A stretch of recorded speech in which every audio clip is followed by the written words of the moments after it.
Good evening everyone, and a very warm welcome to the Courtside Bar and Grill for the start of 4 days of action coming to you for the Boston Open.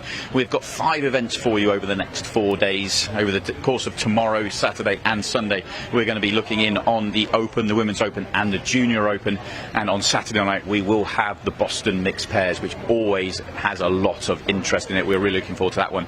But over the first 2 days, today and tomorrow, we are going to be focusing on the Boston Shootout. Today it is going to be all the first round matches, and we are going to play down to a champion tomorrow. 8 seeded players will come into the event tomorrow, but tonight we've got 8 matches in the first round, and this is how your evening's entertainment is lined up.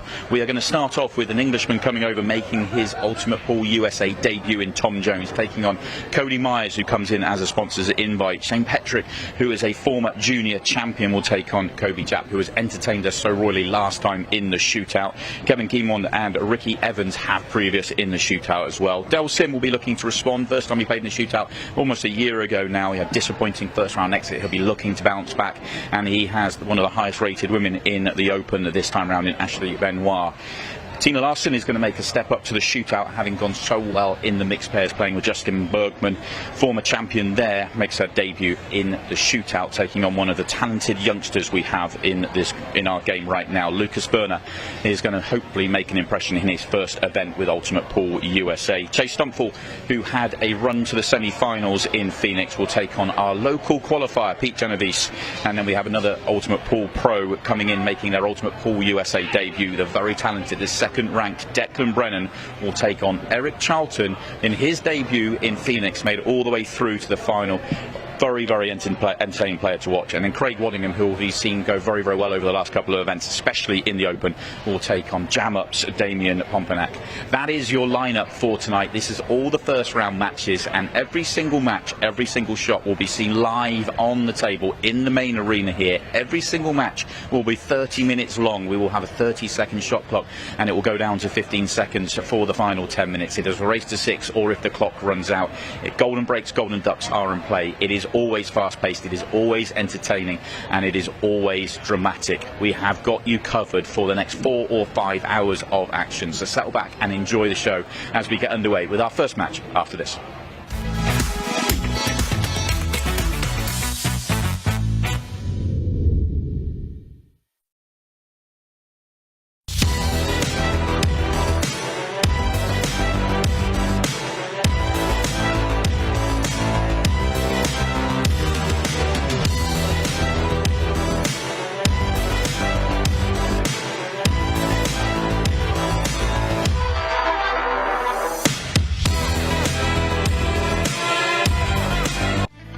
Over 175 years of billiards history, tradition, and expert craftsmanship, Brunswick is a name synonymous with our game, which makes it the perfect partner for Ultimate Pool USA's vision, a fun, fast, and exciting pool for the players all across the United States.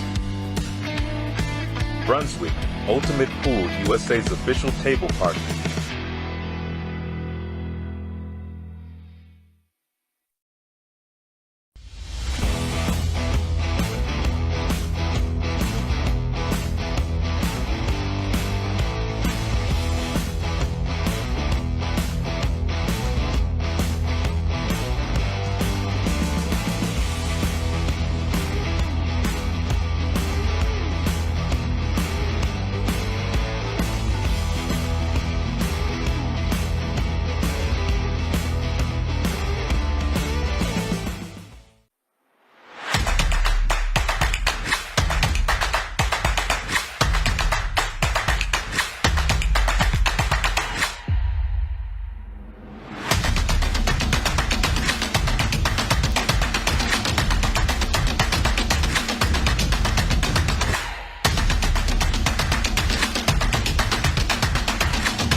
Ladies and gentlemen, welcome back to Ultimate Pool USA. We are so excited to be back here, and we are opening up with a Boston Shootout here at the Boston Open. This is exciting. My name is Stephen Wyatt, and I have the impeccable Mr. Tony Holgate with us. Tony, how excited are you for the Boston Open? I've honestly been looking forward to it for so long. After we were in Iowa, that was such a brilliant event over there at the rack. And now we're back again here in Boston. And at the table, the Birkenhead bomber, I like to call him, Tom Jones. Well, I'm excited to see a little Tom Jones. I've seen him on some stuff over on that side, but I'm really excited to see him make his debut here in Ultimate Pool USA in the Boston Shootout. We have a stacked field, and it is going to be a lot of fun. We have 8 matches for you tonight, and those 8 matches will move into a final 16 that starts tomorrow. And there's a lot of big names, and we'll talk about those names coming up. But right now, Tony, what do you see here, and what do you like? You think he's going to be able to get the out? Well, it's going to be interesting to see how Tom adapts to playing on the American table. He's obviously a fantastic player with Ultimate Pool back in the UK. One of the more exciting players to watch as well. He really is a bit of a maverick. But I did have a look at him practicing earlier, and he was looking pretty mean. And on the stripes here, he's got 2 simple balls, and the 8's sat begging to be potted, bang in the centre of the table. And this is just the start that Tom Jones would have wanted.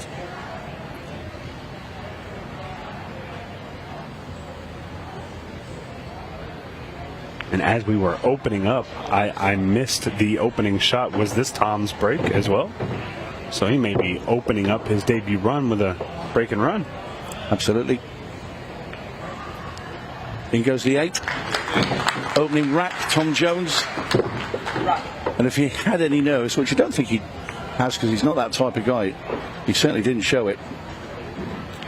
He's got a few guys from over the pond as well that have come with him. His good friend Declan Brennan, we're going to see him later on. He came over from Northern Ireland. He's lots of good players. I've not seen much of this guy, but he's a 7-time state champion from Ohio. Is that correct? Yeah, I have been following Cody Myers for quite a while.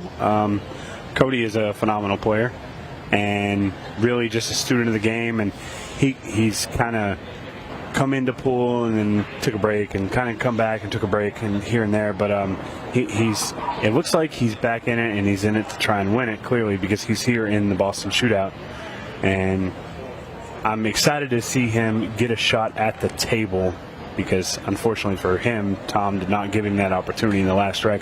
This is a super fast, very spectator-friendly format.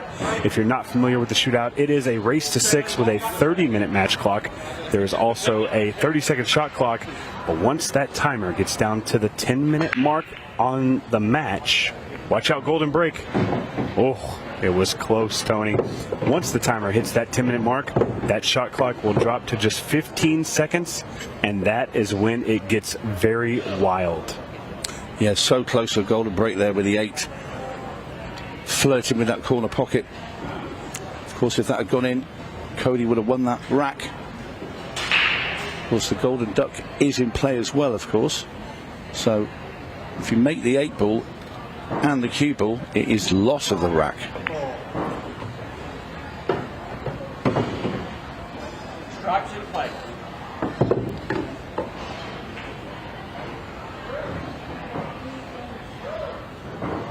All pretty open here as well for Cody.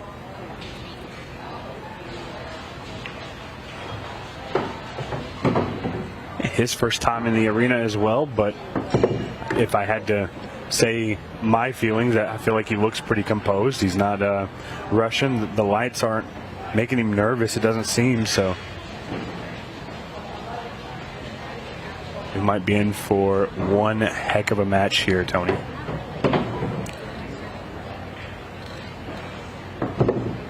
Well, Well, it's starting off at breakneck speed. And normally you find that the players, when they first play on this match table, it can catch them out with the pace and also the way the cushions react. But both of these players have come out like they've been playing on it for hours. Yeah, well, how else do you want to start the Boston Shootout other than at breakneck speed? And I'm so excited to be back here in the booth with you. It's going to be a fun weekend. We have 5 major events going on, including this one. And the way this is going right now, if this is anything as a hint to what we're looking at this weekend, it's going to be an amazing event because Cody Myers is just an 8-ball away from tying it up back-to-back break and runs. Yeah, phenomenal there. Great finish from Cody.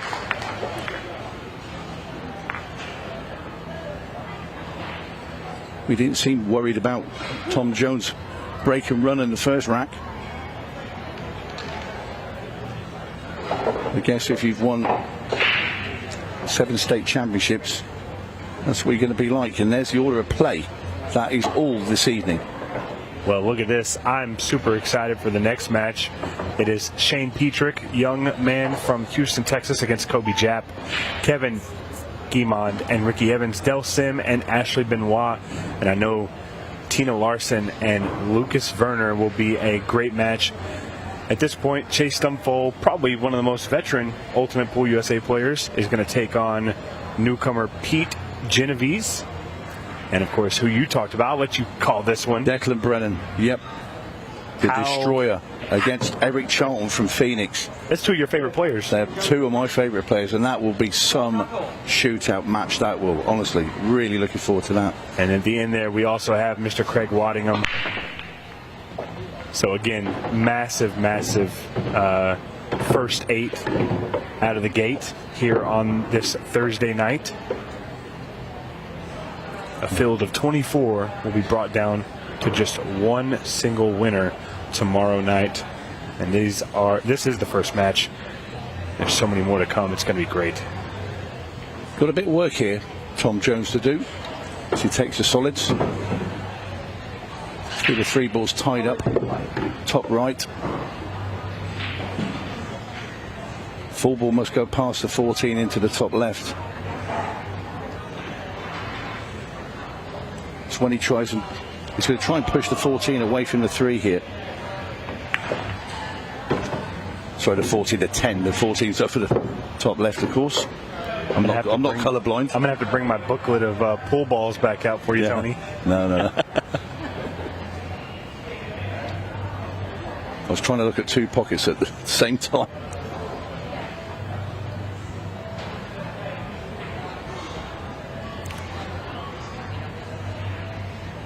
Well, it was a good hit. It was just he was sat on the table stretching, and he was very close to that 3. Couldn't get any power into the shot. So that's the first, should we say, mistake from Tom Jones. Hands the table now to Cody Myers. He equally has quite a bit of work. 15 ball in a heap of trouble, tucked behind the 8. Can move it now. First 2 racks almost flawless. This one is messier than a 2-year-old with spaghetti. I think he tries to move the 15 here. And that's not a bad result. Still going to have a little bit of work to do, but I think he'll be okay.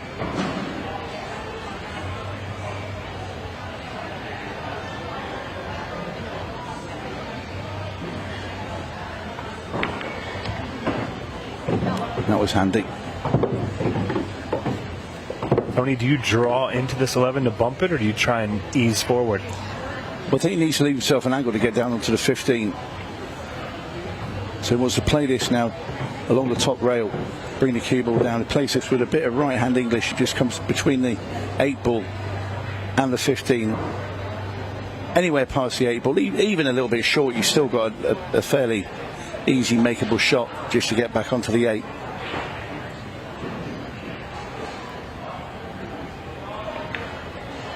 Wow.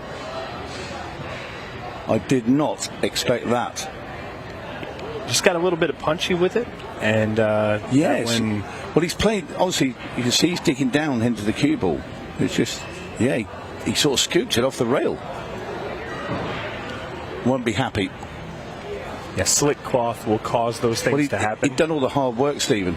It was there for the taking, the rack, and now Tom Jones probably can't believe he's actually getting back to the table. Yeah, well, I don't think June 19th is Tom Jones' birthday, but he'll be excited to get that present. Absolutely.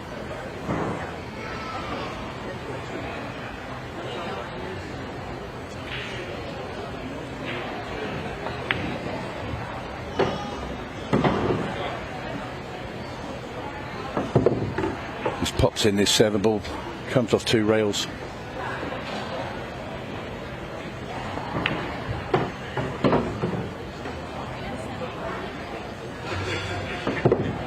And a rack where Tom Jones made the first mistake. He's actually going to end up taking it for himself, and he does. The man from Birkenhead in the UK edges 2-1 up. Well, a little bit of a crowd reaction there for Mr. Jones. I feel like this is one of those guys. This is his first trip over the States. They spent the last night in downtown Boston, just kind of seeing the sights and whatnot. I feel like this gentleman has the opportunity to gain quite a few fans. Super nice guy. I spent a few minutes talking to him. We got him sorted with a cue stick to play with, and I think he's just excited to be here. And he's got a good opportunity to make a splash here in the USA. Look at this lineup right here. Of course, this is a couple of Declan and Tom's buddies here on the right, and then Miss Amy Beecham on the left. And actually, you can see Declan there just in the corner. And all of those guys have come over to play in the Open. And pretty sure they're excited to be here.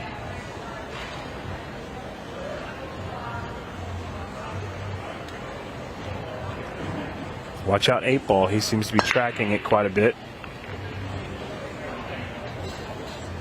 Getting it to move, but no dice there.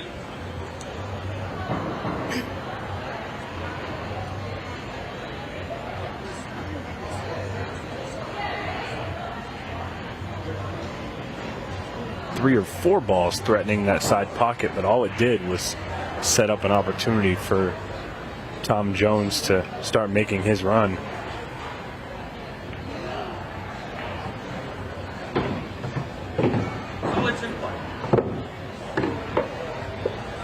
Well, I'm a little surprised he took solids. I'd have preferred the stripes. Yeah, I'm just wondering if maybe that entire cluster over there made him second guess things, or maybe he sees something that you don't. I'm not sure. But I'm with you. He tried to play the combo there. He's lost a turn, but I'm sure he tried to send a 4 in behind.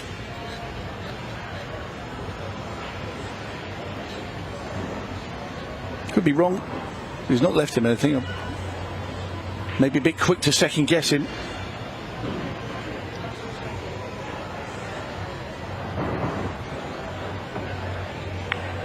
Oh, and that is such a tough shot.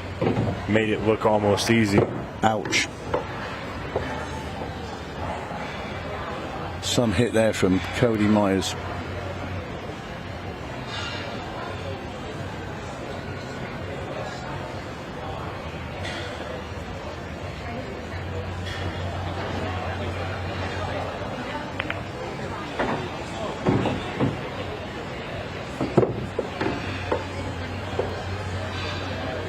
As we look at the table, the one problem for Myers is the 15. Sat next to the 3 ball. Don't think the bank shot's available. The 3 might be slightly in the way. He's going to play the 9. If he can come back after this 9 ball, leave himself an angle, and he has done here, he can play the 13 now and free the 15.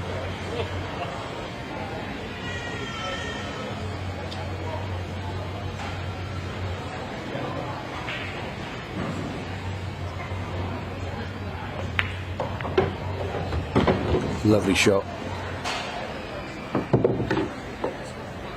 And if he gets these, this will be a fantastic out.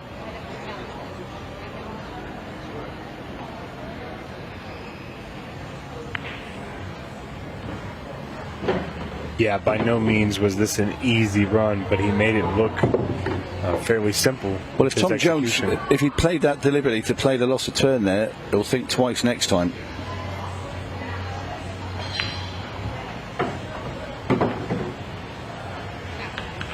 What a great out from Cody Myers. I know I'm giving him the 8 ball. I like this. He missed the ball late last rack, and he's really taking his time on this 8 ball. Didn't have to do much with the cue ball there, though. It's just the plain pot into the corner. So referee Richard Rhodes goes around to wrap the balls up. Impressive stuff from Cody Myers.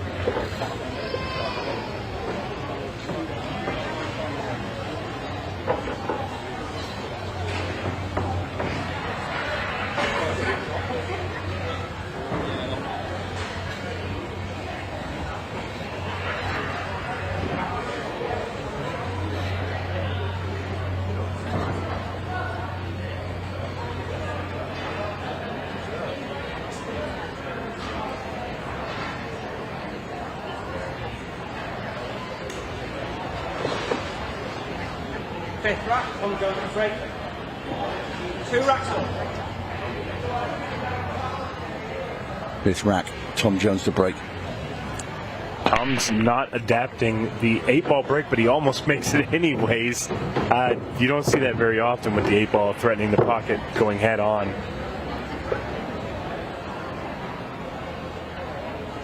Watch the 8 ball track here. Needed just one good little bump and it would have got there, but it's not meant to be here. 2-2 is where we're at. Taking a long ball into the bottom corner here. Takes the solids. Solids in.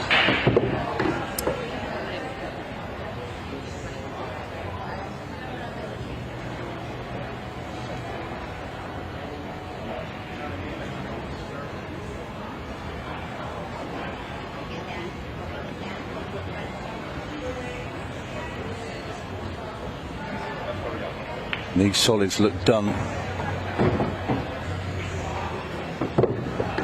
Really can't see Tom Jones missing from here. Got himself a great opening.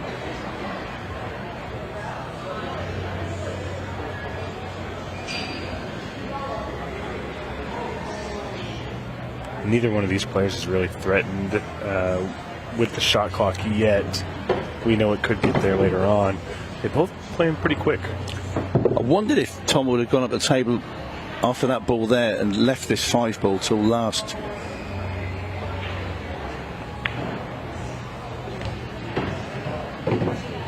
But yeah, he's a quick player, is Tom. Does not hang about. Can Tom see this 2 ball? Yeah.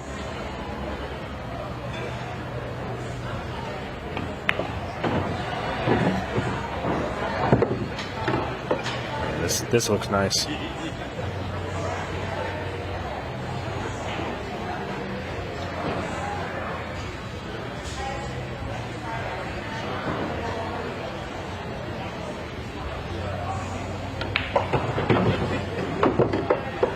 Hello. A little bit of risk involved there with that shot. He put a little extra oomph on that one. He did.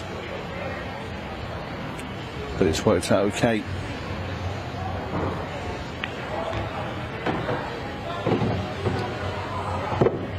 And the match has been going with the break all the way through thus far.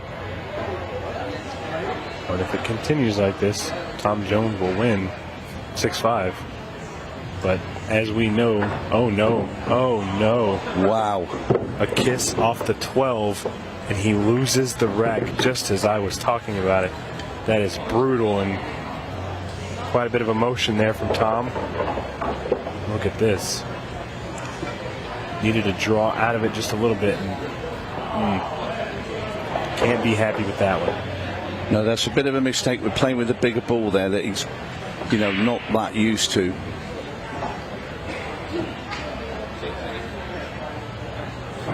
Just let the cue ball get away from him. Shaking the head there. Yeah, he's fuming. Absolutely fuming. For good reason. Well, you need to dig this deep. See, with a smaller ball that they play with in the UK, you can play that shot and the cue ball will react a little bit quicker and pull out. Whereas it's a little bit it's a lot heavier ball. And Tom there's just hit it too softly. You've got to really power that in just to be on the safe side. There's one man that won't worry about that too much. He now has his first lead in this match.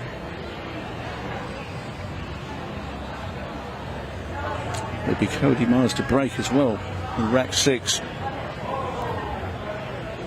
Tom still going through his mind there. Cannot believe it. Did everything to win that rack apart from pot the 8 cleanly without making a foul. That's always nice to win a rack when you don't even have a shot. Yeah, well, it's a lonely place in that chair all by yourself. You got the crowd behind you, they're hanging out, and you're just kind of in the chair. You have to sit there and swallow your pride because you know you gave up an easy game with a short mistake, a small mistake.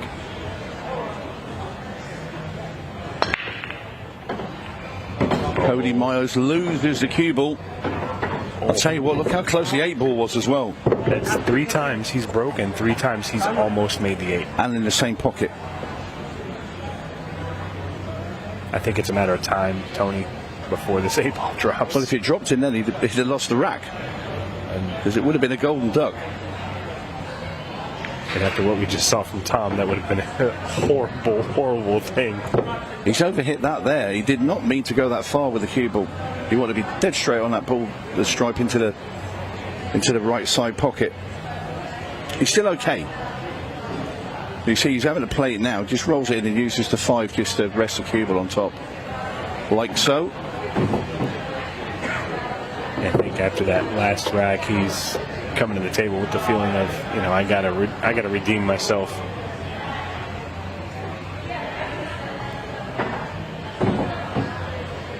That's nice. He's got a tiny bit of angle here. Shoots 11 into the bottom left. Comes back. 14 and 9 are readily available in that bottom right. And we're going to be level once again. And this match has steamrolled it along.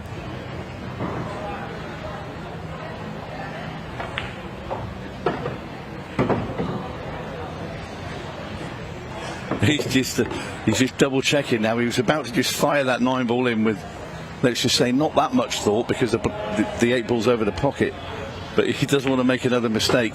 And there you see he's not even risking drawing the cue ball back at all there. He just stopped it dead.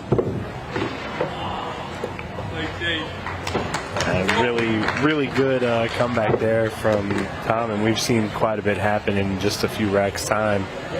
I feel like this is just setting up the craziness. And look at this. That's the main draw right there. Look at the seeds we've already got through, and they'll all be in action tomorrow.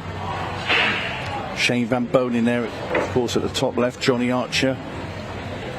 Got Mike DeChaney, Del Sim, Joe Prince. Yeah, Tom Cousins, David Matlock, and Skylar Woodward paying attention to this match. The winner, Tom Jones or Cody Myers, will be taking on Shane Van Bonen in the first match of tomorrow. So they've got their hands full now. They're going to have their hands full tomorrow. So many great matches. I'm really liking this match right here on the bottom. Craig Waddingham, Damian Pongpanik will play Skylar Woodward. Whoever wins that match, obviously both great players, but Skylar on a bar box, we haven't seen him in Ultimate Pool USA, but I know from experience, Skylar on this table, in this format, I feel like he's going to thrive. And that will be the last of our first round matches tomorrow, but we have a few more to get through tonight. Tom Jones, let's see if he gets that 8 ball moving like he did last time.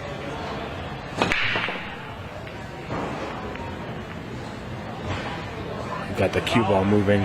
That's not what he wanted.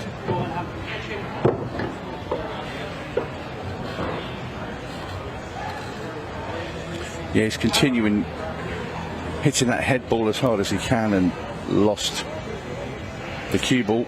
So it's ball in hand, but only up in the kitchen for Cody Myers as he surveys the table.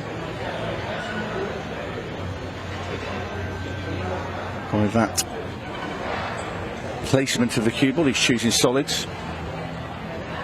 Well, you can tell by the way he shot this that Cody has taken the time to learn the rules, because generally in other rule sets in America you will not see the ability to play into the kitchen from the kitchen on a scratch on the break. But clearly Cody has done his homework and is embracing the rule set.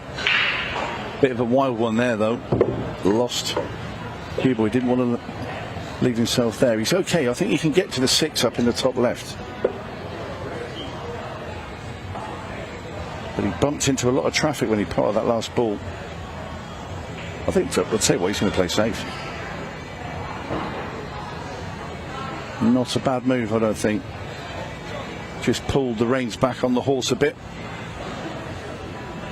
There you can see he's left Tom Jones with not an awful lot to go at.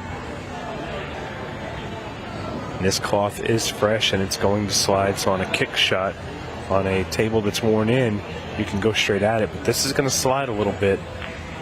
Oh, he got so close and he still made one. I'll tell you what, he's got very lucky is what he's got. So he's tried to kick the 14 there into the side pocket, but the 14's come off the rail, come back and knocked in the 15, so he stays at the table. And that was a huge slice of fortune there for Tom Jones.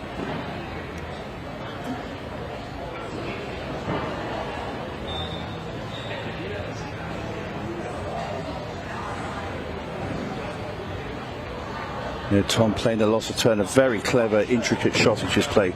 Played off his own ball there, pushing Myers' 6 ball into that corner, but leaving Myers in all sorts of trouble. But can he repeat or do what Tom Jones did and come out of this snooker and make a ball? What he doesn't want to do is move that 3 ball away from where the 13 is, because that's his only saviour at the moment, because it's blocking it.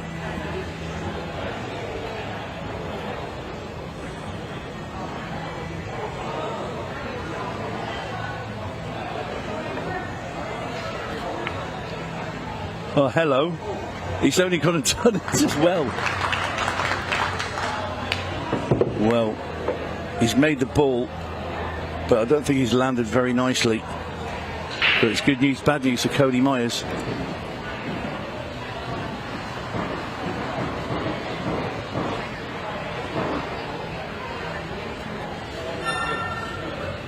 There you hear that bell. That is my favorite sound in Ultimate Pool USA, Tony. You sure? I'm positive. You know why?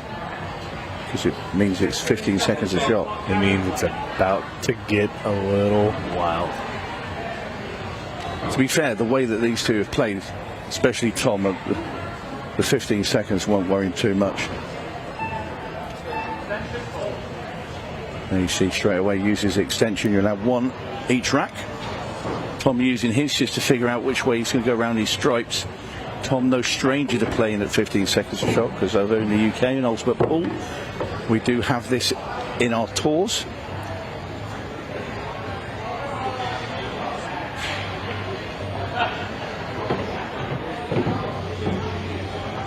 The big question is it going to affect Cody? He's done his homework on the rules, but has he ever played with a 15-second shot clock? It is definitely an eye-opening experience when you do it for the first time if you've never done it. Yeah, so then you try and or sort of look at it and think, at this stage of the match, you feel that Tom Jones is probably the favourite. He's overrun the cue ball there. He didn't want to leave himself a very thin cut back. Unless he's going for the bank shot. It's not going to get there. But he's made the 4 ball a lot tougher than it was. This may drag out a little bit. I don't know. I think he can play the combo. If he gets the right angle on that 4, I think he can play it so the 4 will go in behind the 13. In fact, he's going to try and play the 7, draw the cue ball into the 4. and knock the 13 in. Oh, and he just missed it. What do you do here? 2 cushions into the top left. It has the angle. 2-rail bank, and he is a banker. The part of the I'll go and ask him for a loan then. The part of the country that he comes from, they play a lot of bank games. Well, he made a great attempt at it, but it's not gone in. And Tom Jones now really with a fairly simple finish to go 4-3 in front.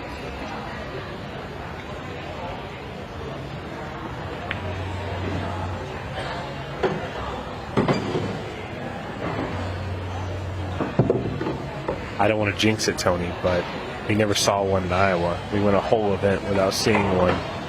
Do you think we see a 6-ball shootout here in Boston? Yes, there you go. We will at some point. We'll probably see multiple because we didn't have one at the last event. That's the way it usually happens. Perfect position for Jones. This 8-ball straight down into the bottom left corner. This for 4-3.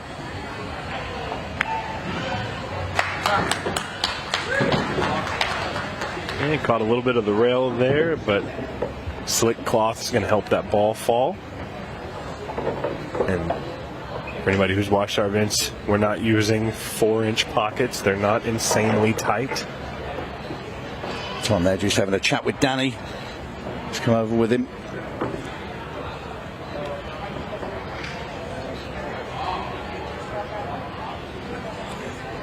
Young man, Tom's backers, that is. young man sitting behind Cody. That was Jack's Pongpanik. That is Damian's son. He comes over to help with the Jam Up booth, and he's playing in the Junior Open. Will be exciting to see how he fares in that. There he is. Might be a little tired tonight. He had a long night last night. A travel day. 4 racks to 3. All right, Cody, let's see what you got. Oh, he's abandoning the 8-ball break. I'll tell you what, though, he's got close to it in that side pocket as well. Very similar to Tom Jones. It's only a matter of time before we see that golden break, possibly a golden duck as well.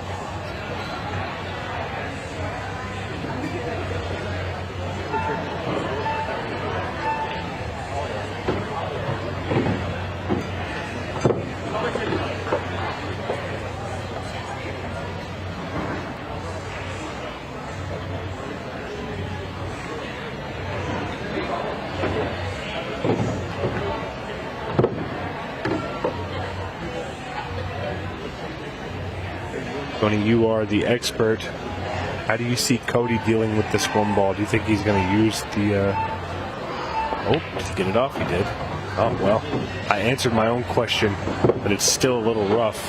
Yeah, didn't want that kick. I felt he had to go into them, but it needed to be a bit thicker contact than what he got. Does this 1 ball pass by the 15 in the top left corner? No, I don't think that does. I think that's too tight. I think it would clip the 15, and if it... very risky, because if he did and made the 8 in the side pocket, that would be good news for him. So this is true. He'll be swerving away from that. Little rail first action, looks good. He's very good at those shots, is Cody Myers. Still got a lot of work to do here.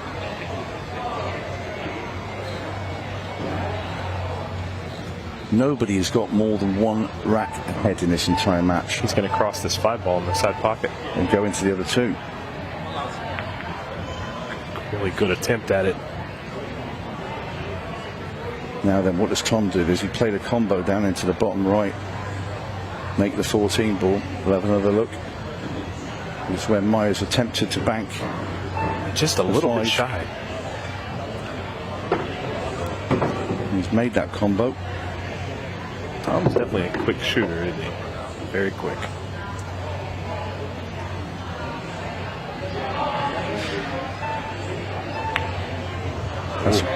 That's a great shot. Perfect position now. Jones can put clear daylight between himself and Myers. He'll be on the hill as well. If he should make this rack. Don't overroll it. Well, he's going to have to go up. He's going to have to play the 9 next. Could take a choice here. I think he'll play it into the top right, but he could just gently play it into the right side pocket. But knowing the way he cues, he'd rather a firm shot. Oh my what a word! Fluke. Yeah, he's put his hand up there to apologise. A little show of personality there from Tom Jones. Take no chances here. Make this ball and get behind the 8 so he can play it back down into where he's just part of that 11 ball. Well, Cody's got to be feeling a little sick with some of the shots that have happened so far from Tom, but yeah, I wouldn't be over enamoured with what Tom's produced. This 8 ball. And down it goes, and Tom Jones now goes 5-3 in front of Cody Myers. He's on the hill. And Myers looks, well, very deflated there. And you can understand why when you see this shot. Came off the 2 jaws and shot across the table and into the other corner pocket. That's just something else, isn't it? Yeah, it's, you think, you know, what did I do on the way here? Did I step on a robin, or what did I do to deserve that? I'll tell you though, Cody has everything that's happened so far in this match.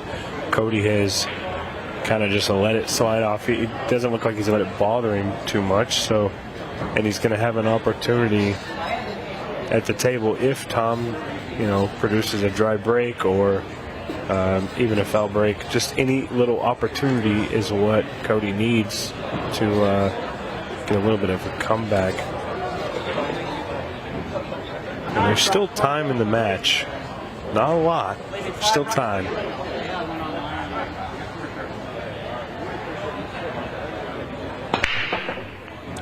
And the 8 ball stops completely dead in the center of the table. Last ball moving. Yep.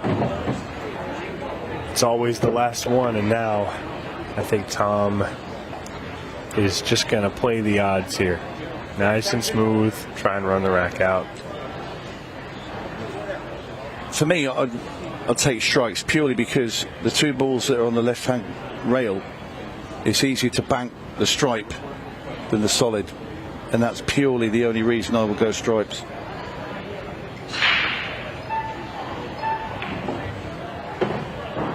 I like the way you're thinking here, Tony.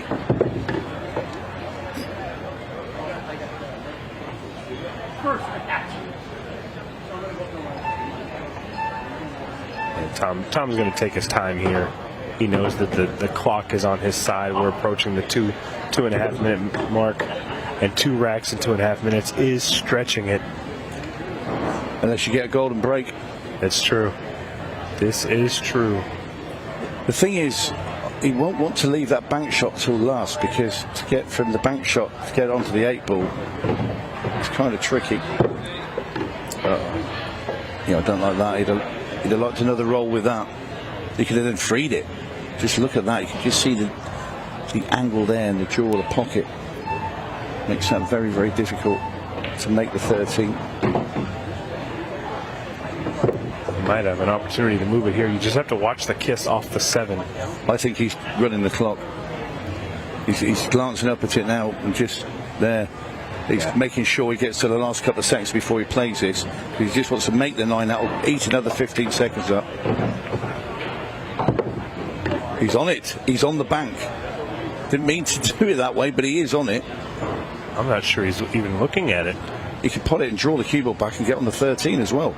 Draw it straight back. Maybe looking at just tapping the 13 so you don't open the 3 ball for Cody. He's put it in front of the 8. Yeah, but that's easy moves. Moves it on this shot right away. And 3 ball is still going to be an issue. Yeah, I'll tell you what, the 6 ball's now an issue as well. He's under the gun.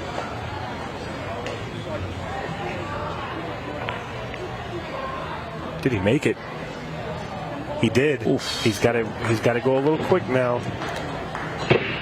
Yeah, I don't think he has enough time. He's going to need to.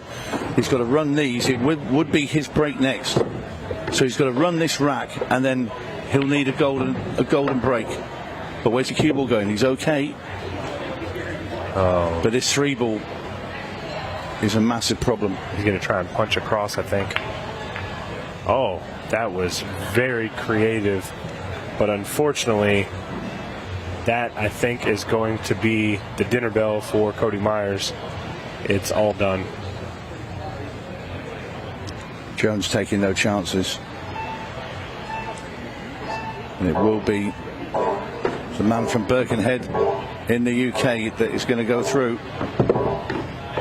Well, what a match, guys. This is our opener for the Boston Shootout, and we will get a word from Mr. Jones in his Ultimate Pool USA debut right after this.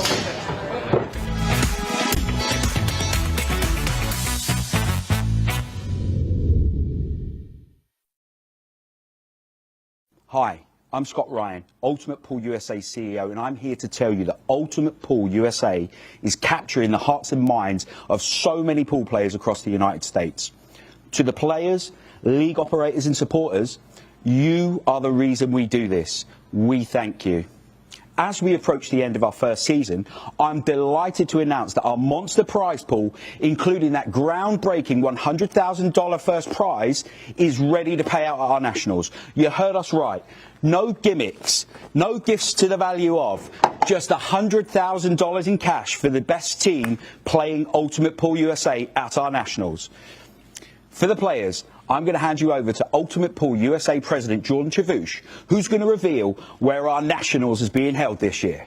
Hi everyone, we're delighted to announce that the 2025 Ultimate Pool League National is going to be held right here in Cherokee, North Carolina at the stunning Harrah's Resort and Casino from Monday 10th through to Saturday the 15th of November. And guys, we've got you covered. Don't worry about too little playing space. We've got over 40,000 square feet. Don't worry about staying up too late. Our tournament team have got you at the heart of everything they do. Plus, when you're not playing, you can use the incredible facilities this resort has to offer, such as the spa, the bowling alley, and the many amazing restaurants. The whole team are really excited to welcome you here, so I look forward to seeing you in November, and good luck. This will be the biggest party in pool. Teams and players fighting it out to be the best of Ultimate Pool USA. But that's not all. We will have many special attractions, including our shootout, an open event, and many surprise guests from pools past and present. Get ready for all of the high-octane, fast-paced action you've come to expect from Ultimate Pool USA. For the players, league operators and supporters, this November, Ultimate Pool USA changes the game. We'll see you in Cherokee.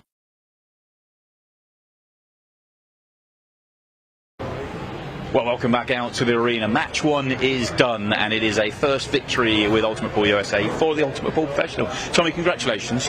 How did you find that first taste of playing in this sort of environment and this table in particular? You see, the table's rapid. It's hard to control the weight. It's not like I've ever played on before. It's crazy. I mean, you've obviously travelled over. There's a few of you that have travelled over, and obviously, whilst you're very well known in English pool, but this is a completely different animal. What was it that made you want to come over and be part of it? See that all the lads coming over, doing well, so want to be part of it and hopefully go all the way. You started well, obviously being drawn out first. Was that a tough one? Because obviously you have only just turned up and tried to get to grips with the table. We played on the table for the first time today, so I'm happy with how I played there and hopefully do Shane Van Bonen tomorrow. Yeah, well that's it. I mean, you've got a very, very, very, very big match tomorrow. Looking forward to it anyway. Yeah, we should have a good crowd in for that one as well. You'll be taking on Shane tomorrow, but congratulations on your first victory. Look forward to seeing how you get on tomorrow morning against Shane Van Bonen. And we'll find out what's going on in our next match. Stay with us. We've still got 7 more first round matches to come. Next one is after this break.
And welcome back to the Boston Shootout. Young man, Petrick. He is going to be up against Coby Jaap. I'm Tony Holgate. Joining me in the commentary box, a fantastic guest, Eric Charlton. How are we, sir? Great. I am great, Tony. Thank you. How's your travel been on the way up? Extensive. It's been good. A lot of delays everywhere, but I am so happy to be here. So you know a lot about this young man? I do, yeah. I wouldn't say a lot, but he's got a really great family. And when I was down in Houston, they invited me out to come practice for a while. Okay. So I got to spend a couple hours with him and his mom out there, and just a great young man. Fresh haircut. Yeah, I first met him in Phoenix, Arizona, early this year. He looks comfortable. That's a good sign. Well, he's already won an Ultimate Pool USA title. Yeah. And that was last year at the Louisville Juniors, wasn't it? I don't remember. I think it was. Yeah, he's solid. I think we're going to hear a lot about him in the future. I think he's got a really bright future. Yeah, very level-headed. Mm-hmm. Good fundamentals. Yeah, absolutely. Great attitude. Sharp dresser. So we're going to see you later this evening as well in the shootout, Eric. I am thrilled. You're up against a buddy of mine. You're playing Declan Brennan. Yes. What promises to be an absolute blockbuster of a match, in my opinion. When you guys announced that Declan was coming over here, I was very excited because there's a small list of players from the UK that I really want to see come over here, and he was at the top of the list. And when I saw that he was coming over here, I got really excited. And then when I saw that I drew him, I wasn't excited for a couple minutes, and then I got really excited after that because, like, who better to play?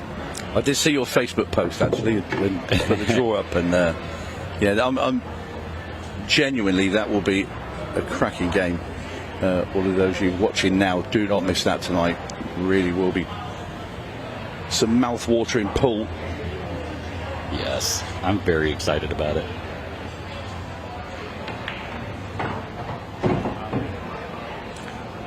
This doesn't look great.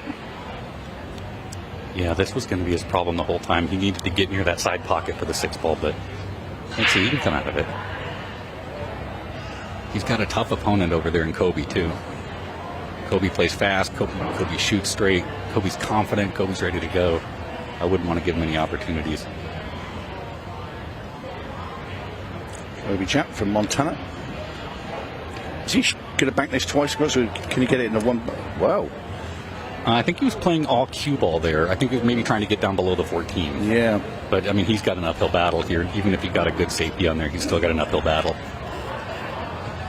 I saw a bit of Coby playing earlier today. Yeah. He was having a practice with Joe Prince. Did you see all the spin he put on that cue ball? Yeah. He was trying to get it to bite off the rail and go underneath the 14, but this table, it doesn't grab the spin like he might be used to. But I'm sorry, I cut you off. You're saying about Coby? No, that's fine. No, yeah, he was. I watched him practicing earlier today. He was playing with Joe Prince, and he was looking pretty good, I have to say. He obviously played in Des Moines, Iowa, a couple of months ago, and he was ill, actually. Yeah, he was really under the weather. I said, how are you feeling today? And he said, like a human being, I'm back. I guess it was some food poisoning because it was just a stomach issue. And he told me, he said, I haven't eaten in 2 weeks just to get prepared for this, and it looks like it. I need to get him a sandwich later. Oh, that one wiped his feet. Oh, yeah, he's taking the 14 here for sure. Now, does he come right round the back of the 7, or does he go in the gap between the 7 and the 8? I like to go between the 7. I mean, he's got to respect it, whatever he does, but I like just coming one rail straight up between the 7 and the 8. Because then, even if you're a little bit short on the 12, you still got the 13. Oh. I think he's okay on the 15 ball on the rail. Is that it? It is the 15 up there, yes. Can you get through? Well, it's tight. If he's down there. I don't think he's got anything else. Yeah, he's not happy about that. If not, if you can't see enough to make it, I don't even mind just maybe going off the side of the 15 and putting the cue ball all the way up by that corner pocket and seeing if Shane can make the 7 and get on the 6. Yeah, he's in trouble. God, you just hate that point where you realize that you have to play safe. Yeah. You hate it. Yeah, nobody wants to play them. I mean, we saw a couple in the last match with Tom Jones and Cody Myers where the safeties were actually quite good safeties, but the players were coming out and they were getting a bit of fortune and making balls from the snookers. I mean, we're going back to that last match, they'd already run 2 racks at this point. Yeah.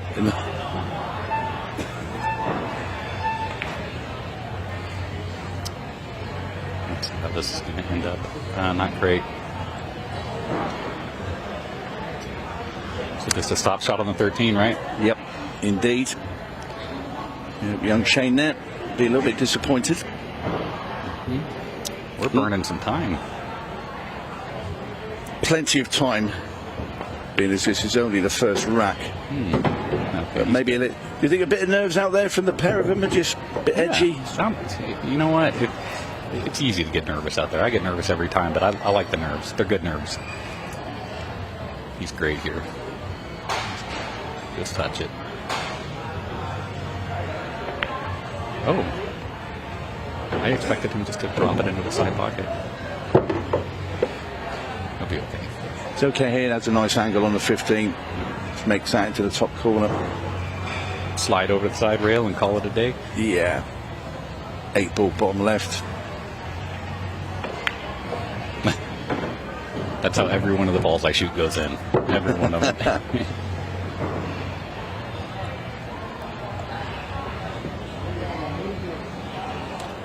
So this 8 for the opening rack.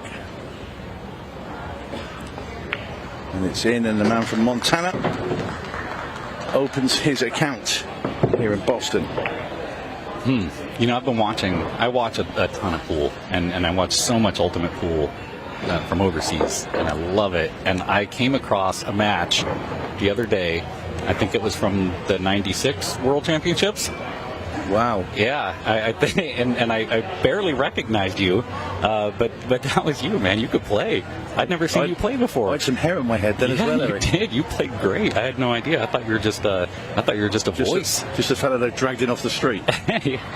No, that's great. Why do they call you Basher? Back at that time, it was given to me by the fact that I hit the pack really hard from the English pool, the break off, because when we first started playing, the rules they were kind of boring. And a lot of players used to play like a tactical break. Not you. No, I had no tactical sense at all, so I used to smash them all over the place. But it's all he does is just bash them around the table, and that's why the name stuck, really. I got to see how the breaks are working here. Okay. Interesting. It didn't look like you put an awful lot of force into that, Eric. No, you didn't. This is tough.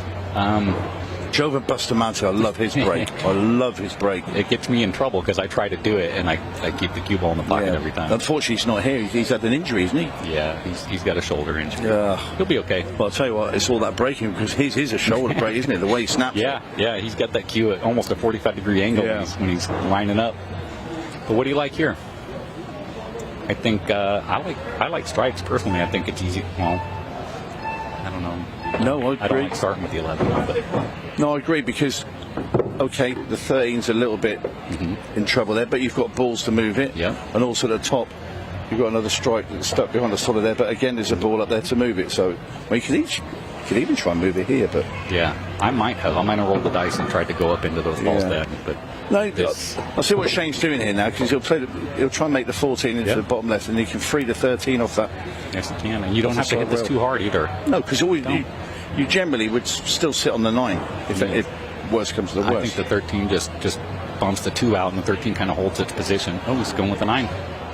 He's got a plan.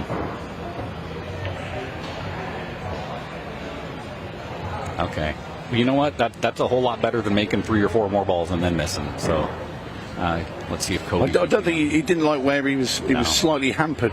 Yes. For queuing at the 14, so changed his shot.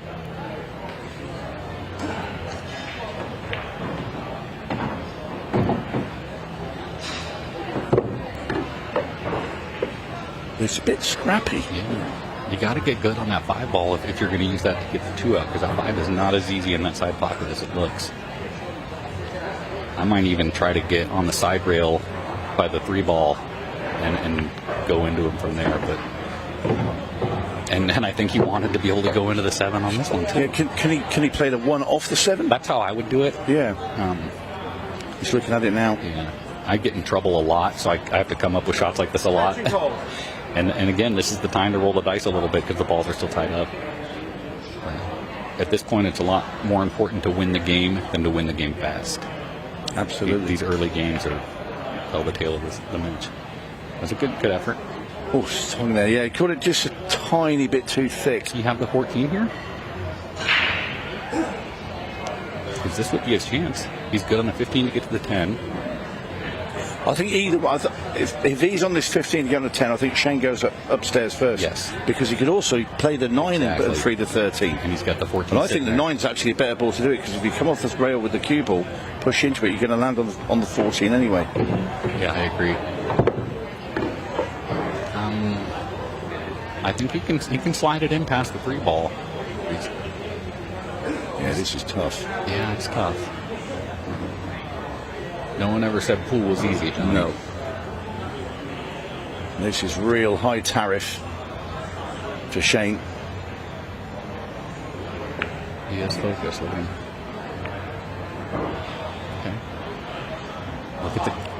Look at the clock now too. We're under 20 minutes already, and it's only 1 game down. Yeah, it's not just Shane, it's Coby as well. They're both just a bit edgy, and the table's catching him out a little bit as well. Yes. The speed of the cloth has definitely caught out Shane on more than one occasion.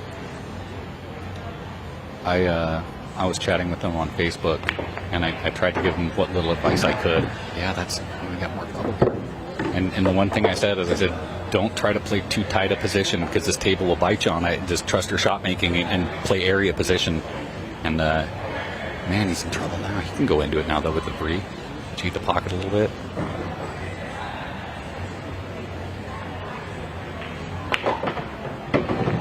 Good shot. Really good shot. Yeah, great results as well. 2 goes in the side pocket now. Yeah. No problems for him here. Just push the cue ball through. It'll just rub into the 8 probably, but just the cue ball go past it. Plot it square. From when you look at this angle, you look like he's cutting it in more than rather than just dead straight. But nothing in Coby's way. That's got to be a bummer for Shane too, because there's still a chance. You know, when that 2 ball tied up, there's still a chance you're getting back up, and now it looks a little hopeless. So we didn't have 1 6-ball shootout when we were in Iowa, did we? No, myself and Stephen were just talking about that. We got some coming up here, I hope. Well, I hope it's not my match, because I've seen what Declan can do, but I want to see somebody else do it. Yeah, different table for Declan to play on, but he'll have prepared. Yeah, there's no question. You know, he's. I did comment on your Facebook, and I said he is one tough competitor. Yep. You can give him a broomstick. But he's a gentleman as well. He's a real good guy, Declan. I got a chance to meet him. I walked straight over to him when I saw him when I just got in here about a half an hour ago. I walked straight over to him and introduced myself, and he told me to take it easy on him. I don't think I'm going to do that. Well, no. Not intentionally, but... No, like I said before, that's going to be a great match. Like I say again, anybody watching now, you need to tune in later to watch Eric take on the destroyer Declan Brennan from Northern Ireland. But right now it's Coby Jaap, 2 racks to the good against young Shane Petrick. And he needs stuff to happen right now. There's young Shane drag himself back into this match.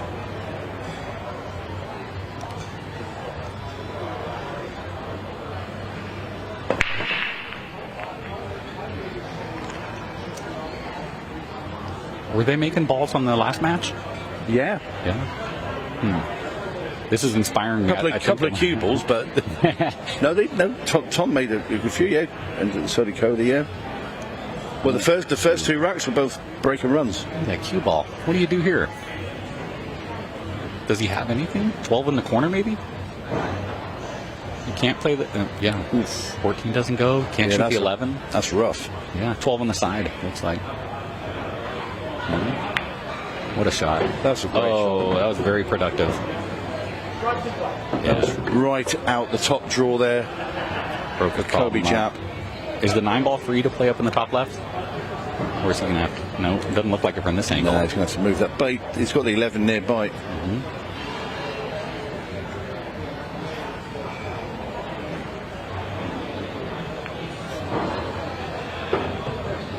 Tell you what, if he could get an angle on this 10 ball at the bottom, he could come into the side rail and kick and free the 9 before he even gets to the 11. That would be nice.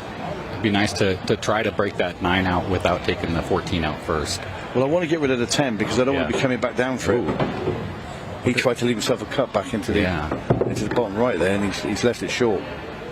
Okay. It still cuts, but how thin is that? Yeah, I'm not shooting it. No, nor me. Not even after 7.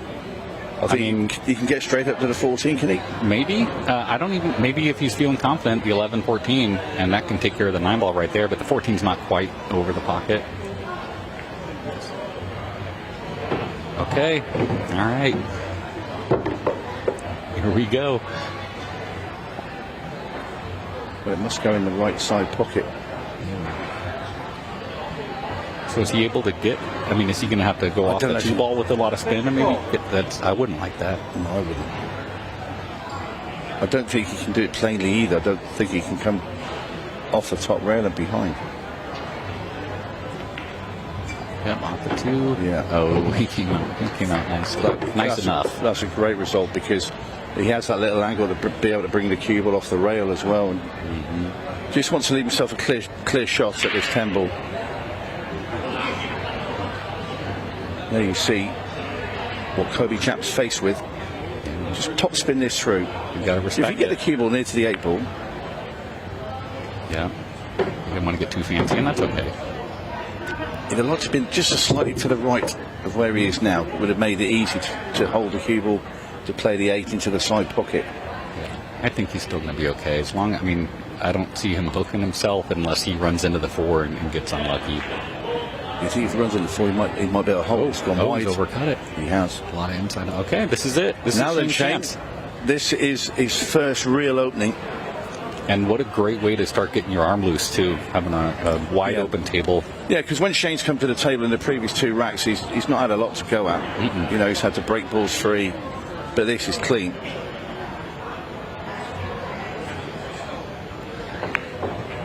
I like that. You need to get over on that left side of the table as soon as possible and get the 6 and 7. I think the 6 goes cleanly past the 7.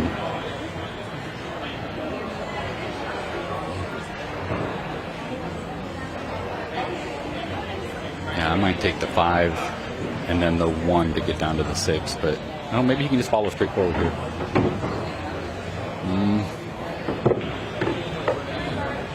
Okay.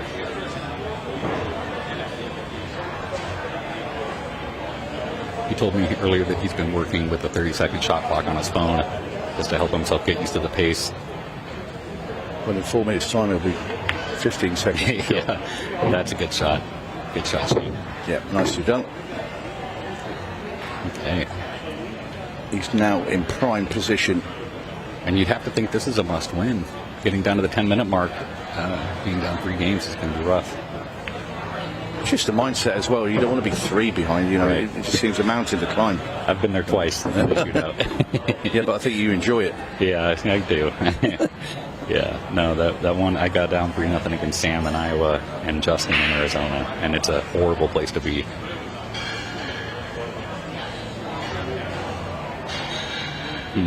Is he straight in?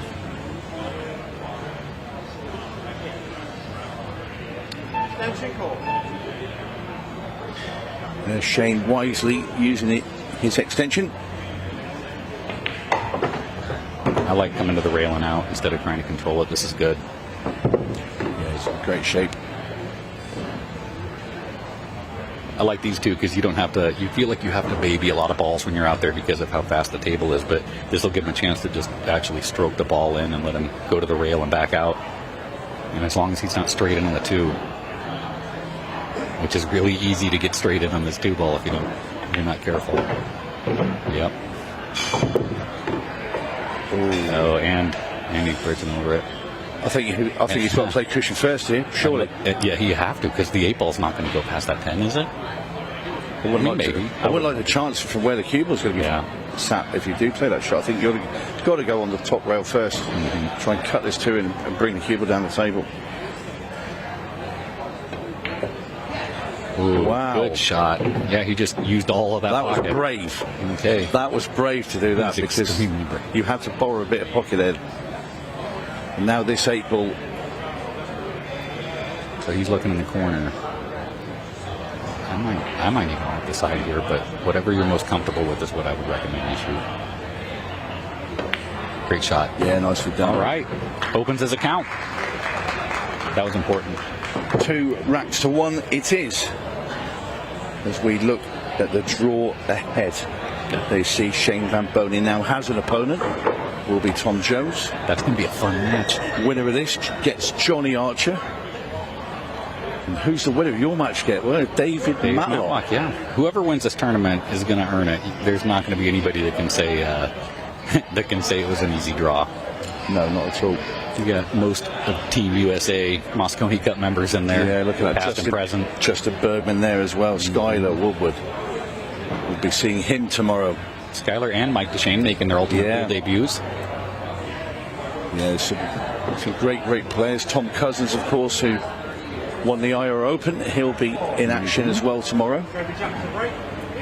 Is he still borrowing a cue from people? I don't know. I think he might be. That's funny. But how frustrating. It's incredible, yeah. His good friend Craig Waddingham will be in action later this evening. Right, well. Yeah. I think Craig has the last match tonight, right? Against Damian from Jaap. That is absolutely correct. Be following your match. Yep. And that's going to be a hard match to follow. Yeah, I mean, you guys are building it up, and I'm probably going to go out there and just dog my brains out. No, you're not. No, you're not, Eric. I'm going to have fun no matter what happens. I always have fun out there. That's my favorite place to play. I don't know, though. I really did like that carpet you guys used to have. Now it's different. So the balls are pretty wide open. The 11's not in trouble if you can get over there. I think maybe the 12 ball is his concern, but I think he goes cleanly past the 3 if he can get over there.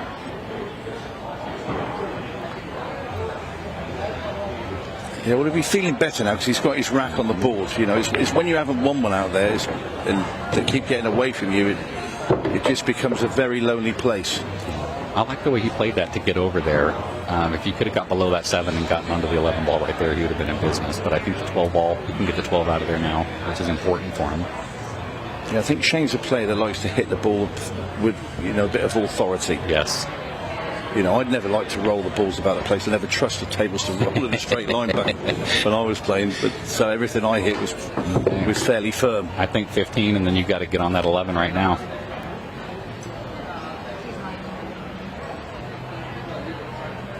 Yeah, if you can get good on that 11 ball right now, I think it opens everything up for him. There you hear that bell? Mm-hmm. That signals now it will be 15 seconds a shot. Okay. For the last 10 minutes. 15 second shot. And there you hear the referee announce that. Yeah. The 9 ball does go past the 2. Players will still get their 1 extension per rack. As you can see, Shane has not used that yet, so that's still in his locker, should he choose to use it later on in this rack. Little shake of the head. Yeah, he's not liking this. Does he have to go forward and spin 2 rails around to the left and try and get down there? Can he not get back? Can he come back off that side rail with a load of spin? No, he's going on. Yeah, and the rail is not going to grab the spin like he probably wants it to, so he's really got to see. Like in his head, he's thinking it's going to just grab it and spit it out to the left. Yeah, that was dangerous. Not a great result there for Shane. And for anybody that's new to Ultimate Pool and wondering why he doesn't just break out his jump cue, there is no jumping over balls here, not with any kind of cue. Oh, he's got a chance. Nope, not to be. Cody's going to be loving this layout. Disappointment there for young Shane.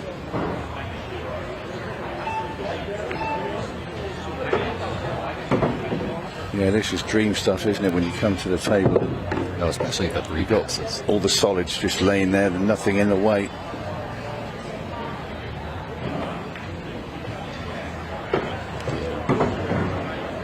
There's nothing stopping him. No, this really should be Coby Jaap restoring his 2-frame, 2-rack cushion. Now, I think I'm going forward and just getting that 5-ball out of the way next. Yeah. I'm absolutely shooting the 5 now, and then you have nothing to worry about. But he sees another pattern. He could leave it till Larson, play it down into the bottom right if he's right behind it, and just draw the cue ball back and have an easy 8 into the corner, or even have it at an angle. Yeah, I think he has to play it last now. Definitely does, yeah. Unless he wants to get cute and draw it back 8 feet. I think this is his plan all along, because he's not. Yeah. Because of the way that he's fluently gone around the table, in fact, he's going to just roll the 6 in now and then go back up into the top right with the 5. Yeah, I play a little different patterns. I know that 5 is what would have ended up killing my run if my run did die, and that would have been it. He doesn't want to be straight on this. He wants a nice angle here. Great shot. Yeah, that's fine. Yep. Punch this in. And with how generous these pockets are playing, you don't have to get out of control That's on slow. that 8 ball. That is slow. I think he's still going to be okay, but it's definitely not where he wanted it. The thing here is if he plays the thin cut, this cue ball is going to be racing. Yeah. Oh, he's missed it by a long way. He missed a way. thin cut earlier too. I was wondering if that was going to get in his head. But well. What a break for Shane. This match is. There's a case for what you said earlier, is to get that 5 out of the way, Eric. Yeah, that's what I love, getting the 5 out of the way. That's because it's not hard from where he was. It wasn't hard, and then every ball was a foot away from the side pocket in the middle of the table, and that's how I would have liked it. But it looked a little tricky at first. I think he's good. Yeah, he's just come far enough to make it not a massive worry. Just don't draw it in the corner like I would do. Just nice steady follow through. And we are level. Ginned it. Great shot. This match is turning out good. Well. Talk about a chance for a shootout. Well, yeah. Especially if Shane wins this one, because Coby does play fast, and we could be knotted up at 3 in 6 minutes. I wonder if Shane has practiced his 6-ball shootout. I'll bet you Coby has. Definitely. Coby would. He's a man that comes prepared for every scenario. He is not happy now, though. Did you see that face? Now that is a happy face right there. By the way, Shane's he's just trying to keep it bottled in. Don't show too much emotion, but he's got to be bubbling inside now. He thinks, right, because he had a bit of a torrid time at the start, went 2 down.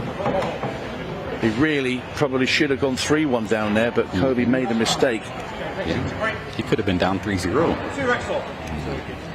And we're back on break. So Shane, desperate to make a ball off this break. It's a good, very good break there from Shane. Got a lot of power into that one. Yes, he did. And these solids look pretty ripe. Well, the 1 ball, I didn't notice the 1. If I'm taking solids, I might play the 1 right now. Just take off the 8 ball. I think you can get to it from the 7 ball. Yeah. If he plays the 6 into the side pocket, leaves an angle, could run the 7 in, and then play the 1. I think that's perfect. Just roll in these first 3 balls, and it's all open. All my practice with Shane was on a tight 9-foot table, and man, he shoots straight. So he's going to have to come up with another plan. Yeah, we wanted to have the other angle on that 7. If he had the other angle, he could have just dropped it in and then played the 1. But put the 5 ball up there, that might assist him, or he could. Wow. Oh, he tried to move the 4. Yeah, he did. Okay. This has suddenly got tricky. He's got a little angle on the 5 where I think he can pound it and maybe go into the balls, but you don't leave yourself a lot of insurance.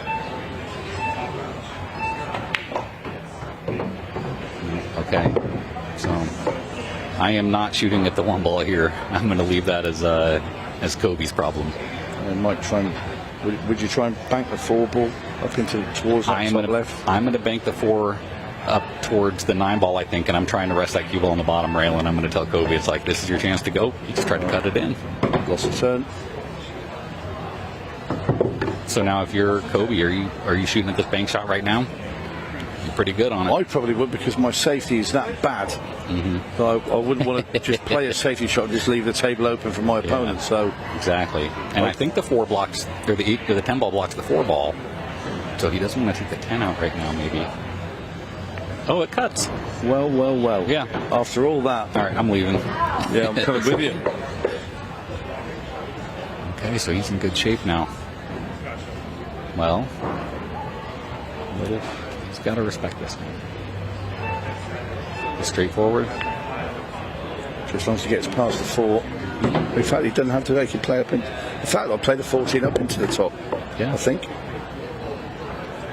I probably would too. Well, you haven't got to do anything with a cue ball. I don't like coming off too many rails when there's a bit of traffic about. Get a bad kiss off another ball like this. Just like, yeah, see, I think the 14 was a shot there, but it was a little nervy, and I think maybe he was hoping it would be a little easier. Where was he? Let's just say he got past that 3 ball. Where was he going to be? He was going to be in the same sort of position he was on the 14 in the last shot. So. Shoot it while you have it. And that clock's running out, and he's got to cut it in the corner now. Wow. Your opponent tonight always comes out with a saying as well, and he says, always just make sure if you know it's the right shot, play it. Doesn't matter if you miss it, as long as it's the right shot, always play it. Declan says that? Declan says that. All right, I'm going to do that. What a shot. Well, some people will refuse a pot because they're a bit edgy. Yeah. You know it's the right shot, but you'll refuse it because it's an easier ball. Declan always says, just play the right shot. Yeah. Doesn't matter. Put everything behind it. I think that's what I see. I'm playing the 1 ball here. I'm just putting the cue ball in the middle of the table, but he's more comfortable with the 3, so do what you're comfortable with. I mean, that's... Okay. Again, I think Shane prefers the firmer shot, where he feels that he's got more control. I see that. It's a good-looking jersey. I'm wearing a new jersey tonight. That are you? My friend designed it. He's probably watching us right now. He designed it. It's going to be awesome. Oh, I'm looking forward to that. Yeah. Well, I believe I am on the comms for your match as well. So, anyway, Shane Petrick now 3-2 up. That's 3 in a row. But Coby Jaap will be very unhappy at the moment. Yes, but you know what, Coby's got a good pace of play. He can get this, and he's got plenty of time. And here's tonight's order of play. Let's see where we are. 7th match on will be Declan Brennan taking on Eric Charlton here. Fantastic match. And I'm looking forward to Chase and Pete. Also, I think that's going to be a good match. And Kevin and Ricky, I think that's going to be a really tight match too. We got a lot of good ones. I'm looking forward to watching Ashley play. I've never seen Dell play in person. No, honestly, just mouth-watering pool all through the evening here from Boston. Tina's excited too. I was talking to Tina, and I just met Lukas out there earlier. Tina's excited to play Lukas. I was really excited to see her get the invite out here. She is so much fun. Yeah. Cody, I'm hitting him hard. Okay, he's got a ball down. He's got a lot of balls down. Look at that 10 ball coming to ruin the party. Wow. We got action, Tony.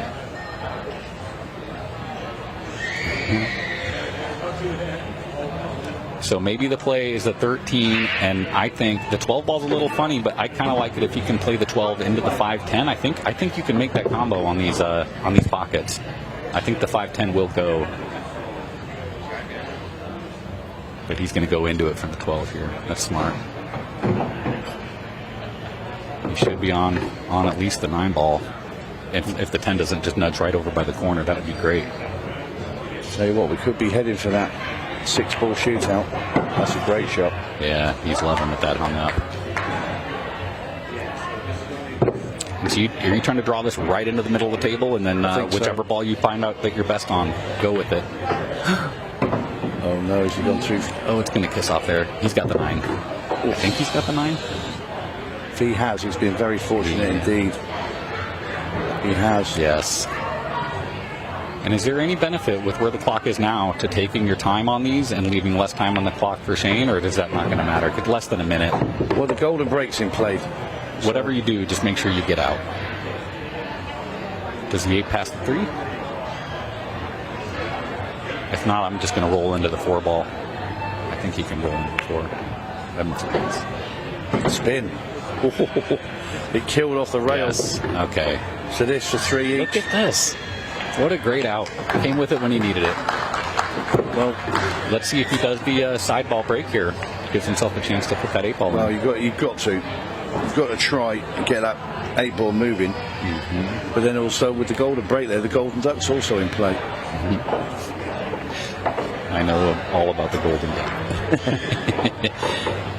I was talking to Stephen Wyatt, and I think he said I'm the only one that has a golden duck in Ultimate Pool USA. Really? I think I am, yeah. So, I'm the best at something. Yeah, but I would do that. I'd do the second ball break here, maybe even the third ball break, and I would do it kind of hard.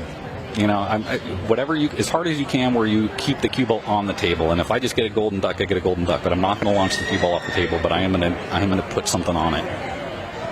But he's not. No. I wonder if it's even a thought for him. I don't think it is.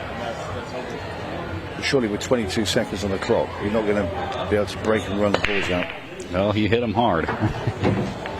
Start running, kid. Yeah, not happening. Nope.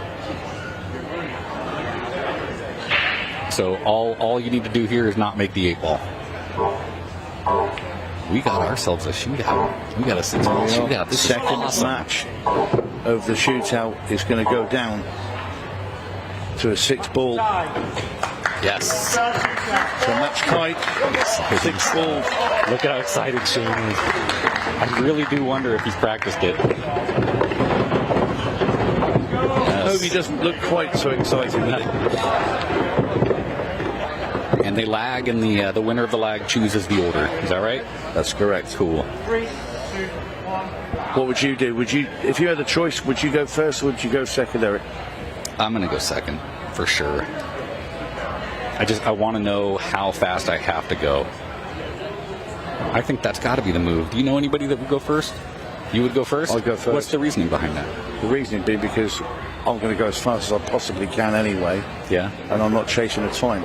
Yeah. I would just love it if my opponent dogged a couple of balls and I knew and if I knew I had 41 seconds to do it, then like in Arizona. Yeah, and walk around the table. Yeah. Tyler Steyer was walking around the table because all he had to do was beat, a minute and one minute and 1 second. So, yeah. Fingers crossed that my opponent just blows up. So it looks as though it's going to be Coby Jaap who is going to go first. Kind of in Ultimate Pool UK, when we play over there in the 6-ball shootout, you're looking at around low 20s. Yeah, that's a low 20 seconds would be, you know, to say 24 seconds is the sort of the split where you think, right, I've got to go fairly quick. Yes. You know, when you go past into the late 20s and 30s, you think, well, I can miss maybe one ball somewhere or. But anyway, here we go. Coby Jaap, first up. Oh, baby. Well, the cue ball stops so he can play. Yeah. This is a good-looking APU. As long as the cue ball stopped, you can still play. So he lost some seconds there. Okay, so 2-6-3. Well, I would have rolled it inside, but that's okay. Yeah, so we're looking at around that late 20s because he's taking a bit of time here because the cue ball is still moving. And once the 6 drops, the time stops. Is that right? Bang. Okay, that's respectable. Shane's got to come with it. So we will confirm that time. It will be looked at 29:46. They'll just check it for the hundreds of seconds. Nope, not bad. Not bad. But that's well gettable for Shane. I think Coby lost some seconds there from the break-off because once the cue ball stopped dead, even balls are rolling around the table, you can play. So you can basically hit a ball as it's run up table, run around, hit another one. As long as you stop the white, you can keep going. And it's not, you know what I've learned, because I've practiced it, I don't know, maybe 30 or 40 times. I haven't put enough time into it, but I've learned that if you get a ball maybe stuck on the rail or something, and you have the other balls are in the center of the table, it's not a bad shot to nudge the ball off the rail and get yourself dead in line for a stop shot stop. You don't have to always fire at a ball. No, that's absolutely right. If you're seeing something going up the table and you think, okay, rather than run around the table to play that shot, just flick into one and set yourself up. Yep. It's quicker. Anyway, Smash there it is, 29:52. That is the official time. That's what Shane Petrick needs to beat to progress. Oh, you put a little more power on that. Go shoot that 2-ball right now, bud. See the 6 ball is coming down it where it might get in the way of his hands, but oh, you need to stop that cue ball. Yeah, that just burned like 3 seconds waiting for it to stop spinning.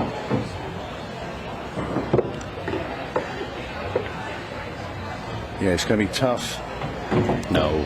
Okay. Yeah, that's the end of that. Minimal movement. Coby Jaap is going to go through into the next round of the shootout. You know what, though? Shane can hold his head up high because, like, that was a great match for him. Yeah, it was. Yeah, what a way to end it. Football shootout. Very unlucky for Shane Petrick, but it will be Coby Jaap. That does go through here in the Boston Shootout. Wow. And when we come back, we're going to have a word with Coby. Thank you, Tony.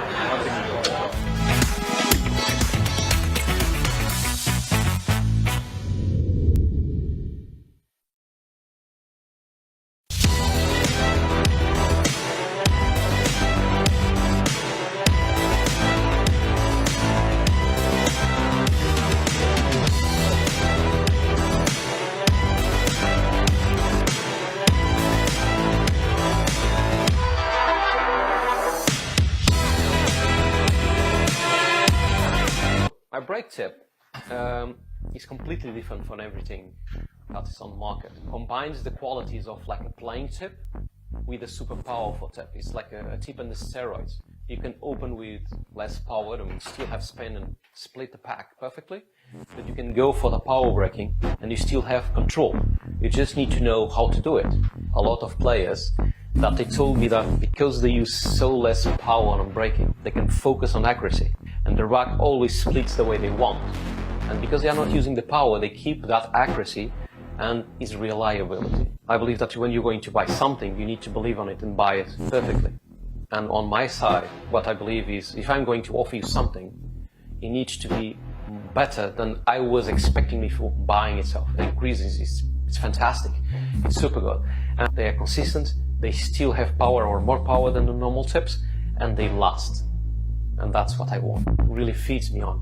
When people say thanks and they like the product and they are happy, I feel joy to myself. It's not really just proud, it's just joy. I feel happy.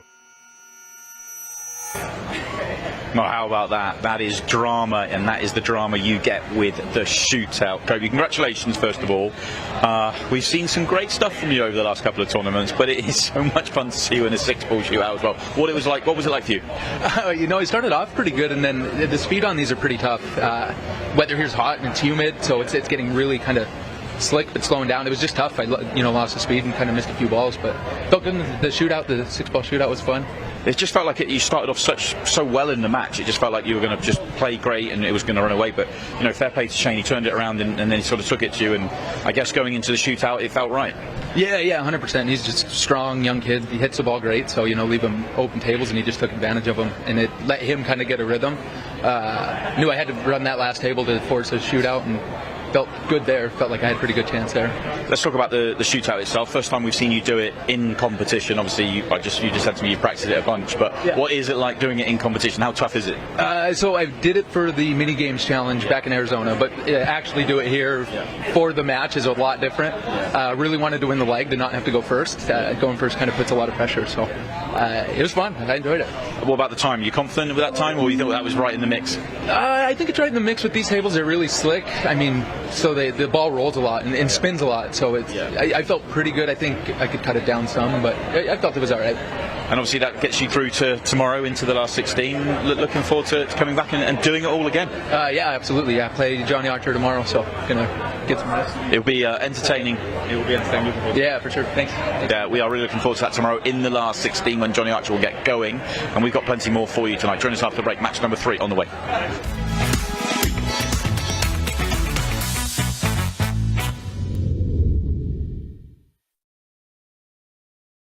Hi, I'm Scott Ryan, Ultimate Pool USA CEO, and I'm here to tell you that Ultimate Pool USA is capturing the hearts and minds of so many pool players across the United States.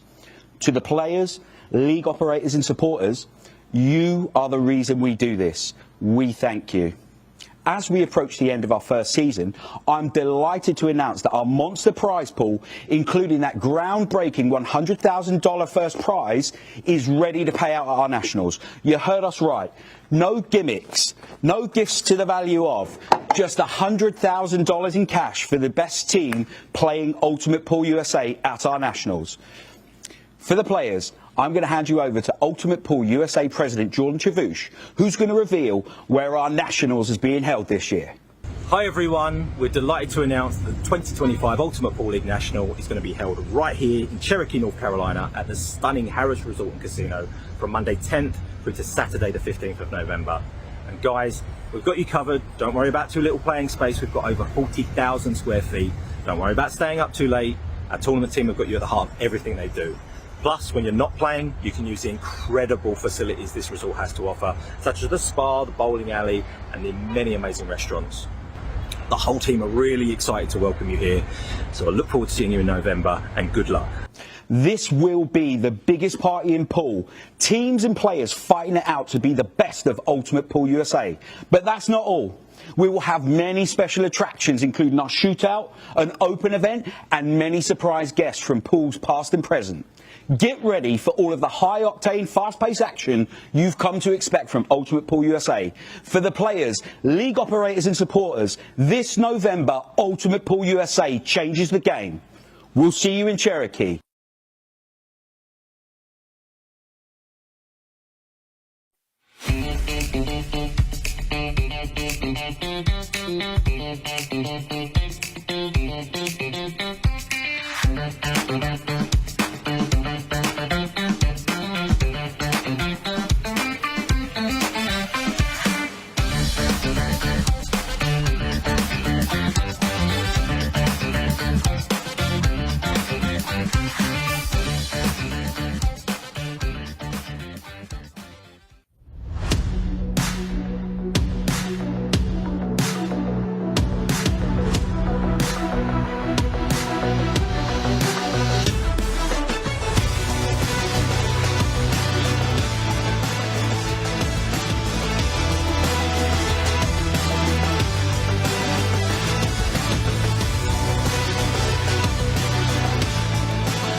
And welcome back to the Ultimate Pool USA Arena here at the Boston Open. We have the Boston Shootout.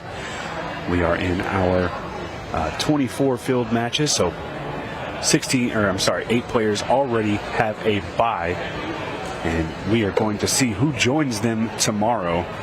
We have our third match of the day. It is Kevin Guimond and Ricky Evans. Both players, previous shootout players. Kevin played in Colorado, and Ricky has played in several. I'm excited to get this match started. Joined with me is Mr. Simon Webb. Thanks, Stephen. Great to be here. Great to jump on comms for a match as well. You said both players have had a little bit of experience. I think Ricky's probably had a little bit more success. He's played obviously more events, but he's had, I think he had a run to a semi-final. So he's, it's a match I was looking forward to when I saw the draw come out, for sure. Yeah, Ricky running into the eventual winner of the Kansas City Shootout. That was Mr. Jordan Shepard. And that was, what an incredible story that was. If you've never watched the Kansas City Shootout, when this event is all done, go back and watch it, because the matches between those two on the way to that match was incredible. But Ricky with a dry break and Kevin at the table.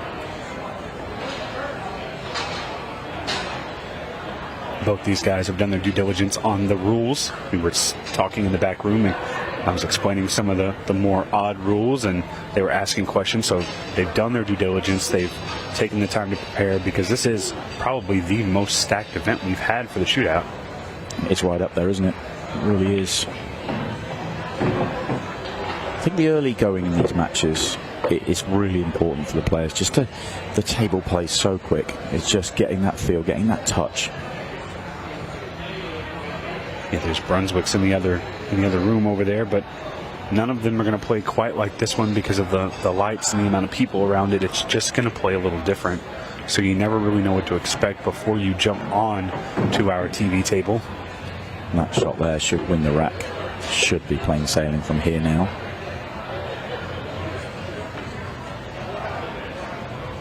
If he's absolutely straight, maybe it's a little bit of mileage, but no, he's okay because he can go up to the top left here if he wants to. If he's straight in on the top left, I go that way. Only reason if you go left side and then you could just get in a little bit of a mess. I think he's going to test it here. Yeah, look at that. Just roll the 11 in, and you could not be more perfect. Oh, if the lower one goes, then it's fine. I was on the impression that the lower one didn't go. I'm not sure it does. I don't think it does. Yeah, he's made a mistake there for me because he was put just straight in. Just roll it in, and then you're in 2 drop-ins. It's a strange choice.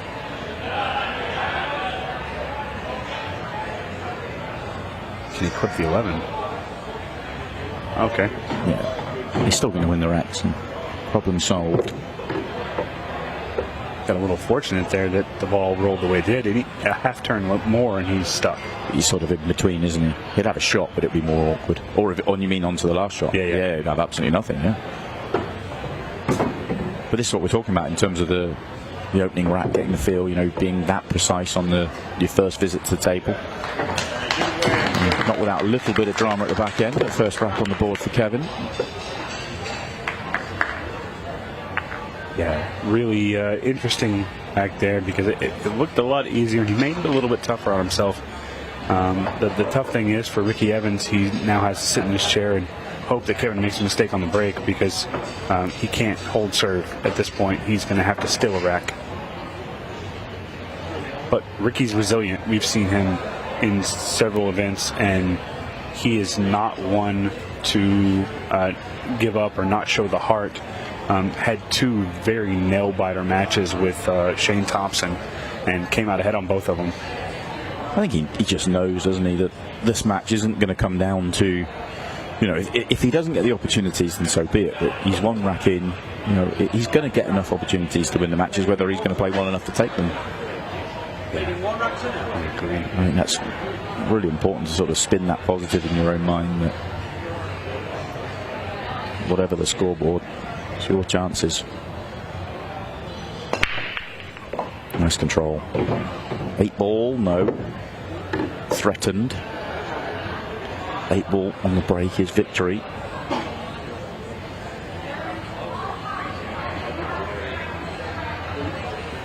And he did get very, very close. 8 ball on the break is a shootout tournament rule. A little bit later in the weekend, it will not count in the open events. But for this one, you like the excitement and the drama that it brings in these quick, fast matches. So it's a tournament rule only, and it does make things very exciting.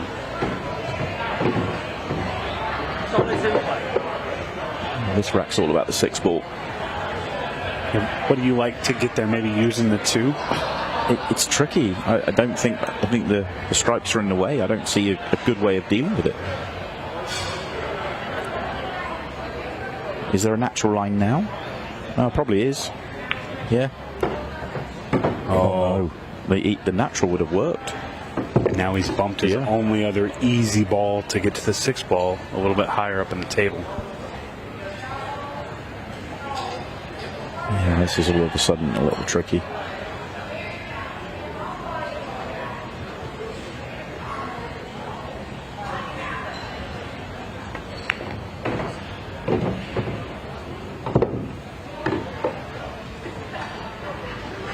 Can't get there this time.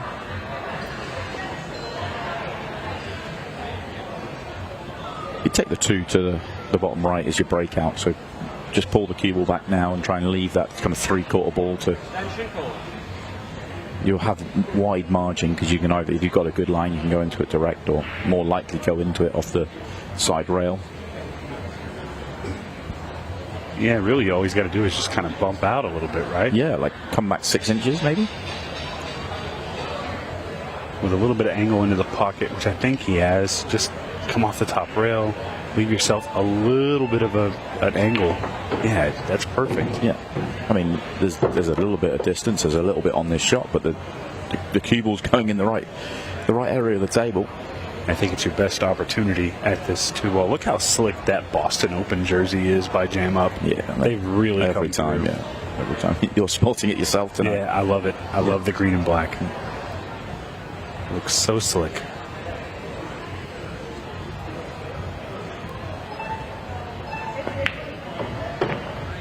Yeah, beautiful. Doesn't want it to roll too far. It'll be okay. It's a little funny.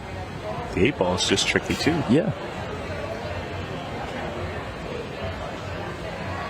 He could have done leaving the ball.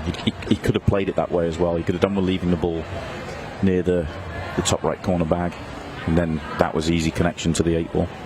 Used his extension. He's got 9 seconds. He'll be okay. Yeah, just run it through off the 13, but don't miss the ball. So kind of got himself in a mess early in that visit. The one bad ball on the table, couldn't break it out till the very end, and that is normally a recipe for disaster. Not off by much, but I think he was just so worried about going into that 13 ball with where it was. And he's going to use it, wasn't he? Yeah. Get the side on as well. Yeah, just got himself a little lost early. And it's a perfect opportunity for Ricky just to free up here, get his first rack on the board.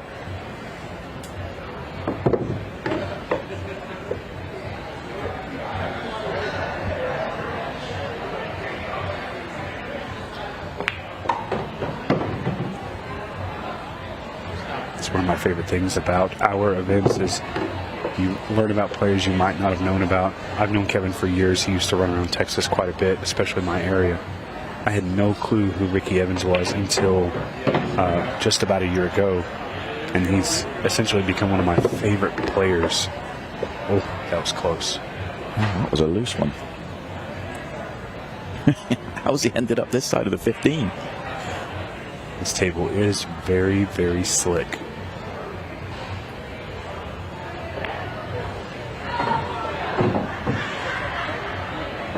Lovely recovery. In perfect shape now.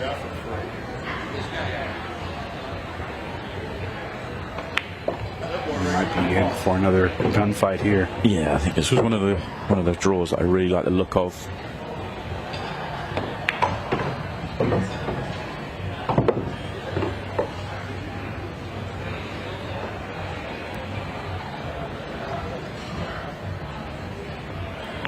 Ricky, come on, let's go.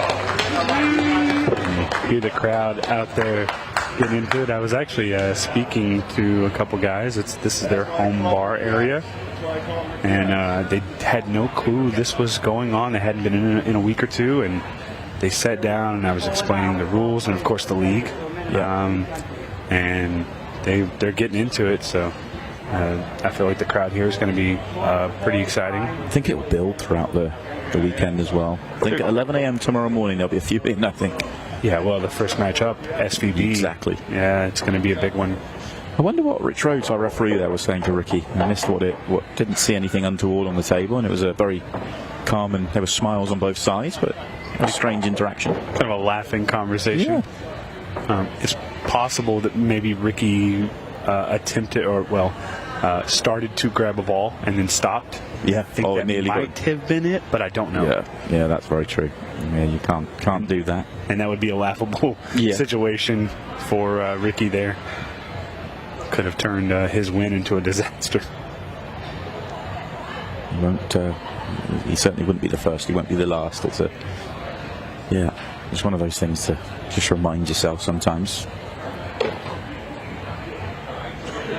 But he'll be pleased. It wasn't exactly clean, but Ricky has got out with his first chance, and we are back all square and back on the break as well.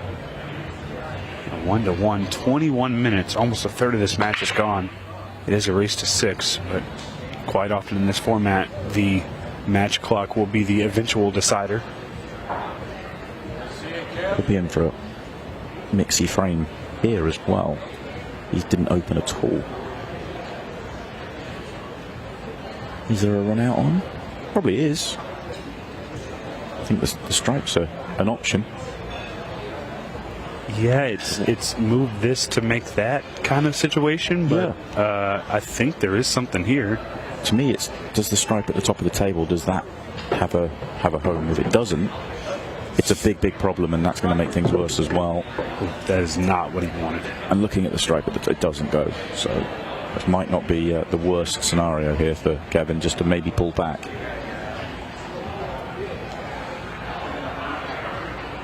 I think the more he goes here, the more he is likely to add an advantage to Ricky Evans. This is not an inviting run out now. Yeah, he went for the breakout. I think maybe I would have just played that into the side and tried to play safe, but yeah, I guess. I mean, you just see aggression out there, don't you? And he is still going to dig. The bottom end of the table is not unsolvable, so the fact he could play the breakout. And here's the thing: if he gets out here, it'll be a really immaculate run out. Yeah, he's going to have to play two very good shots back to back here, and including a breakout.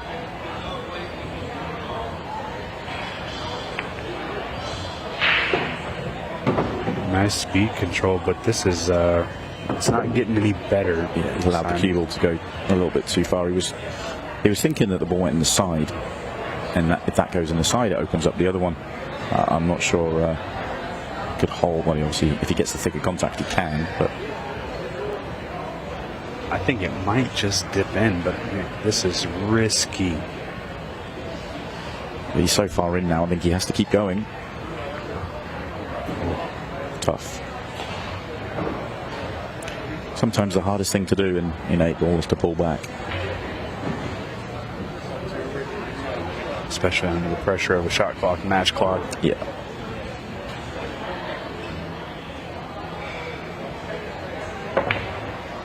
Oh, Ricky. And with that one, with some pace, and again, like I said before, these are not 3 and 7/8 pockets. They're a little bigger, but you still have to hit a good shot on the pocket for it to fall.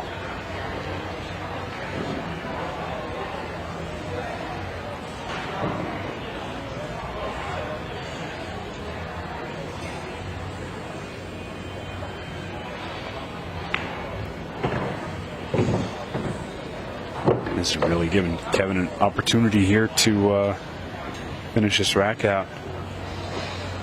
Just a misjudgment there by Ricky. I don't know if he went fast or really don't know, but he's going to need to clean that up because Kevin's not playing terrible.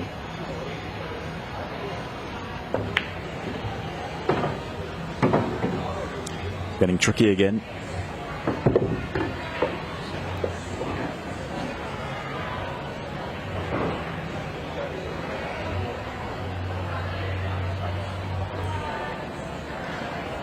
Slightly confused look of a man where the puzzle's getting trickier, not easier.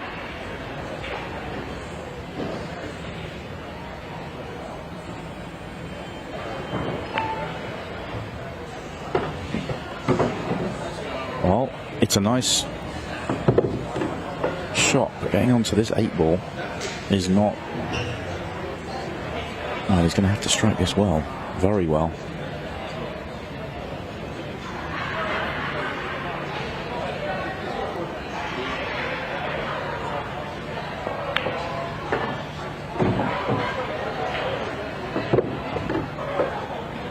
Couldn't find the line for the second rack.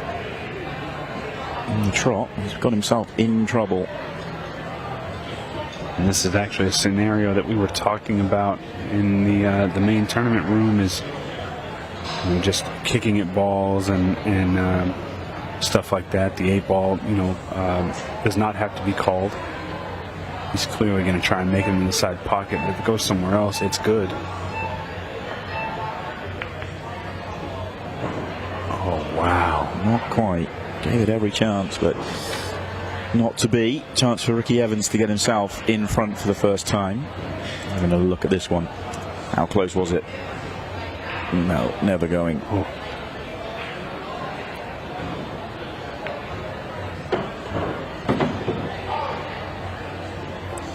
Probably you have. If you keep giving, I mean, I know Ricky missed a bad ball in this rack, but you're giving good players clean tables like this where they can free their arm up and start to get a rhythm going. It's a recipe for disaster. You saw in the opening rack that Ricky won, but he didn't exactly have the cue ball under control, but the freedom of the table allowed him to still get out. His cue ball control is going to get better as this match goes on. Yeah, he's very much so a rhythm player, so the more time he's able to spend on the table, the more time he's able to hit these balls in, he's going to feel more comfortable, which will inevitably put him in stroke.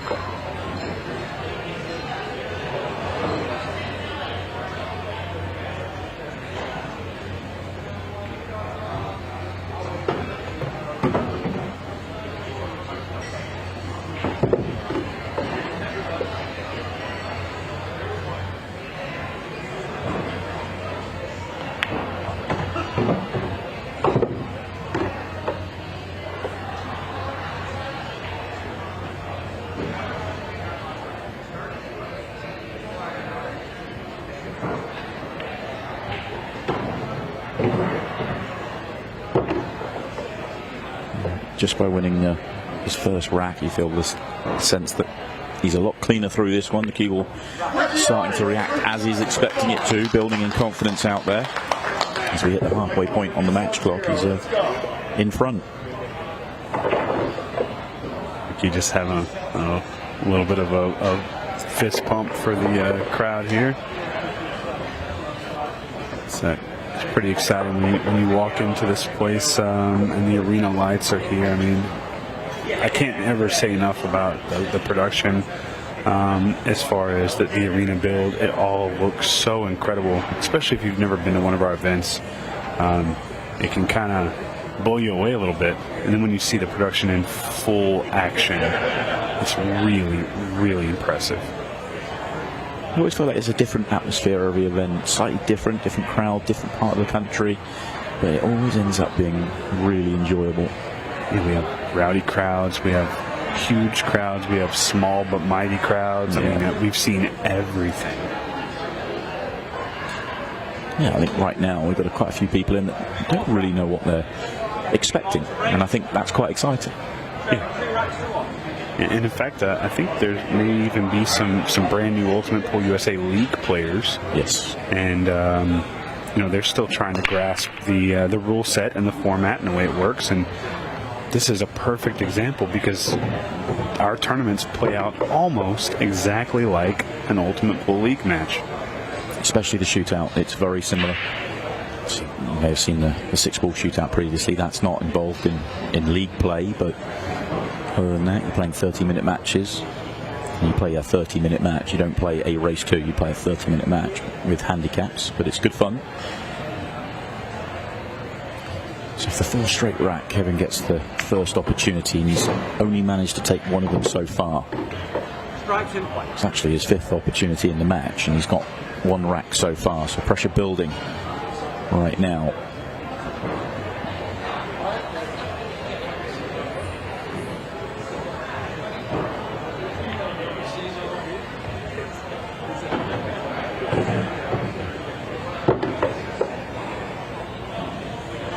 Simon, what would be your plan for this 14? I think it goes in the right side pocket. I mean, if it goes in the right side, then it's just a case of working your way across to it. Might not go. I'm not sure. That's really tight. Yeah. You may have to bump it. So you're going to use the 13 to maybe try and bump that ball out? Probably leaving it late again. That was a downfall previously. You're right. Maybe taking it right now.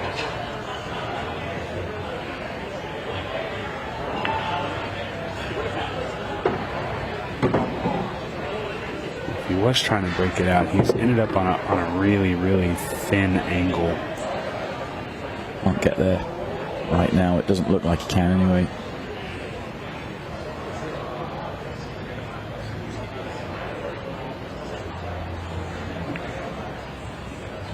He tried to hold the ball to just bump the 8 ball, and he's just a little tight. Any contact on the 8 ball and he's fine. And it wasn't far away.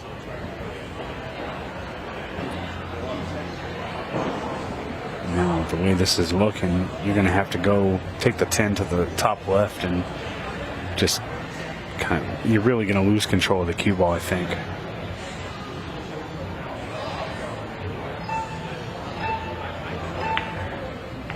Oh, he played that really well. Shot of the match so far. Very, very good because the pressure was building. So to find that a little bit special. Low-key special. Just being able to control it, because I thought because of where the position was, it was going to be tough to control, and he proved me 100% wrong. And I'm perfectly okay with that. That was a great shot.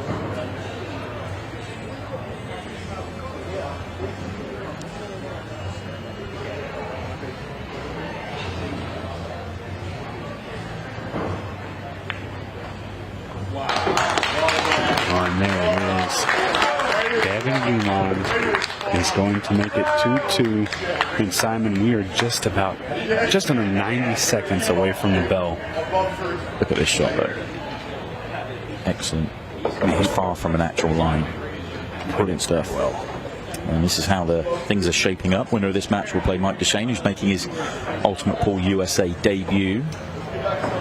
Del Sim, who we have seen before. He played one match in the shootout way back when was that? Kansas City last year, so almost a year ago, 11 months ago now, taking on Ashley Benoit. That's coming up next. Winner will play Justin Bergman, and that will be the top half of the draw, left-hand side of the draw, done and dusted, ready for tomorrow. And we'll turn our attention to the right-hand side. Looking forward to seeing Tina Larsen in her first shootout, and Lukas Werner, who's a young man that comes in with a very much a building reputation. Chase Stumfoll, a very, very good player in Kansas City, young player making his way against our qualifier, Pete Genovese. And then final couple of matches, Declan Brennan will take on Eric Charlton, and Waddingham will take on Damian Pongpanik. I'll tell you, the match I'm really looking forward to here, I think, is going to be Declan Brennan and Eric Charlton. Match of the round. Match of the round, no doubt for me. With this 8 ball. Ooh. Eric's amassed quite a following, and of course this is Declan Brennan's first trip over for an Ultimate Pool USA event. Very successful on the other side of the ocean. But can he continue that here with a tough draw and a crowd favorite as well? Declan's one of my favourite players in the game. It's going to be really tough for him to find the form against Eric. I think it's a tough draw for Declan as a first round match. Simply because Declan's not played this game before.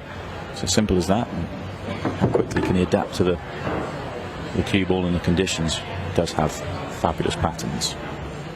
He didn't even bring a cue with him. Yeah, didn't he? He's been trying out cues all day. Yeah. Anyway, that's all for later on. That's how we are, or one of the matches we're going to have to end our day. Kennedy on trying to get himself back in front. He's in a little bit of a sticky situation here. He's kind of in between all of his balls, but he can't really see a clean pocket for any of them. If he pulls up 2 rolls less, he's fine. If he goes 2 rolls more, he's fine. He's right in that middle bit where he's just going to have to pull out a shot. And there's the bell. This is the last shot where we will be under a 30-second shot clock. You'll hear the referee announce it, and this is when things start to get a little wild. It's my favorite saying in pool. 15 seconds is not a lot of time, and things will get a little dicey for both of these players. That was a nice shot. Nice shot to play it that way, how to control the cue ball. Had a quick check that the one goes into the corner. That's not the best shot though.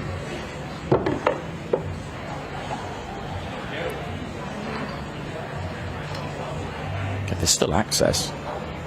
Still access to the 6, but can you hold here to get on, then get on the 1? Certainly don't want to be playing the 6 last ball here. Actually, if he, well, I don't know if he has the angle. If he can just draw back up, he'll have a shot. But this is rough. But then getting onto the 8's tough. Yeah, playing into it, looking for an angle. Oh, not for the first time in the match. Just getting himself in a little bit of trouble. But has it just popped out for him? It has. That's a touch for Kevin Guimond for sure. And it is going to win him. Well, hold your breath here. Hold your breath. Yeah, it's going to win him this rack. That was a really, really good out. Really good. He's the sort of, the way he's running right now, it's the sort of player for an opponent. So for Ricky in this situation, it will be a little bit frustrating because you kind of, all the way through these visits, you're thinking, I'm going to get a look in here. I'm going to get a look in, and then he just pulls out half a shot here and a little rub there. That one was just to land on that ball. It was just a little touch for him. And you can see what we've had so far and what we have yet still to come. Tom Jones got us off to a winning start, and he had a bit of fortune in his victory there over Cody Myers, and then Cody Jaap gets the 6-ball shootout victory over our Louisville junior champion Shane Petrick. 2 good matches to start us off. And this is just round 1. Tomorrow we have the 8 big name seeds entering the tournament.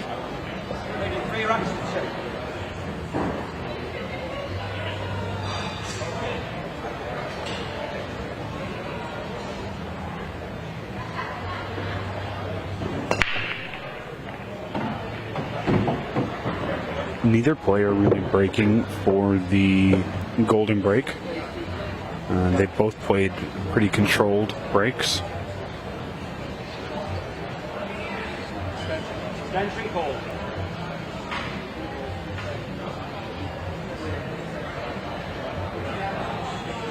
Just looking at the layout, I think if I can get to the 5-ball, I like the stripes because of that.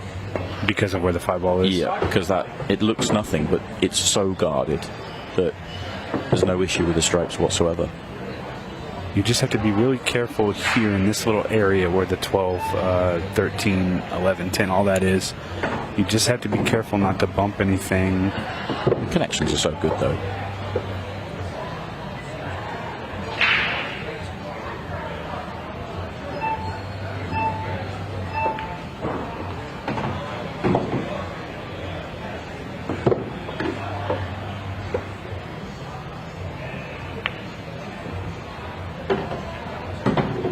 Everything's been set up really good for him. He's played that area very well.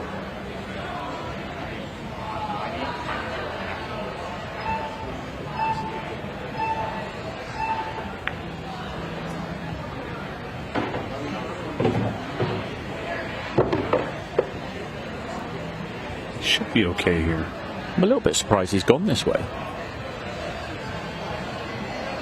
Do you think he was going to take the 10 ball in the corner? I think if you take the 10 in the corner and just hold the cue ball, then you've got less, crossing the line to do with the cue ball. Yeah.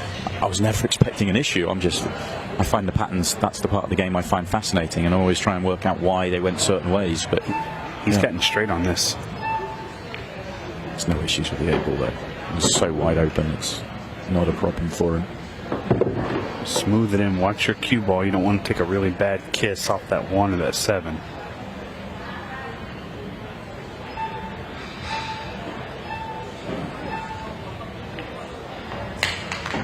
There he goes.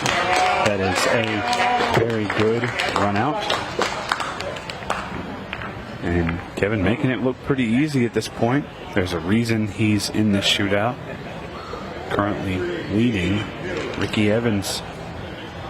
Too clear, isn't it, for the first time in the match? And Ricky is being hurt by his lack of opportunities. Do you change the break up here? Because he's having no luck on his own break, and Kevin's had all the chances in the match. I mean, I think if I'm comfortable with a sideball break where I can possibly put the 8-ball into play, and the rule is in favor of me, breaking and making the 8-ball and getting a win out of it, I think that's what you have to do. Obviously, you don't want to put yourself at a disadvantage if you're not prepared with a sideball break. Keep doing what you're doing, try to make it work. But if you've got that in your arsenal, I think now's the time to go ahead and try it.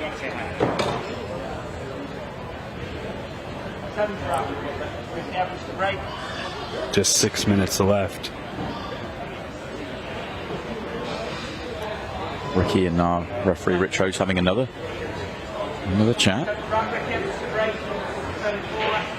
I think he may have been asking, is the 8-ball on the break? I see, yeah. Because he immediately moved his cue ball to the side, so this is very possible that's what that conversation was about. It's just not getting the explosion. I think he broke the last couple from the side as well. It's the first time he's made the ball.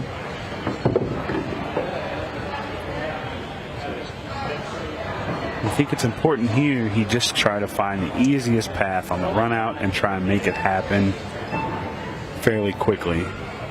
You don't have to rush.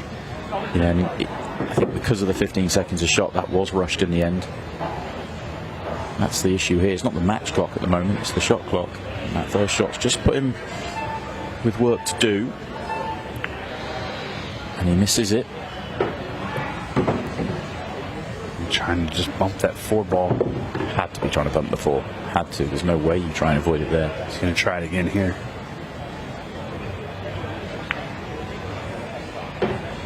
Maybe does it go? It does go, yeah. He just couldn't hold previously, which is why he had to bump it. Or I felt he did, but he felt he could get across. So it was such a big target that I didn't think he could miss it. So that's why I'm saying I think he probably did try and miss it, but an excellent couple of shots afterwards to land in great shape. He always looks so composed at the table. It's fascinating to me that you can look so calm in the situation that he's in, because things are starting to get a little thin, a little dicey.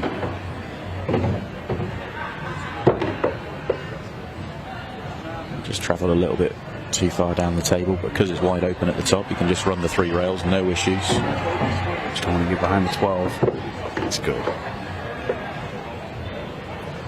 This is going to be just over the 2-minute mark for this run out. A vital one for him. Help part with this one, Simon, is now you got to fade Kevin's break. And he's making, he's just making balls on his break. He's having all the chances.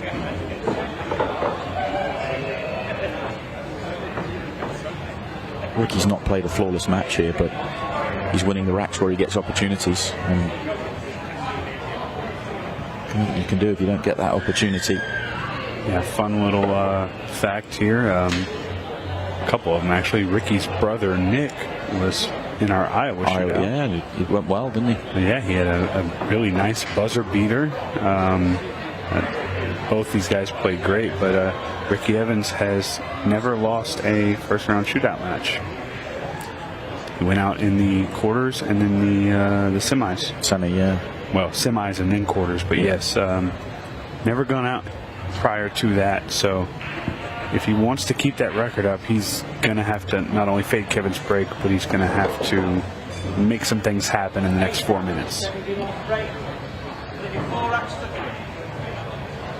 Obviously, he'd love to see a dry break and then the run out and have the opportunity for a break and run out because he'd have time. But don't worry about the match clock until you get to the table and then assess the situation.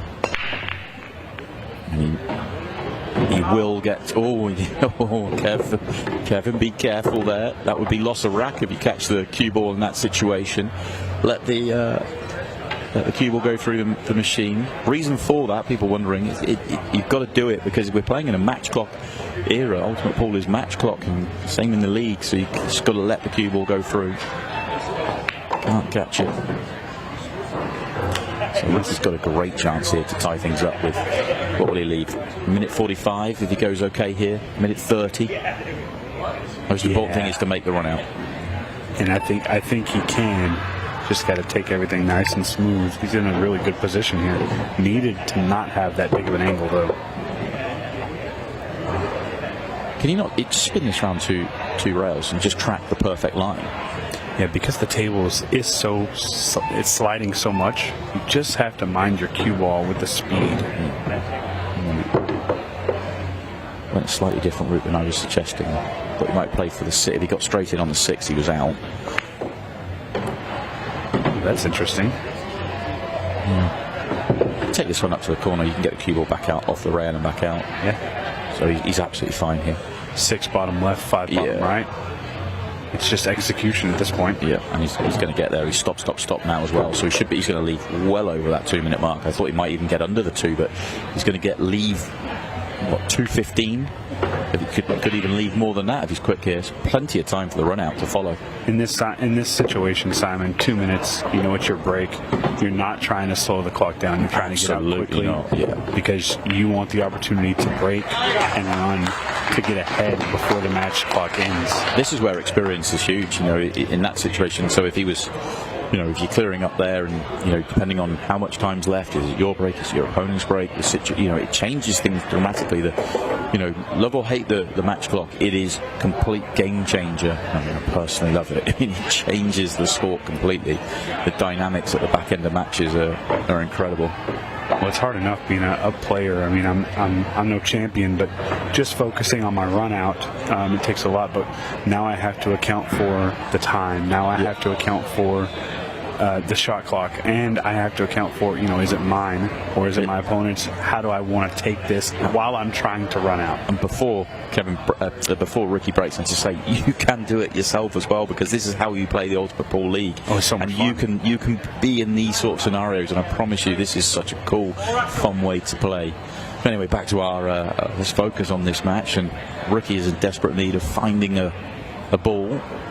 He got one off his last one, and he run them out quickly. So looking for the same again. I'll tell you, he wants the black one. He wants the 8 ball. No movement on the 8. And nothing going on anything else. So the opportunity is going to be Kevin Guimond's to get himself in front and win this match. Talk me through it. What do you see, Simon? What do we see here? I think that you can go both ways here. I think every ball on the table's got a comfortable pocket, but he's going solids, and I think that's the way here. I don't see any issues with the solids at all. I'd want the 6 out the way. I wouldn't want to leave a ball down the table, because what's that connecting to? So I'd have wanted to get that out of the way. I would have probably rather have held the cue ball there to get rid of the 6. If it comes down to a situation where he's in a buzzer beater and that's his last ball, it could come back to bite him. I don't think we'll see that now, but if it's his last ball, then you've got to work with the strikes to get round for the 8, and that's not. He may end up with a slight issue with that ball. Let's see if he works it. That little bump did not help. Yeah, and he's in trouble here. And he's also got to be mindful of the clock here. Mindful of the clock, because if he leaves 45, there'll be enough time for Ricky. And we know Ricky's quick. We've seen him move around the table very quickly. Now he's in trouble. That was just in time. But now he's fully in trouble, so he's going to have to run the clock as long as possible on this shot. He's still going to leave 35 seconds? Yeah, if the cue ball's moving, it's probably 30. Yeah. So if I'm Ricky, I'm ready to go here. I am ready to go. And he did send the cue ball moving. Ricky's going to have a chance to make a buzzer beater here. He's got to be quick. Yeah. Try and stop shots at the back end here. 3 at the top, transition, and then the stop shots. It's a little shy there, a little short pace. Held that well. 20 seconds. This is going to be tight. Very tight. Oh, beautiful. In seconds. Oh, cue ball's going to move too far here. Had to just not let the cue ball run. Not enough time. We're going to see a 6-ball shootout again. Yeah, back-to-back matches. So we're going for the extra time for the 6-ball, and Ricky just slams the cue down. What would he have done for an extra 5 seconds there? An extra 5, I think he gets those. Well, I'll tell you, just from watching, and Kevin knows this, the way he shot that last shot, he fired it. He wanted to make sure the cue ball was moving for as long as he could do it safely. The dangerous way is that if you fire the balls around the table, who knows what happens to the 8? But exactly. it worked out. You know, that the extra few seconds he took off there, he took his previous shot right the way down to the wire on the beeps on the shot clock. So our referee Rich Rhodes is going to explain the situation and how it works. So Kevin did win the break, and he did elect for Mr. Evans here to take the first break. And we've talked about it a little bit. If you're in this situation, Simon, are you setting the time, or are you letting your opponent set it? It's interesting. I think, obviously, I commentate an awful lot now on the English version of the game, where I think now the pros are so good at the 6 red shootout as it is in English ball, that I think you want to set the target. I think you want to set the tone. If you can go out there, set the tone, set yourself a 20, 25, sub 25, probably sub 23, then you feel so good about it because you're putting the pressure on. But because these two guys are not experienced at the 6 ball, I think there's some benefit to going second. Yeah. I think in my situation, if I was thrust into this, I think I'm going to let my opponent go first, because I want the pressure of them setting the time to get to them and cause mistakes. It could bite me in the butt, and they could set a really good time, and I may be in trouble. I've played one competitive six ball shootout, and I elected to go first and set a time, and it worked out because I set the time. I put the pressure on. But it's a double-edged sword. If you try and set that time, and you try and rush too much because you don't know what you're having to do. You don't know what time is going to be good. Sometimes you rush too much and you let one get away, and all of a sudden you're setting 30, 35, and all of a sudden you're thinking, "Oh, why didn't I let my opponent go first?" So, well, we've seen a couple of these. One already tonight, but so in the UK version, you talk about times of 18, 17, 16 seconds. It's a little bit different over there because their balls are different sizes. I think the standard time for America is probably around 22, 23. Oh, I think it's higher. You think so? I think it's higher right now. And I think it's more than that. I think it's because of there's an experience thing. We've seen the times drop the more the players are getting more and more experience with it. But also I think that this table's quicker. The balls don't stop as quick. The balls are going to continue to spin. This is very hard to set quick times on this table. It's so much like glass out there. I think if Ricky sets 25 here, he'll sit down very, very happy. I think he'll be a very happy man with 25. Yeah, the very first one we saw I think Cleve Thompson and Tyler Cyrus set around 27. Yeah. We've seen a few times that were lower than that. I think we saw Chris Nelling and Jordan Shepard set 2 very low times at around 22, 21. Yeah. But those guys are the elite at this. Yeah, they're 2 of the quickest players, and they have huge experience at this. So, yeah, I think anything sub 25 here, and Ricky is a happy man, but you've got to go and set it. Here we go. Remember, the object ball and the cue ball have to be stationary. Other balls can be moving. But he just overhit that shot. He rushed it because he had a ball coming across, and any foul would be 5 seconds added, and that is why he rushed it and overhit the shot.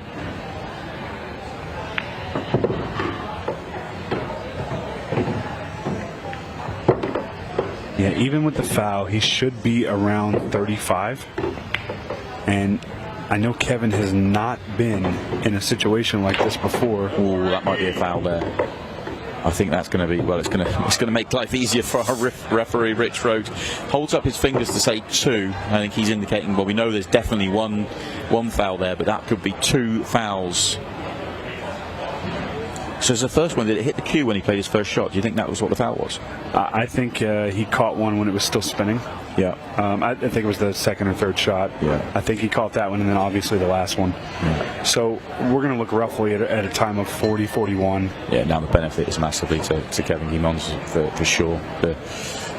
This is a time that should be comfortable enough to beat, because now you don't have to rush. You can just take your time. If you make 6 clean pots here, you're winning every time. So. And we've seen in the past some of the guys that are less experienced, they'll fire at the break, move balls around. If Kevin has done his research and his due diligence, he'll soft break, move a ball just up the table, give himself some clean stop shots, and he'll be able to just pop, pop, pop, pop, pop. I win.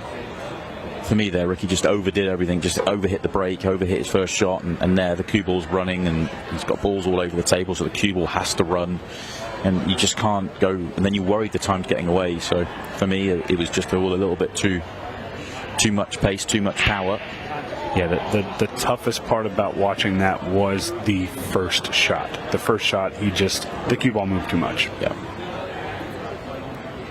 So, comfortable time here for Kevin Guimond to beat. Just over the 40 seconds. There you go, 41.52. Got to wait for the cue ball, but now he can go. See how he can take a little bit extra time here because he knows the time is comfortable to beat. Doesn't have to rush. Especially because he made one on the break. Yeah, which massively helps. Ricky may be a little bit annoyed at this, but Kevin made the right call. He put Ricky in first to set the time. And here it is. Yeah, there you go. 6 clean pots, or one off the break, and it is going to be Kevin Guimond that gets the victory. Another match that goes all the way down to the 6-ball shootout. Ricky Evans just not setting the time quick enough, and Kevin Guimond did the rest. So he marches on. He goes into the last 16 where he will meet Mike Duchesne in the morning. We're going to hear from him though after this short break.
Welcome back. Let's get a few words with Kevin. Congratulations. Good victory. Let's talk about the 6-ball first.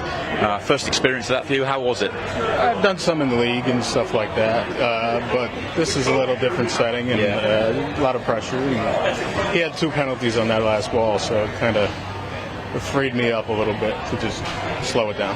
Was that part of the thinking then? Let Ricky go first and hope that you got a time like that to beat, because then it was noticeable that you were very composed, just waiting to make sure you got the shots right. Yeah, just stay calm, stay cool, and put the balls in the hole. That's it. Sounds like a good plan. But the match itself, it felt like you got off to a good start, but then you started to lose the cue ball a little bit and allow Ricky into the match, and then it could have gone either way there towards the end. Yeah, 4-3. I scratch on the break.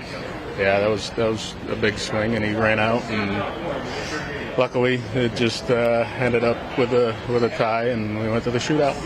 What's it like sitting there watching him nearly run around, and were you always confident he didn't have maybe 5 seconds short, 10 seconds short of enough time to win it in real time? In real time, I think he got caught by the 10-second buzzer, and he slowed down for a second, and then he went, and then he ended up missing the 15. But I think if he stayed in rhythm, he actually might have had just enough time to pop the 8. Yeah, it was certainly a good finish for sure.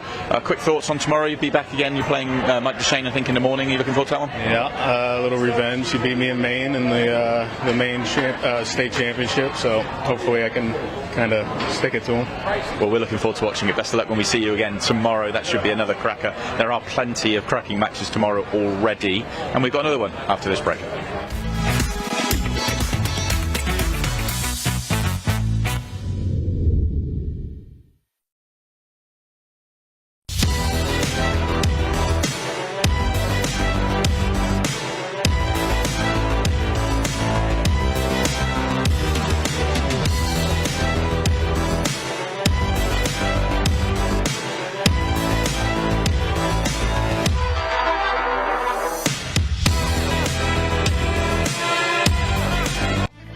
Over 175 years of billiards history, tradition, and expert craftsmanship, Brunswick is a name synonymous with our game, which makes it the perfect partner for Ultimate Pool USA's vision, a fun, fast, and exciting pool for the players all across the United States.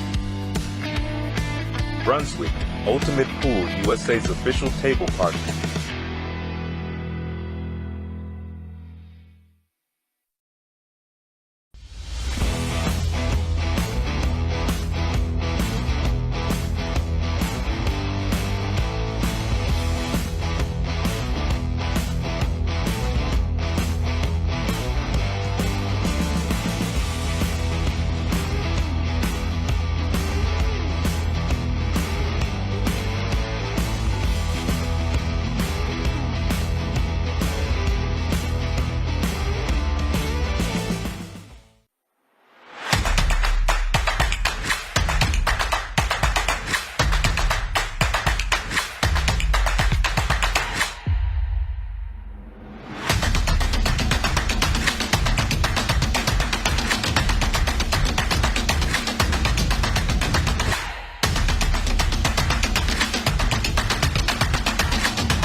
And welcome back to Boston.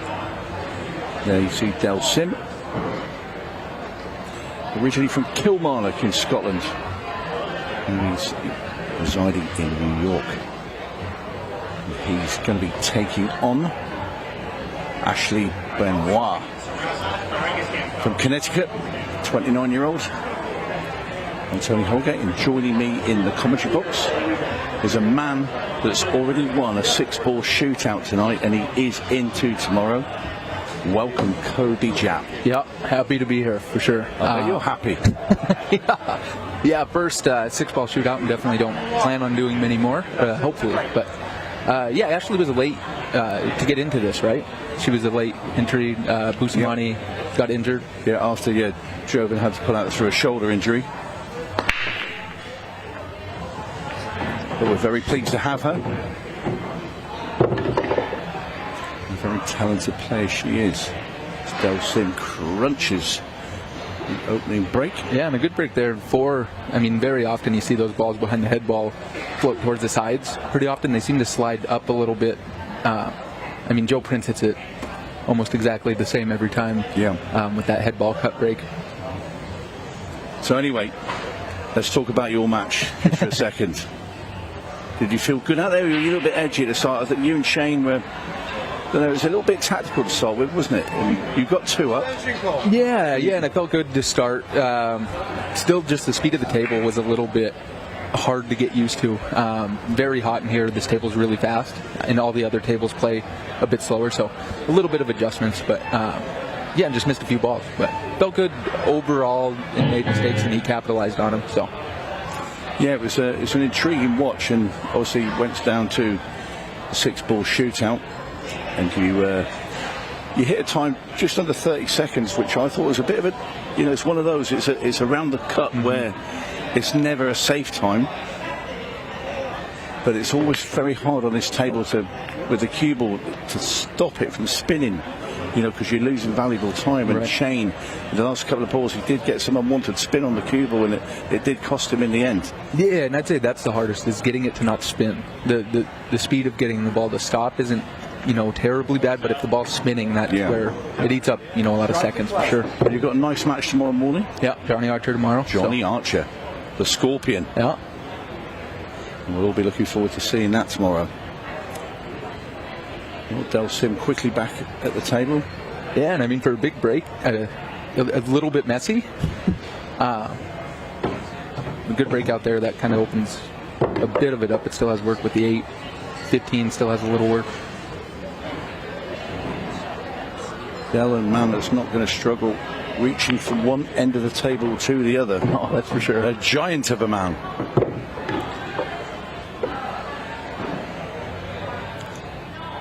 Nicely. What do you do with the 8 here, Tony? I'll tell you, I want to move that 6 out of the way, or just get into the 8 somewhere, because I don't like it where it's sat. The bank shot's not really there either way.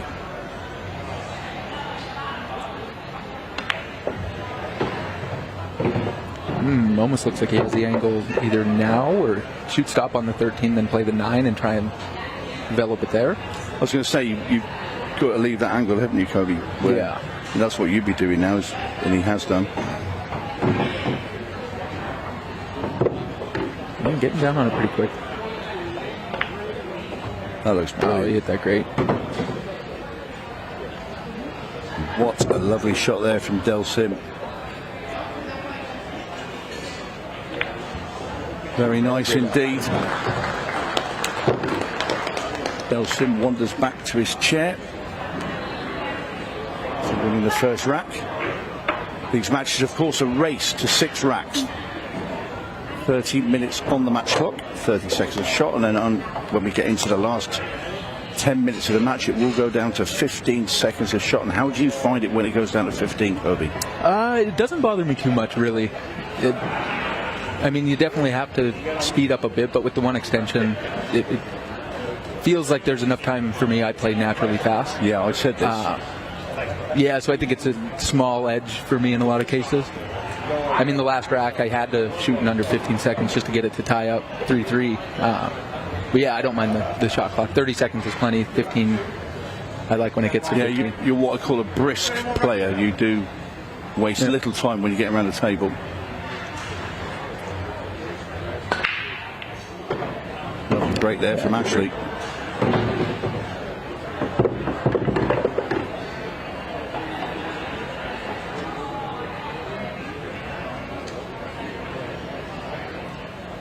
Of course, we do have the golden breaks in play.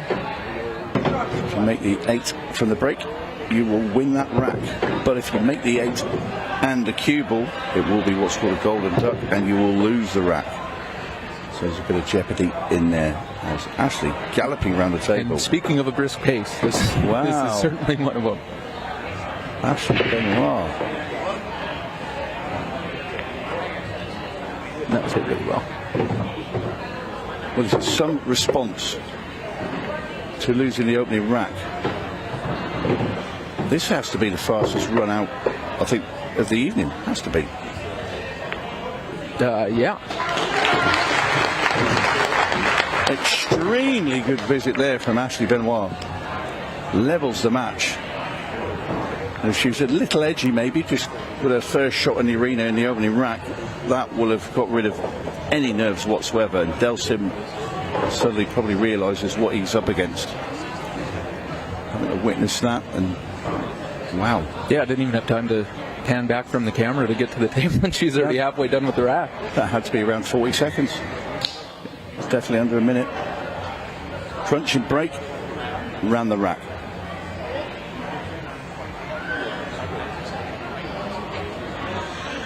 Darryl Hibbard, our referee, checks the balls.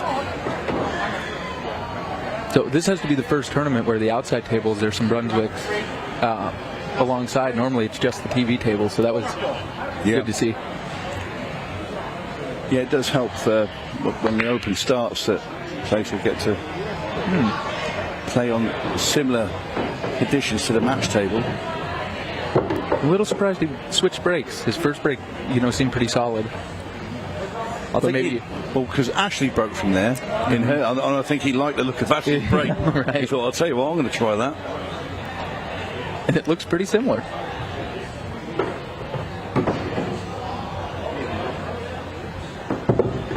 Desperately wanted the cue ball to stop then. He's still got the 2 ball.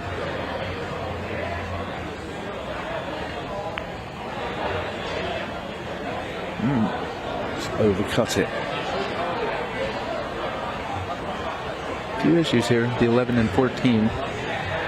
Do you think that 11 just plays in the side if you get down to it? Yes, it's where those 2 balls are. It's awkward to get on a ball to move them. You need to slow down.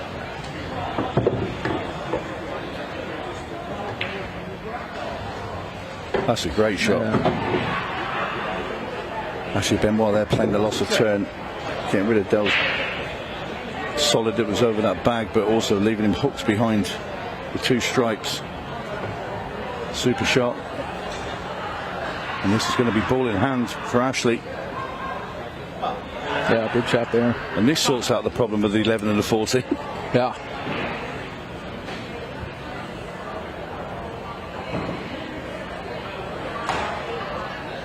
Now, does that 12 pass the 4 ball now? Well, that fixes that issue, I was too. going to say, Ashley just answered your question.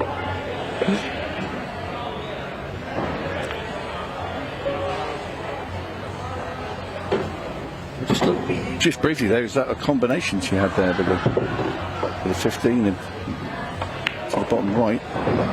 She's not bothered, doesn't matter. Yeah, a little awkward over the 1, but should be able to just punch, either shoot the 15 and roll 1 rail back onto it.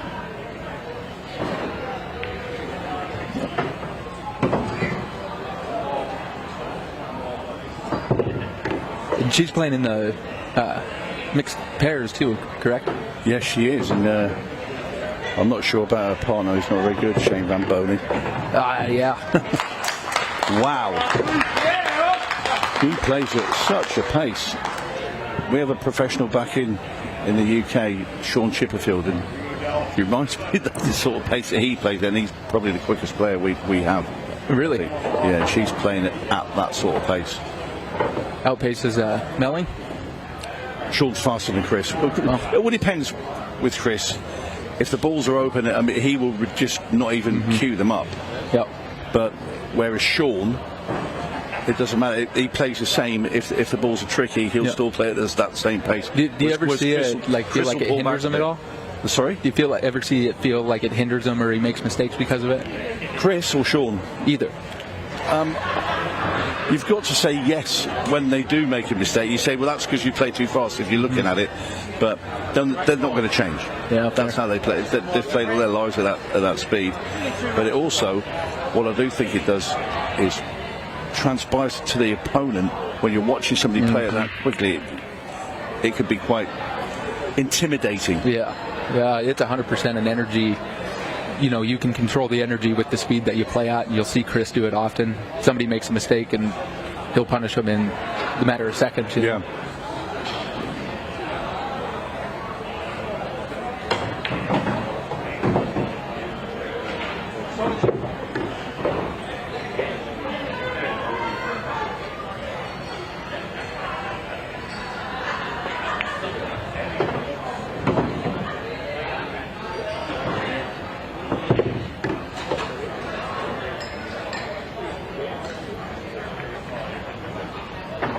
Yeah, a good-looking table here. I don't see any issues. First, it looked like that 5 might be a little tight in the side, but he got down on it quick. Another player who plays really quick still.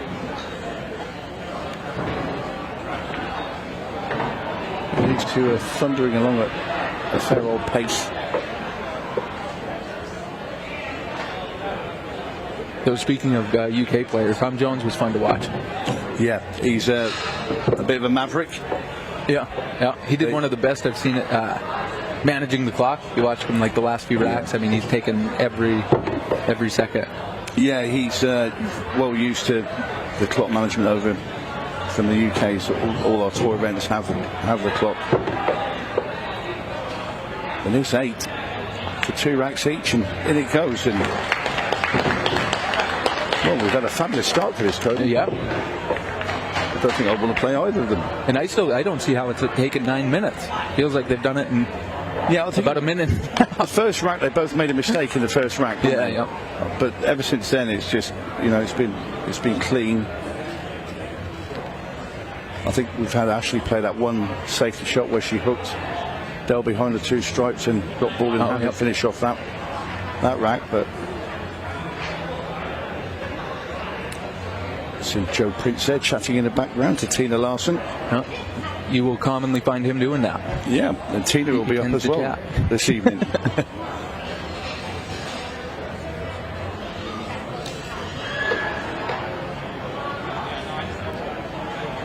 Yeah, me and Joe actually did our normal played each other for several hours again this week. So you were playing earlier when I came in. Yeah, we ended up breaking even. So you weren't playing for money again, were you? Never. We're just friends. We're just goofing around. Was he sober this time? Yeah, he was. I do remember in Arizona when you two were playing, and he certainly wasn't then, and he lost a couple of quid to you. Yeah.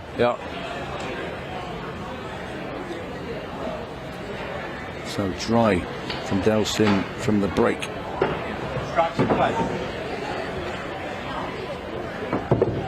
So can Ashley Benoit take full advantage?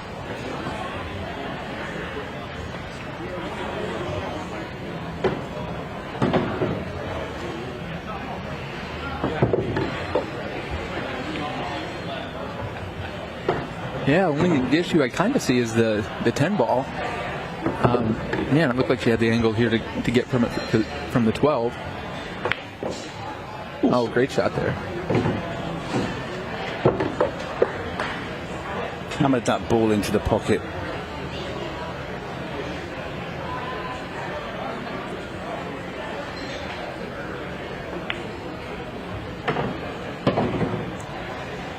I think she fancied playing the ball into the bottom corner and then coming into that gap past the 8, but it was a bit tricky. Right. So maybe just bump into the 6 here and stop it. Yeah, you leave yourself a clear shot. Yeah, I kind of like the other way. Just getting from here to the 8 can be tricky with the clock being slick. It's hard to check it off the short rail.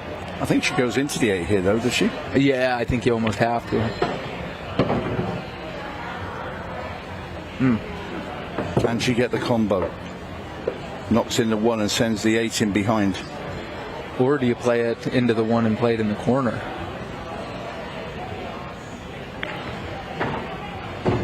The angle kind of wanted to feed it. I don't know. That was tough. Yeah. Lots of turn and handing. Pretty inviting tables to Delsin. Yeah, and that's why I liked your plan of shooting the 12 ball first and trying to go into that gap. Then you can run into the 8 like you did, and you're still going to end up with a shot there.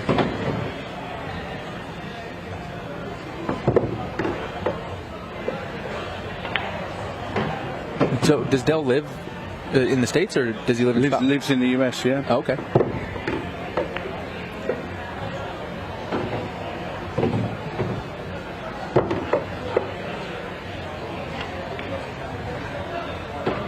He's going to get stuck to this. This is, well, that's made this shot way harder. He's very quick down. Yeah, not bothered at all.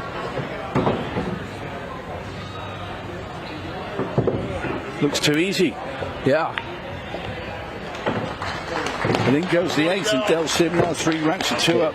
It's easy for the little ones to kind of get away from you. You know, just a little roll. These tables just roll for forever. Well, I think at the pace that these two are playing out, it's very hard to see a 6-ball shootout at the end of this. I think we will get to the magic 6. Yeah, it's just wild. You know, in Iowa, there wasn't a single 6-ball shootout, right? That's good. Between the Open, the juniors, nothing. No events had one, and then, you know, there's already been 2.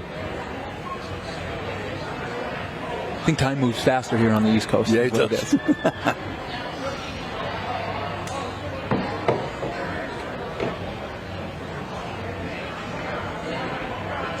Yeah, they're not even halfway, you know, through the match clock, and it's 3-2. So, I mean, there's a chance that it could. But once you get to that 15-second shot clock as well, you know, then you really can't burn as much time.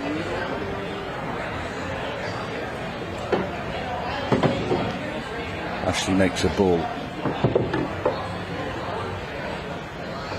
Nothing easy to start with, though. Bit left the cue ball. No, 9 in the side. Oh, and played it with pace. Yeah, the sort of tricky when just where she landed with the cue ball is trying to play, and obviously then playing it at pace makes it 5 times harder. Right. I think slowly she probably makes that in the side pocket. Right. Yeah, and I like playing it. You could play it like a medium pace and punch into the 15 and move it out.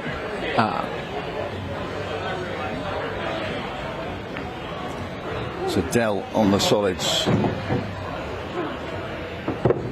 The big trick is going to be the 8 ball.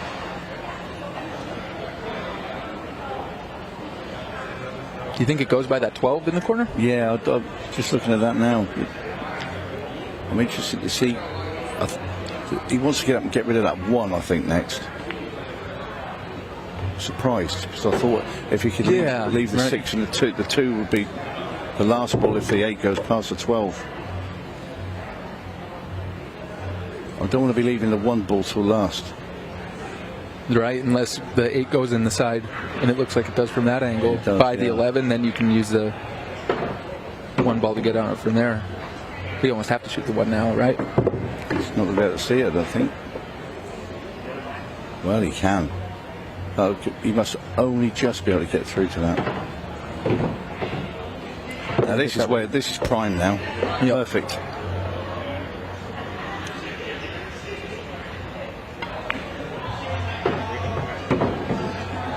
This has been solid. Yeah. Yeah, and super smooth. I love the big mechanics. Just big stroke. Yeah.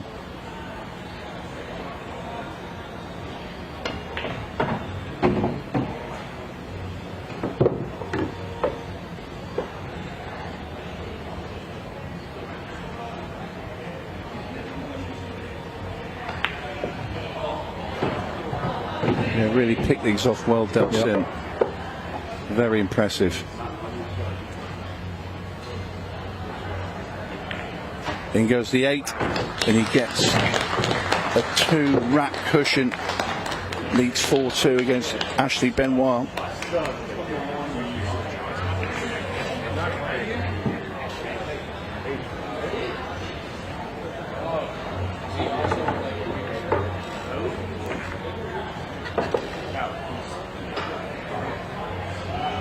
Ashley Benoit having a little chat.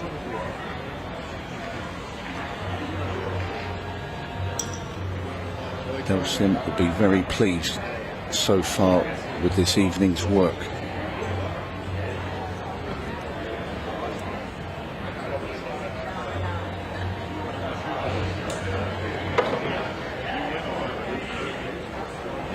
Rack 7, Larsen to break. Leading 4 racks to 2. So rack 7, Delson to break off, and he's changed back to the head ball. Where's the cue ball going? Bet he wishes he hadn't now. Yeah, the shake of the head. Yeah, and it looks like he may have cut across the ball.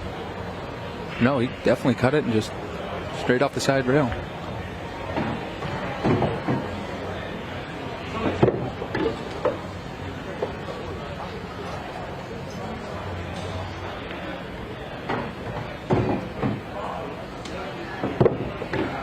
Plays like she's playing a 6-ball shootout. Yeah.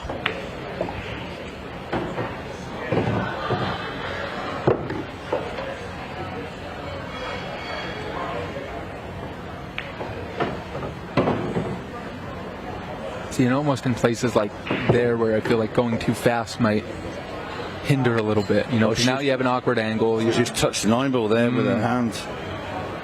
So that's ball in hand now for Delson, and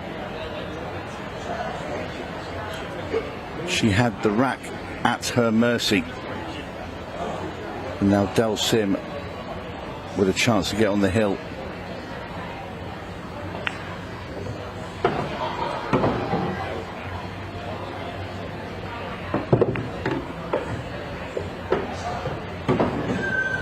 Wants to get that cue ball off that rail. So do you think roll, or just like punch it out and shoot the 9 in the corner, or do you roll up past it and play? I think I play it quite punchy. He's gone for Yeah, and I like that. That's probably the better shot. I wouldn't have been that trustworthy of where to get the cue ball because of the pace of the table. He's played that really, really well.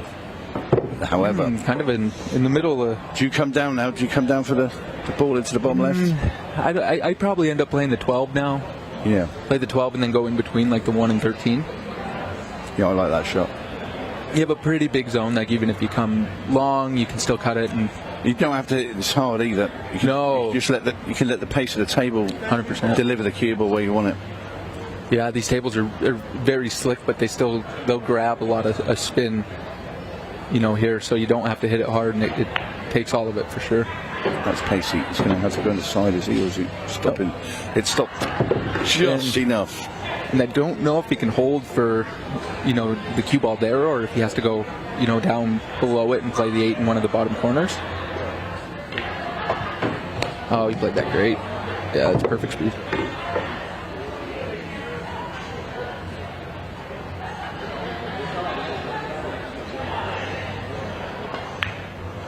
And down goes the 8. Yeah, and they'll look solid. He's been impressive. But you've got to feel a little bit there for Ashley Benoit. She looked like she's going to complete that rack, and just as she went to put a hand on the table to play a next shot, she just caught the 9 ball with her finger. No, and there's not a lot of all-ball fouls like in tournaments in the States, so it's a pretty rare thing to play, And that was my biggest concern the first time I played on the TV table here was just don't touch any balls. Don't do that and you'll be good. Larsen just 1 rack away. Well, and it isn't fair. It's a lot easier to do here with the balls being bigger. In the UK, they're just tiny. Yeah, compared to these, yeah. But the cue balls are 1 inch and 7/8. Is that right? Wow. Rack 8. And then we'll have to break. 5 racks to 2.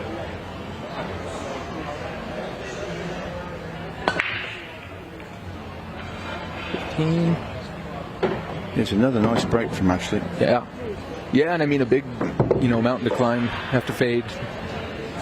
Well, she's never going to worry about the clock. Yeah, exactly, right. But it is a big ask to reel off 4 racks in a row.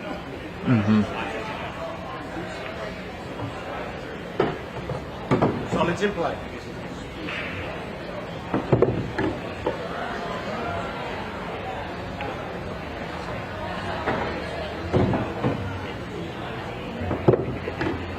Mm, 13 could get a little weird.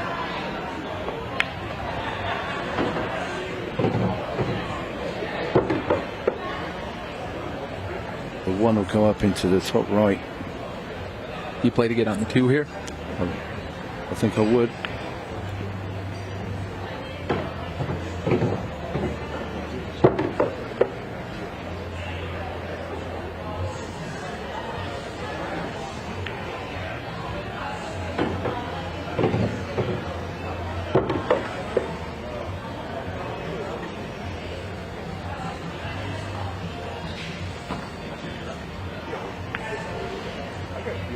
Nice. Lovely control there. I should just run this 7 in and get through enough. I think to so. Cut the 8 in the top. It's just this angle, it looks like it's coming away. Wow. I think she's got to look at it. Well, she kissed into the 9 ball there, and it is tight, but it looks like it's makeable in this bottom corner. Oh, fabulous play from Ashley Benoit. What a great finish.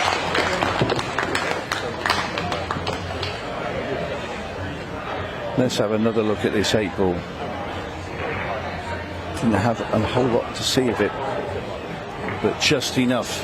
And that probably was the guide, but just enough to make it into that corner.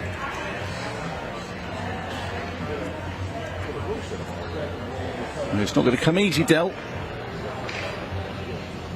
No, and a big break here. Yeah. I mean, the break has been pretty fickle on both sides for sure. There he is. There is the man himself. Shane Van Boning.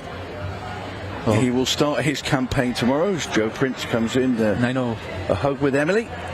And I know somebody that gets to play him first match in the Open too. As me. Yes, exactly, of course. Yep, I played first match in the Open. We have a pretty tough group. Amy Beauchamp. Amy Beauchamp, yeah.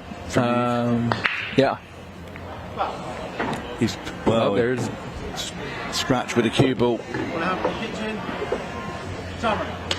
So Ashley now with ball in hand.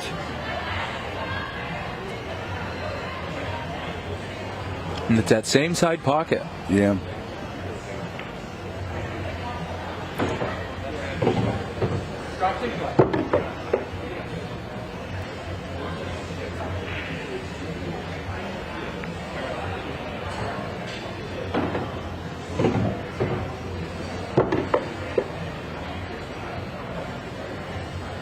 Shane's come to have a look at his partner for Saturday's mixed pair shootout. Yeah, it was fun to watch Shane and Savannah. I mean, Shane just does such a good job at, controlling, not controlling, but just helping out the people that he plays with. It's pretty impressive. Well, she's going to have to play a bank shot now with the 13. That's all that's available. No, she's gone for the safety there. I don't think that was on. No. Although it's covered, but it's easily broke out. 5, 4, attention call. Must have had an issue with the shot clock, maybe? Yeah, the beep. I think it was the beeps. Yeah, I just heard someone was manually counting down. Larson now with the opportunity to get himself over the line. And he has been impressive. Yep. I did feel that Ashley should have gone for that bank shot. Yeah, me too. 5, 4, 3. So yes, we do have a beep issue. That is now Richard Rhodes, who is He's now the designated filling in for the beeper. 5, 4.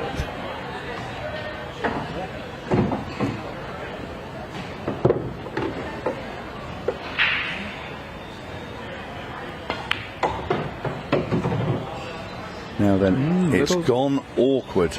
That's the worst place that he could probably put it. This is not a gimme. Oh, lovely shot. Yeah, and just took his medicine on the 8.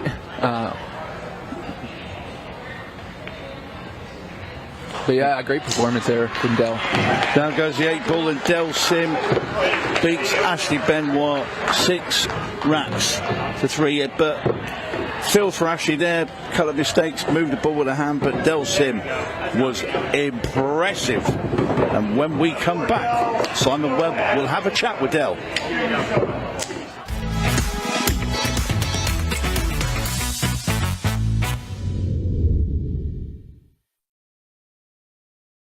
Hi, I'm Scott Ryan, Ultimate Pool USA CEO, and I'm here to tell you that Ultimate Pool USA is capturing the hearts and minds of so many pool players across the United States.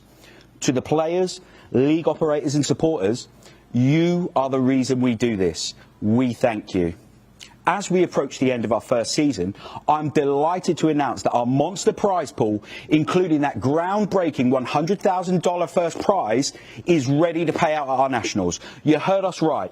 No gimmicks, no gifts to the value of, just $100,000 in cash for the best team playing Ultimate Pool USA at our nationals. For the players, I'm going to hand you over to Ultimate Pool USA President Jordan Chavouche, who's going to reveal where our nationals is being held this year. Hi everyone, we're delighted to announce that the 2025 Ultimate Pool League National is going to be held right here in Cherokee, North Carolina at the stunning Harrah's Resort and Casino from Monday 10th through to Saturday the 15th of November. And guys, we've got you covered. Don't worry about too little playing space. We've got over 40,000 square feet. Don't worry about staying up too late. Our tournament team have got you at the heart of everything they do. Plus, when you're not playing, you can use the incredible facilities this resort has to offer, such as the spa, the bowling alley, and the many amazing restaurants. The whole team are really excited to welcome you here, so I look forward to seeing you in November, and good luck. This will be the biggest party in pool. Teams and players fighting it out to be the best of Ultimate Pool USA. But that's not all. We will have many special attractions, including our shootout, an open event, and many surprise guests from pools past and present. Get ready for all of the high-octane, fast-paced action you've come to expect from Ultimate Pool USA. For the players, league operators and supporters, this November, Ultimate Pool USA changes the game. We'll see you in Cherokee.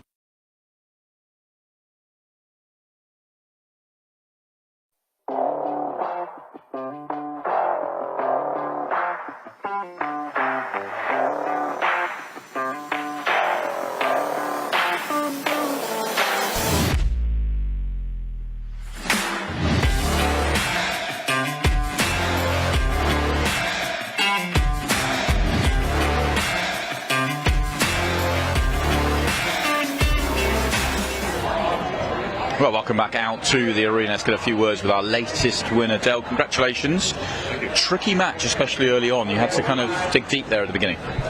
Yeah, it's never nice coming up against someone that you know is a fantastic up-and-coming player. You know, she rose through the junior ranks.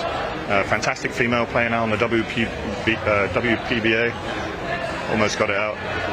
And you saw she doesn't take her time. You know, she takes no time at all to clear a rack. So I knew she was going to be very dangerous coming into this. So I was really pleased to get the win in the fashion I did. Yeah, and I guess especially in a 30-minute match, because the pressure's on, especially going behind early. You feel like if one more goes, and all of a sudden you feel like you're chasing it. So it was important to just stay there at the beginning, and then you could pull away. Yeah, she got 2-1 ahead. I don't know if you saw that, and my break was terrible today. I really need to do something to figure that out, because I was trying different things left and right. I scratched 3 or 4 times, and that gave her a good opportunity. I was just very fortunate that my run-out game was better today. I guess it's going to be key tomorrow. I think you've got Justin Bergman, haven't you, in the morning, so it's going to be key to trying to find the break and take some opportunities and keep him off the table. Well, if you remember from Kansas, I had another scenario, three dry breaks against Justin and lost 6-4. So if I can just find that difference, I know I have the game to run the table.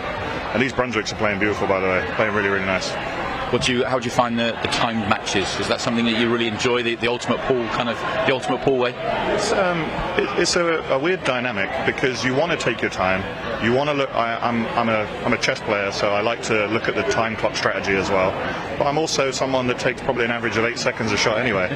So I like the dynamic of it, because I think it puts pressure on people that are perhaps a little bit slower, and it gives you a great format. So yeah, kudos to that. Gives us plenty of drama as well. Look, thank you and congratulations on a very good performance. We look forward to seeing when you're back out here tomorrow, and we're going to be back out here after the break with another match.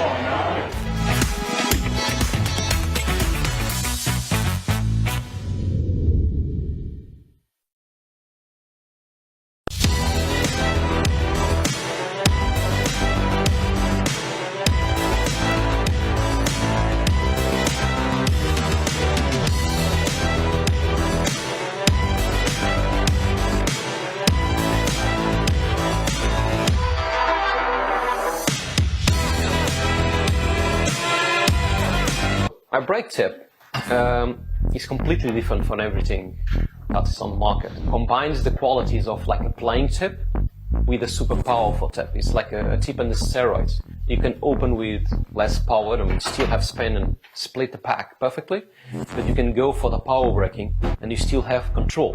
You just need to know how to do it. A lot of players that they told me that because they use so less power on breaking, they can focus on accuracy, and the rack always splits the way they want. And because they are not using the power, they keep that accuracy and its reliability. I believe that when you're going to buy something, you need to believe on it and buy it perfectly. And on my side, what I believe is, if I'm going to offer you something, it needs to be better than I was expecting before buying itself. The increases, it's fantastic, it's super good. And they are consistent, they still have power or more power than the normal tips, and they last.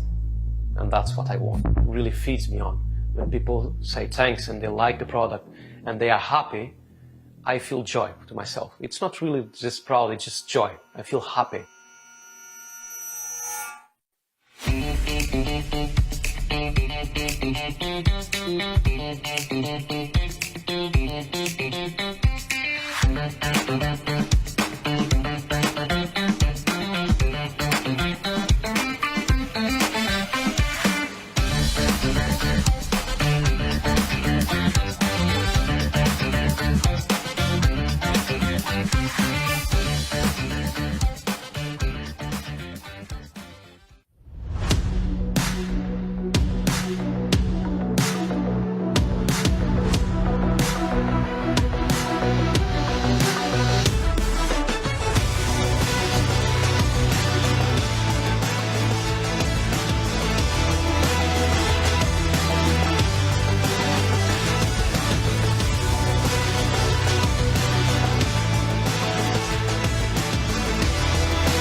over 175 years of billiards history, tradition, and expert craftsmanship, Brunswick is a name synonymous with our game, which makes it the perfect partner for Ultimate Pool USA's vision, a fun, fast, and exciting pool for the players all across the United States.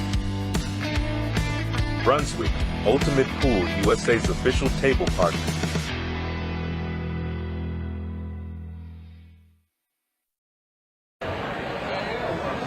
And we are back in the Ultimate Pool USA Arena. We have another great match here in our it's our 24 round.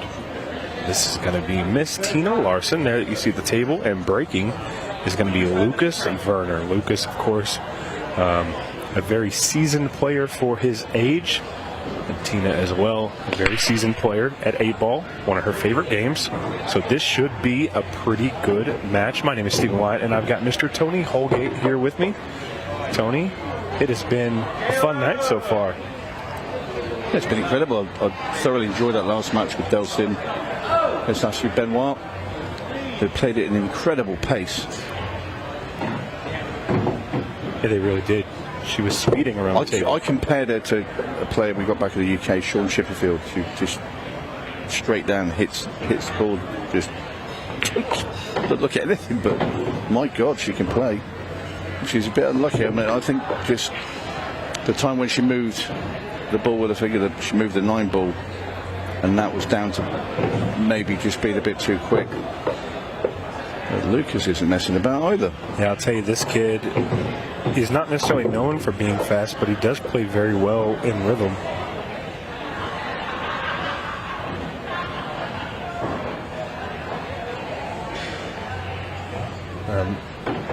Myself, him, and Ricky Evans were having a nice little laugh that we feel like they could be brothers almost. I thought you were about to say you three were in a 3-man team. I was going to say how on earth does they'll be have that much bad luck to have you in their team? They drew the short end of the straw for sure, but we got a picture of them together because they look so close to that. I can't believe you missed that. What a miss that is.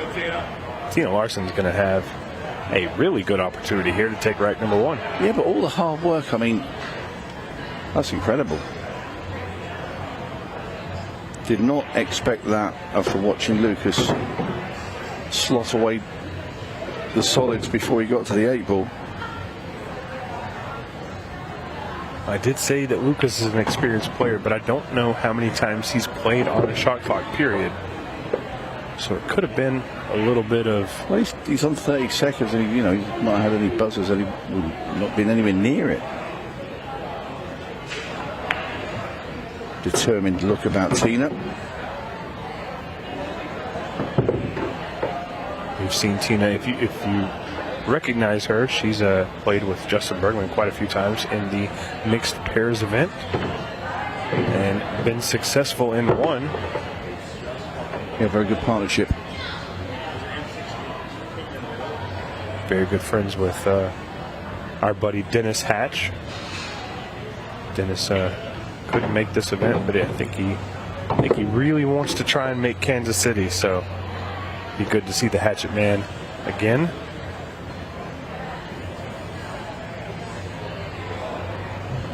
And all the coaching from Dennis is really paying off for Tina because she's ran this rack really well.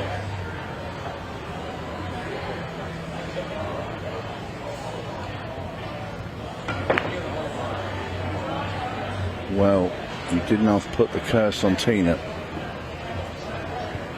That was an incredible miscue. And Lukas, right at the end of the rack, taps in the 8-ball into the side pocket. I bet you can't believe it. I can't believe it. Can't believe it. We've had 2 incredible things happen in that first rack. We had the miss from Lukas, and then this there. She lifted right off the cue there. As she went to strike it, she jumped straight up.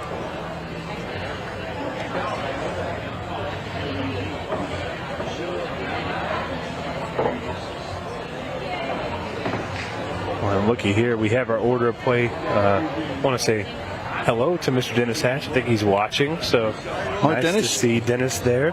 But we'll get back to this. Tina Larson and Lukas Verner playing right now. Of course, we have Chase Stumfoll and Pete Genovese. I hope I'm saying that correctly. If I'm not, I apologize. And then the match I think everybody is excited for, Declan Brennan and Eric Charlton. That's going to be a banger of a match.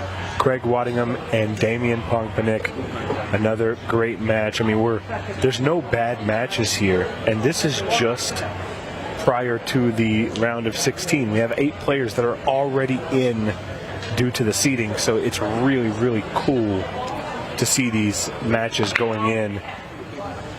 And there's going to be some monster matches. Uh-oh, what happened here?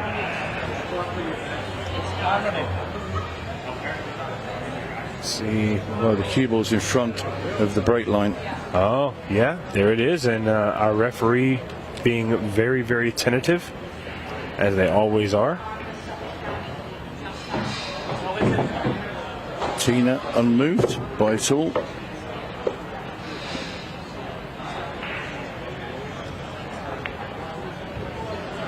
Lukas is going to come out of the gate quick in this one. I think he would benefit to slowing down just a tad bit.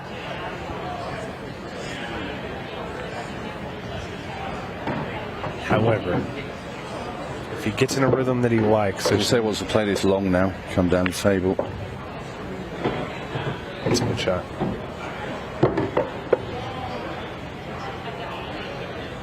Right, you can punch up through the gap here.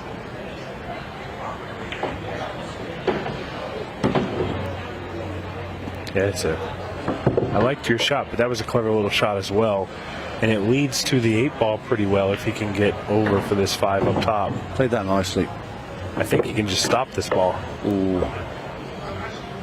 That's what he's just looked at. See. Very nicely done. A very quick rack from Lukas Verner after a over-the-line foul from Tina Larson. Unfortunate. It does happen sometimes. Yeah, we've had we had 2 incidents in the opening rack, and we've had another incident in rack 2. So it's not without its drama. And that one was punished to the hilt by Lukas Verner. And there is the main draw. And you can see the winner of this will play Joe Prince tomorrow. Left hand side of the draw, they're all matched up. You can see them. Shane Van Boney will take on Tom Jones tomorrow morning. Johnny Archer, Cody, Jaap, Mighty Chain, Kevin Guimond, Justin Bergman, Del Sim. And you can see the 3 remaining matches after this. Winner will play Tom Cousins of Chase Stumfoll and Pete Genovese. Declan Brennan, Eric Charlton. They get David Matlock and Craig Waddingham, Damian Pongpanik. The winner plays Skylar Woodward. I'll tell you, Tony, what I'm really excited to see. I've got the pleasure of being around him a little bit. I'm really, really excited to see Mike Duchesne come into our arena and play. He's a phenomenal player, and he's genuinely excited about being here. He's messaged me a couple times, and it's really cool to see him excited to play pool again, because he played for a long time, was very successful at it, and had taken a step back. So I like seeing him jump back in the ring. Look at this break.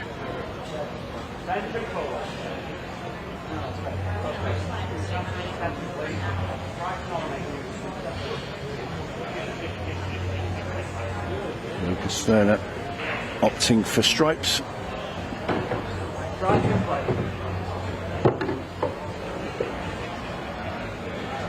There you see his main problem ball is at the bottom of the table, but he does have that connecting ball, the 14. He wants to leave himself an angle down there to bump out the 11. We'll play it now. Might go straight into the 4 ball if he can and hold for the 11.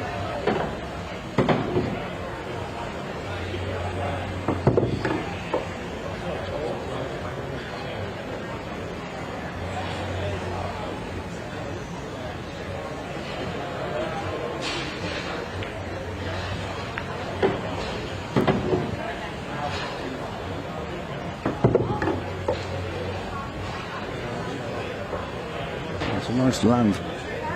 Very finished there. Just managed to push the 12 through enough to get on it as well. The 8 is sitting pretty.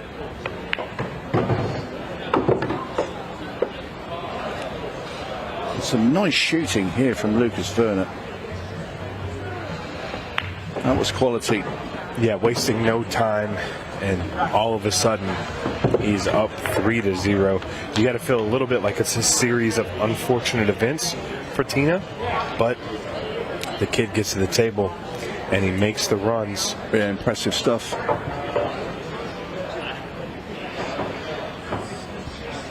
Tina's very stone-faced. I know she's... Yeah, you don't see a lot of emotion from Tina.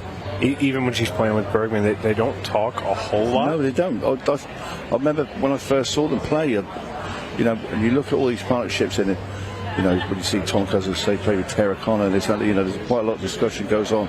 When I saw Justin and Tina play first, I thought, look, they were like two strangers, if you know. They'd play their shots, didn't speak to each other. There's somebody pop, you know, make the 8 ball, come back, a quick D up, and that's it. On with the next. Nothing.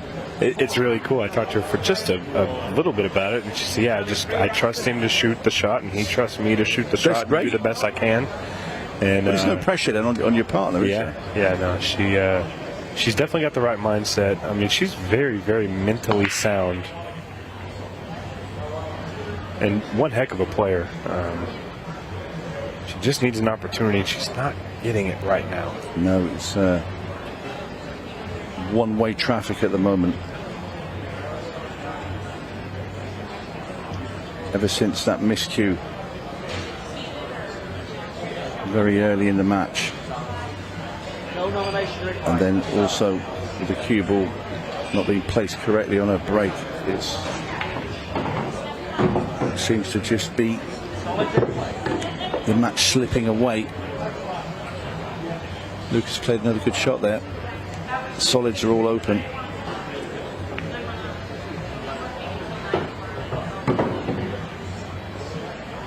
Everything available for Lukas.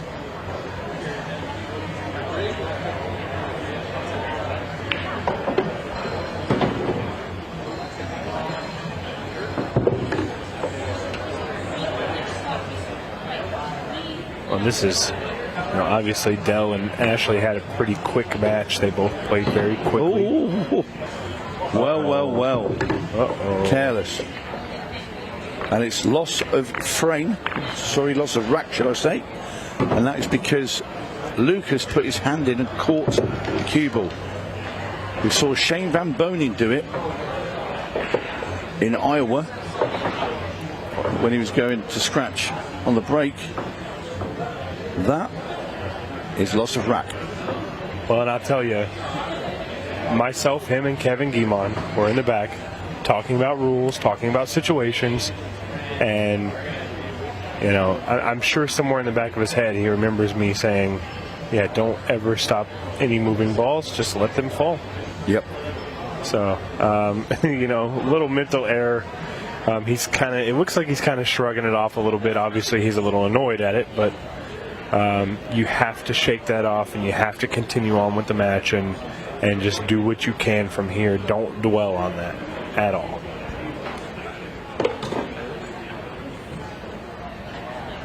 This is a brand new rack, brand new shot at the table to run out.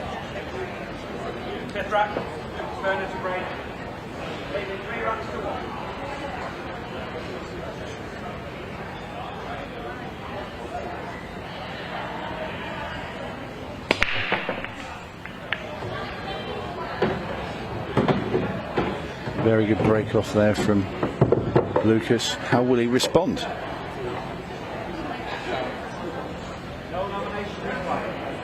One thing is, I bet he never does it again. It's one of those scratches that once you've done it once, it will live with you forever. That's how those things usually go, right? They do. Just look at the response, because these solids are all gone.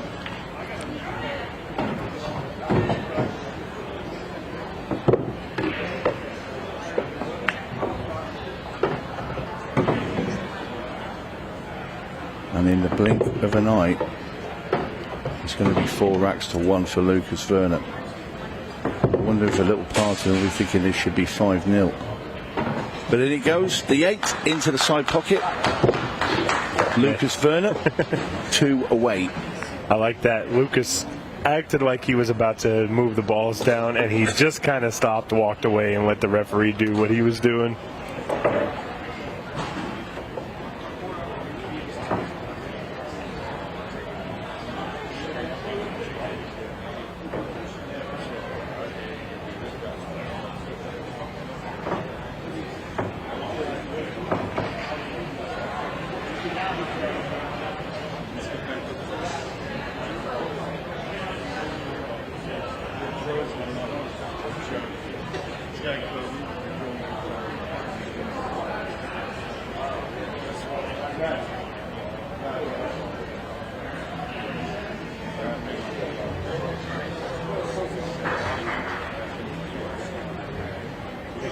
Larsen with it all to do.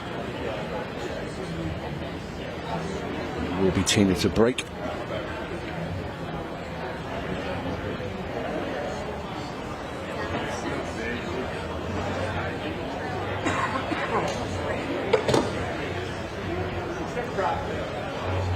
Tina Larsen to break, trailing 4 racks to 1. Good, Tina. So Tina Larsen breaking off rack 6. It is a race to 6, and Lucas-Verner has 4 of them on his side of the board. Well, the 8 ball was moving and it got kissed back the wrong way. Another dry break for Tina.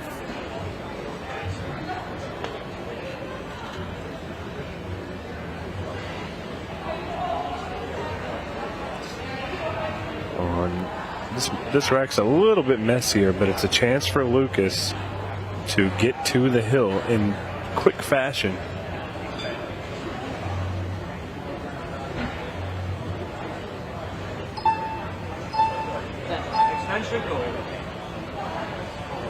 As you hear Lucas call his extension, each player does get a 15-second extension, once per rack.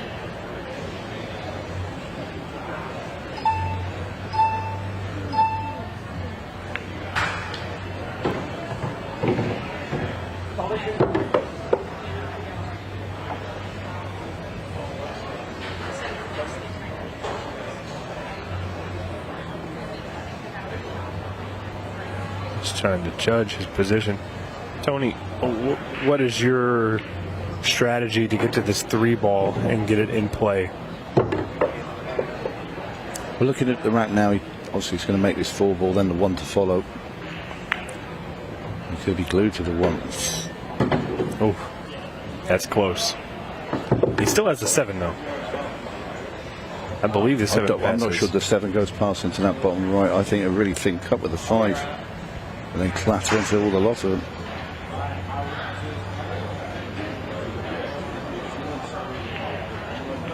Oh, he tried to cut the 5 ball. That was cuttable. A strong shot. Well, now Tina has a chance to that get was the on shot. the board. That's the only shot I had to play, which obviously then it moved everything out of the way. But yeah, I agree. It's definitely the right shot. It's good for Tina, though. She has an opportunity here at the table to see if she can take away a little bit of Lucas's lead.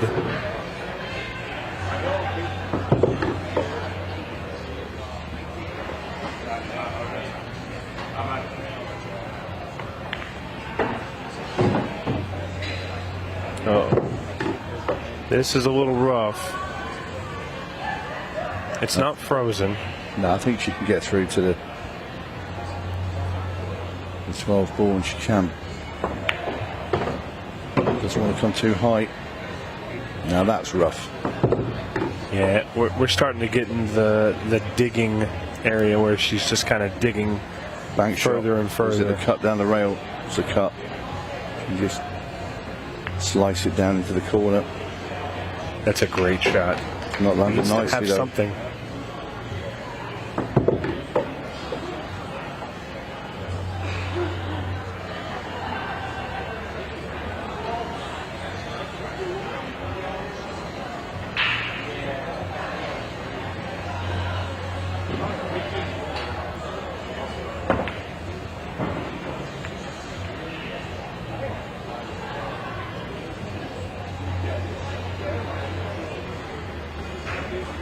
that situation, it wouldn't have been terrible if she didn't leave him the 1 ball to break out the 7.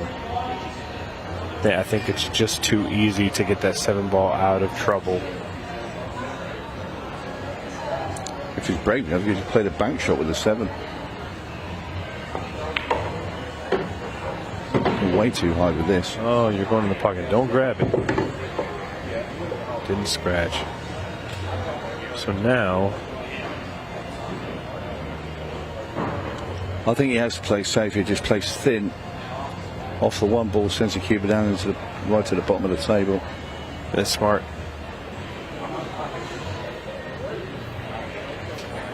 And it's just at an angle where on the slick felt, I don't think that she can play the 13 and come over and break out her 11. She's going to go rail first here. She may be just looking for a good hit.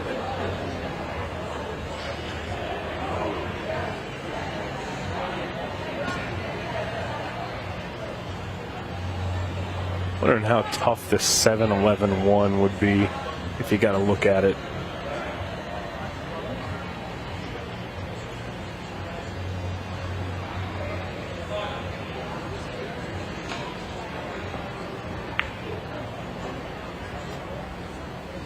Going to give himself an opportunity to get it up there closer so he can bust those balls out. It's smart play.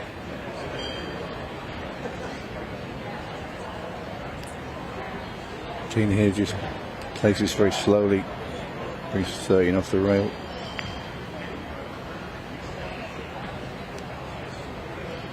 Good shot there. She's blocked off any thought of the combination playing to be played into that top left-hand corner by Lukas.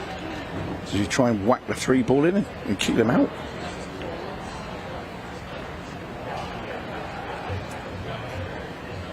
This is an interesting situation. The time's not really a factor yet, but Tina won't be able to afford to get into these safety battles like this for too much longer.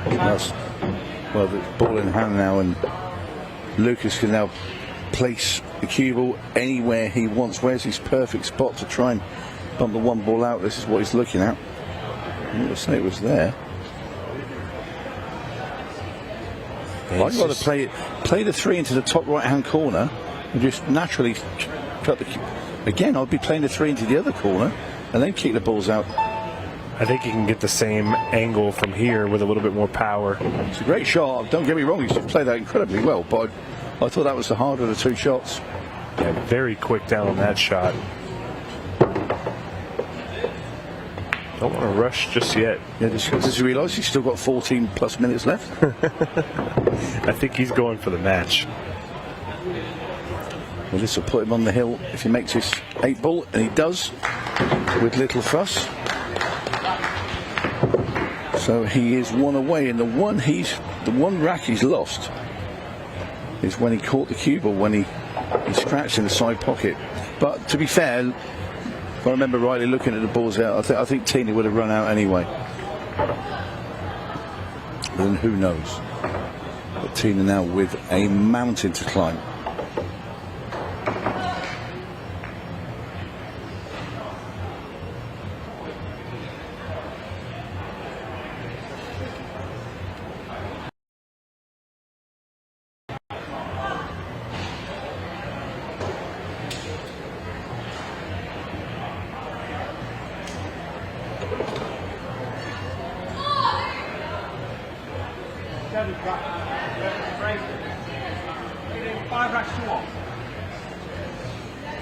As you hear referee Rich Rhodes there, Lukas leading 5-1, 14 minutes left. Big break, balls down. What's he going to have a sight at? This is the question. You can tell by his face there that it's not extremely nice. I'd like stripes straight away. You can make the 10 ball straight into the bottom right hand corner and they're all open.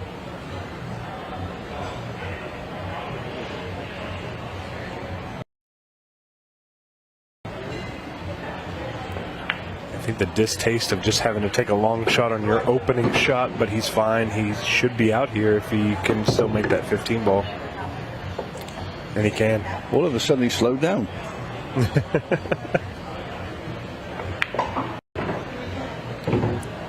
wasn't playing for that bump. Yeah, I think he was trying to go underneath it. He's given himself a new problem now on the 14th. Play it now. I think he can take the 14 now. Yeah, bottom right. Roll up and just bump that one out of the way. He's actually going to draw backwards. Yeah, into the rail. It holds for the ball into the center, into the side pocket after. That's a good shot.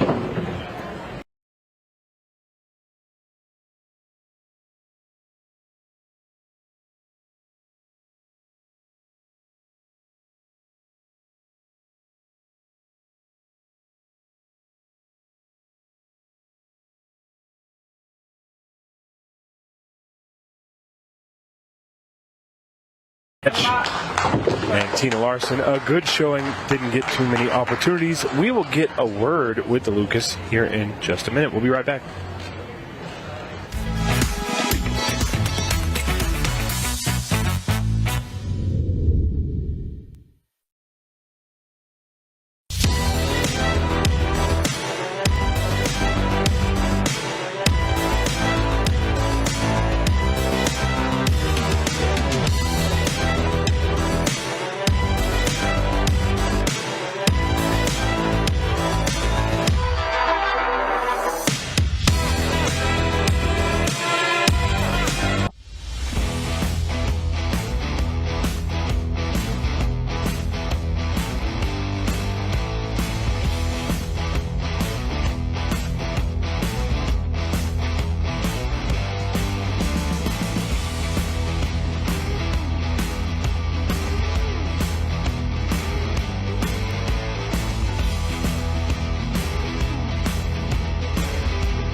Well, welcome back out here, and let's get a few words with our latest winner. Congratulations, Lukas. That was a very solid and sensible performance for a first round in your first performance with Ultimate Pool USA. Thank you very much. I really enjoyed the atmosphere and kind of getting used to the table conditions a little bit. That's why I undercut the 8 ball. I thought I was trying to spin it in a little bit, but I actually had a little bit of a mishap. I didn't know that you can't touch any of the balls, so that was like the one rule I didn't really know. So.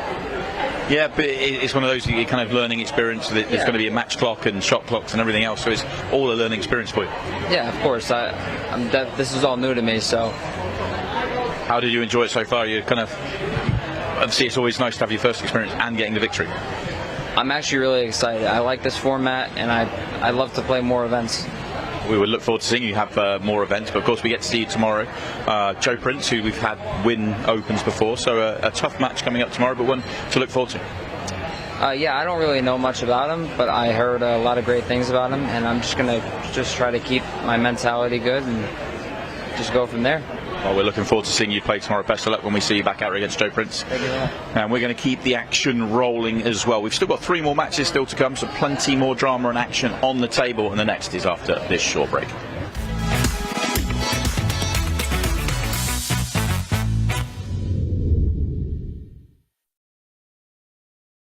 Hi, I'm Scott Ryan, Ultimate Pool USA CEO, and I'm here to tell you that Ultimate Pool USA is capturing the hearts and minds of so many pool players across the United States.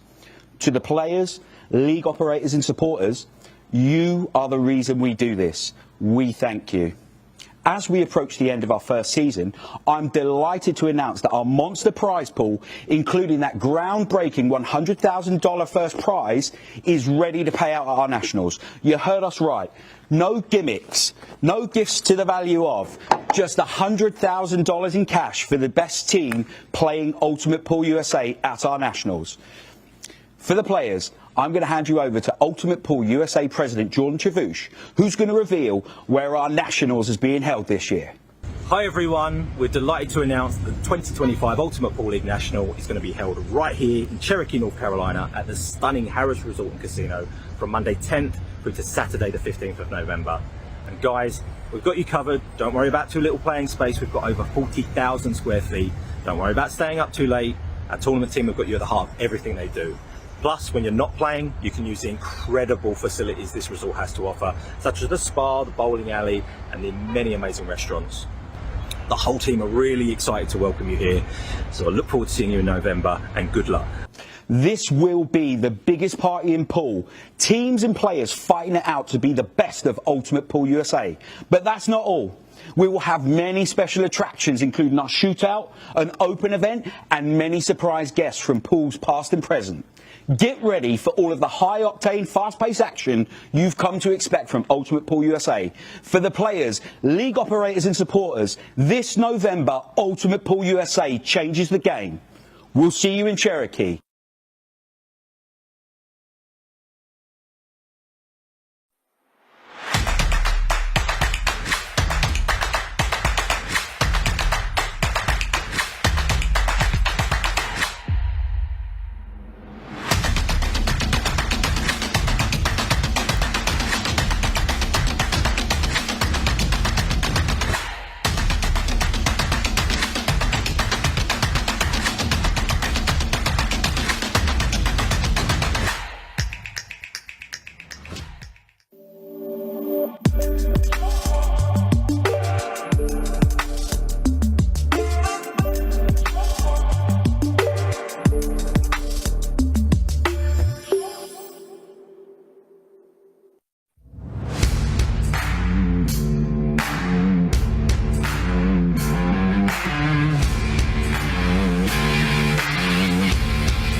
And here we are.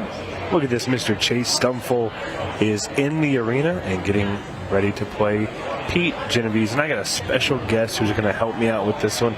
It is Mr. Del Sim. Del, how you doing? Pleasure to be here. Love a bit of commentary, so looking forward to this one with Pete Genovese. And I know a little bit about Chase. I saw him in Kansas last year, and I've been following his progress. And what a talent he is for Ultimate Pool in this format. He's really good. By the way, congratulations on your win. Ashley is no small feat to beat on the table. She does play very well. Small but mighty. Got a couple little things here and there. Look at this break. Ooh. Yeah, this I struggled with the break, and I can understand why, because it's so easy to scratch off that break. And then again, you see him wincing. Nothing worse than winning the lag and then coming up first and really wanting to get into the ascendancy and then scratching like that. Yeah, and it just went right in. So a little information about, a lot of you guys know who Mr. Chase Stumfoll is. A little information about Pete Genovese. I am not extremely familiar with him, but I know you are. That's why I brought you in here. But also, he won a qualifier to get the last spot in the shootout. So clearly he's a pretty good player. If you want a local qualifier, I know that this area can be very tough with competition, so he's got to play decent. Very good on the 9-foot table.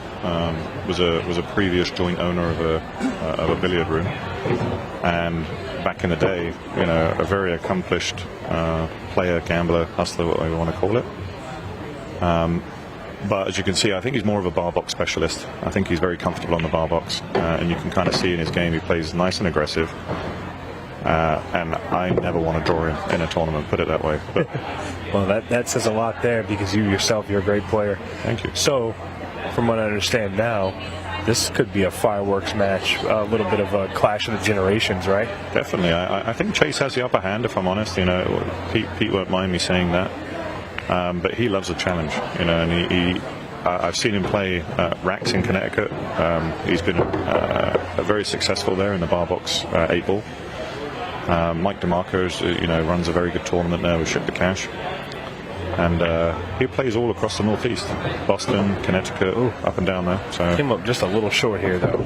Yeah, for me, he should have gone for this 13 first, and then the side pocket and left the one he just took to a last. I like that pattern better.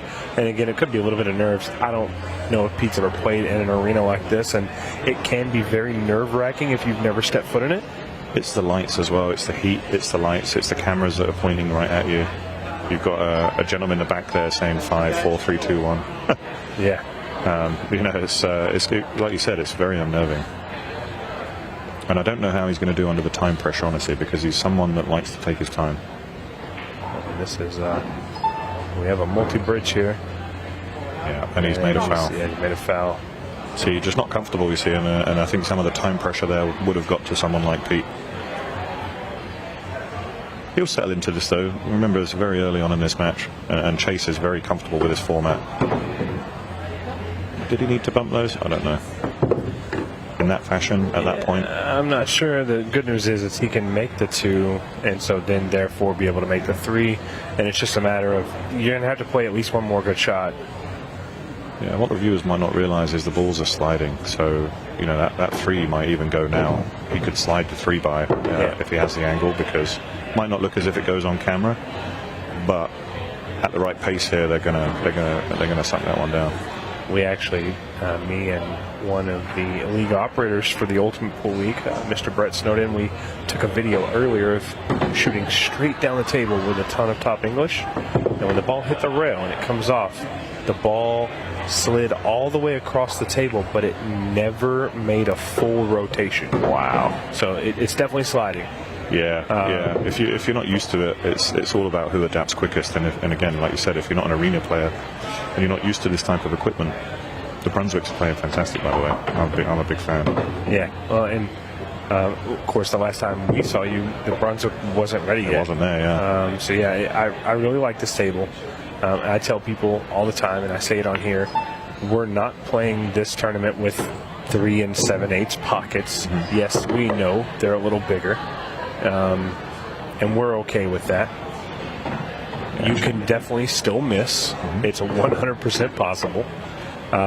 So don't think that these pockets are just accepting everything.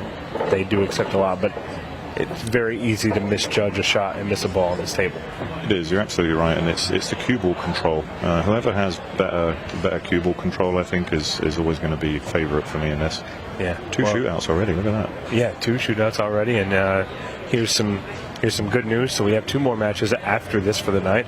The bottom one there, Craig Waddingham, Damian, Pongpanik, is going to be our closer. But I think the one that most everybody is excited about is the debut of Declan Brennan. And what better opponent than the surprise finalist of the Arizona Shootout, Eric Charlton. I think that match is going to be fireworks because Declan Brennan does not play on an American table with American balls in this American game. Didn't he just win the Masters for the Ultimate Pool in the UK? Was that so he's been winning quite a bit lately. Or the Champion of Champions or something like that? Yeah, he's definitely winning quite a bit. So beautiful break, actually. Just to comment on that, beautiful break there by Pete, and I think he's just showed the way for everyone. I mean, what a split! That is exactly the split you want at this stage. They're hurting. Yeah, he's far enough away where I think he can take the 12. Wants to get rid of the 14 as soon as possible, so I think he can just stun this one. He's got a lot of angle on this. Wow. Maybe just a little bit rushed there.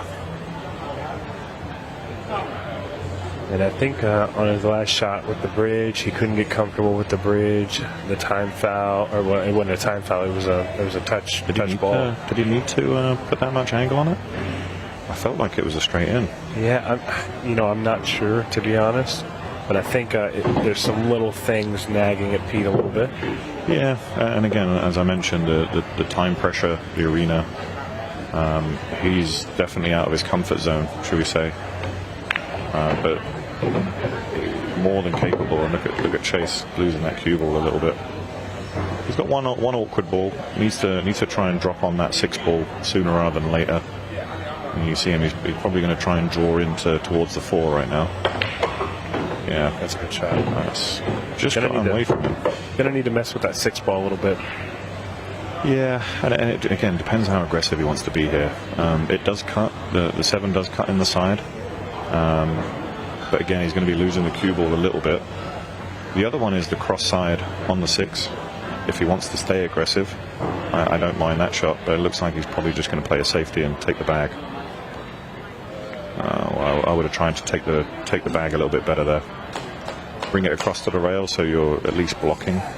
Yeah, I definitely think he could have executed that a little bit better. He probably thinks that the 14 is so safe that he's got another shot at this, but that 9 ball is sitting perfectly for a disturbance. So if Pete plays one good shot here, just rolls this forward, doesn't need to do anything with it. I said doesn't need to do anything with it. He's going to end up in no man's land. Well, this one, you like to play this with a high right. You know, now I think if I'm in this position, I'm going to play the 9 high right and look to try and disturb the 6 or the 14. If I just clip the 6, it's still good. Wow, he's playing, is it the bank? Oh no, he's playing the bank, yeah. He definitely did play the bank. There you go. That's what those American players are better at than the UK guys, because a UK player would have sliced that in the side all day. So he needs to find a way back to the 9. Now I'm wondering why he doesn't take the 10 here and just roll up to be able to come out and around the 8 ball. Well, the 10's a good safety ball. I mean, oh wow, he went for it. He went for it there. That is suicide. But to each their own. We all see the patterns differently. And sometimes when you're at the table, you see things a little differently than we ever could here. So you can't really knock him for shooting the shot that he's comfortable with. It's just not always the easiest shot. If he gets to the middle of the table here, and just where he is now, this 14 goes. The question is, what's the double kiss on the 9 going to do? Is it going to pop it out? Is it going to leave it dead on the rail? If you just use the weight of the cue ball, go forward on this. You want it to go forward. You don't want it to come back. Oh, and he played it way too hard. You've got to play that soft. You've got to play it pocket speed. And just let it drift down. And if you do and you don't make it, it blocks the pocket. It does, exactly. But drifting it would have, with the slide, and again, just let it drift. Made it way too hard. And like you said before, the sliding of the balls on this table would have helped that ball go with less pace. Again, it's taking a moment for Pete to adjust, and Chase is just very comfortable cleaning up around him. I mean, I don't think Chase is feeling any pressure right now. And I think Pete needs to do a better job of applying that pressure better if he's going to make any impact in this match. And as Chase Stumfoll gets down on this 8 ball to make it 2-0, and talk a little bit about that time clock pressure that we talked about. So there's 3 stages to the time clock, in my opinion. It's the stage where you're told you're playing on a 30-second shot clock and you feel like you have to rush everything. Yeah. And then stage 2 is you realize that 30 seconds is a lot more time than you thought it was. And that goes for everybody, not just these guys, but the league players that we have playing in the Ultimate Pool League. They realize that 30 seconds is a lot more time than they thought it was.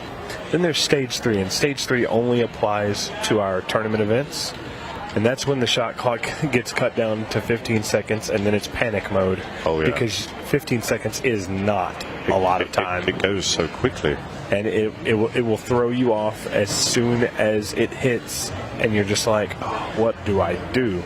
And just remind me, in the 30-second shot clock phase, when you get an extension, is that 20 or 30 seconds? So it's actually 15. See, that caught me out because I thought after the break I would get another 30, and I heard it beeping, and I'm like, is that mine? Yeah, and it really caught me out early on. All extensions are an additional 15 seconds. Okay, yeah, that's something I should have learned. My bad. We all get caught out. Lovely break. This is really nice. Yeah, well, in terms of, oh man, look at that. Don't go.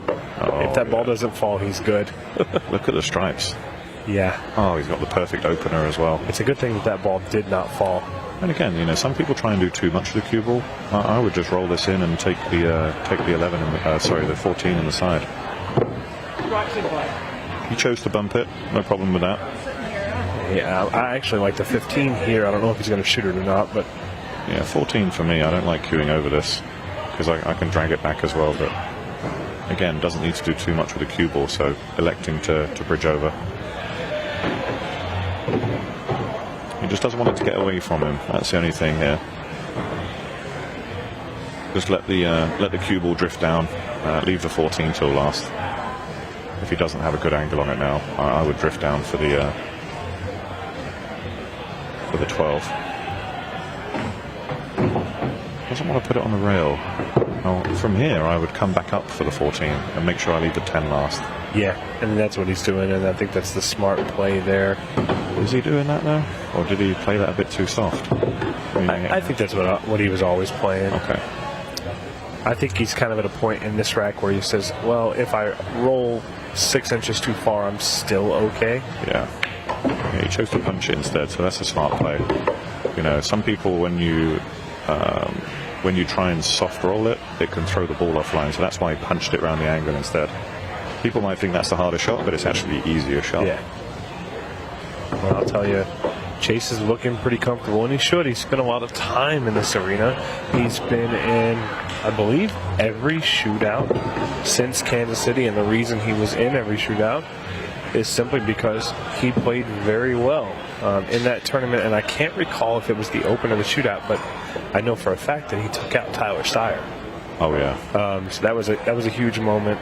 Yeah. And that's why Chase deserves to be in this arena. Has he beaten Bergman? Did I see him beat Bergman once? Or was that someone else? May have. I think he did. If you'd have asked me a year ago when we only had 2 events under our belt, I could tell you everything. But we're gonna need a historian for Ultimate Pool USA. I'm gonna have to stick somebody on that, or AKA I'm going to have to start going back and recording all the matches and making sure I have the correct information. You've had some really consistent performers, and I love that it's tracking the data online as well. I noticed when you click on the player, it says what their win percentage is as well, how many matches they've won. Yeah, the nice thing is the integration with the league as well. So pretty soon, our league handicap system is called the Upscore system. Right. And pretty soon, we'll be able to not necessarily use an upscore. We'll never handicap these tournaments as far as I'm aware, but we'll be able to establish an upscore for a good player like yourself. That way we can judge where these guys would be in the league. Exactly. And if you decided to play a league, you can say, oh, well, I'm this in the open events. And the upscore system, if you haven't seen any of it, it is pretty incredible. What part of New York are you in? I am in Brooklyn. Brooklyn, okay. I know there's a league operator in Manhattan. That's right, yeah.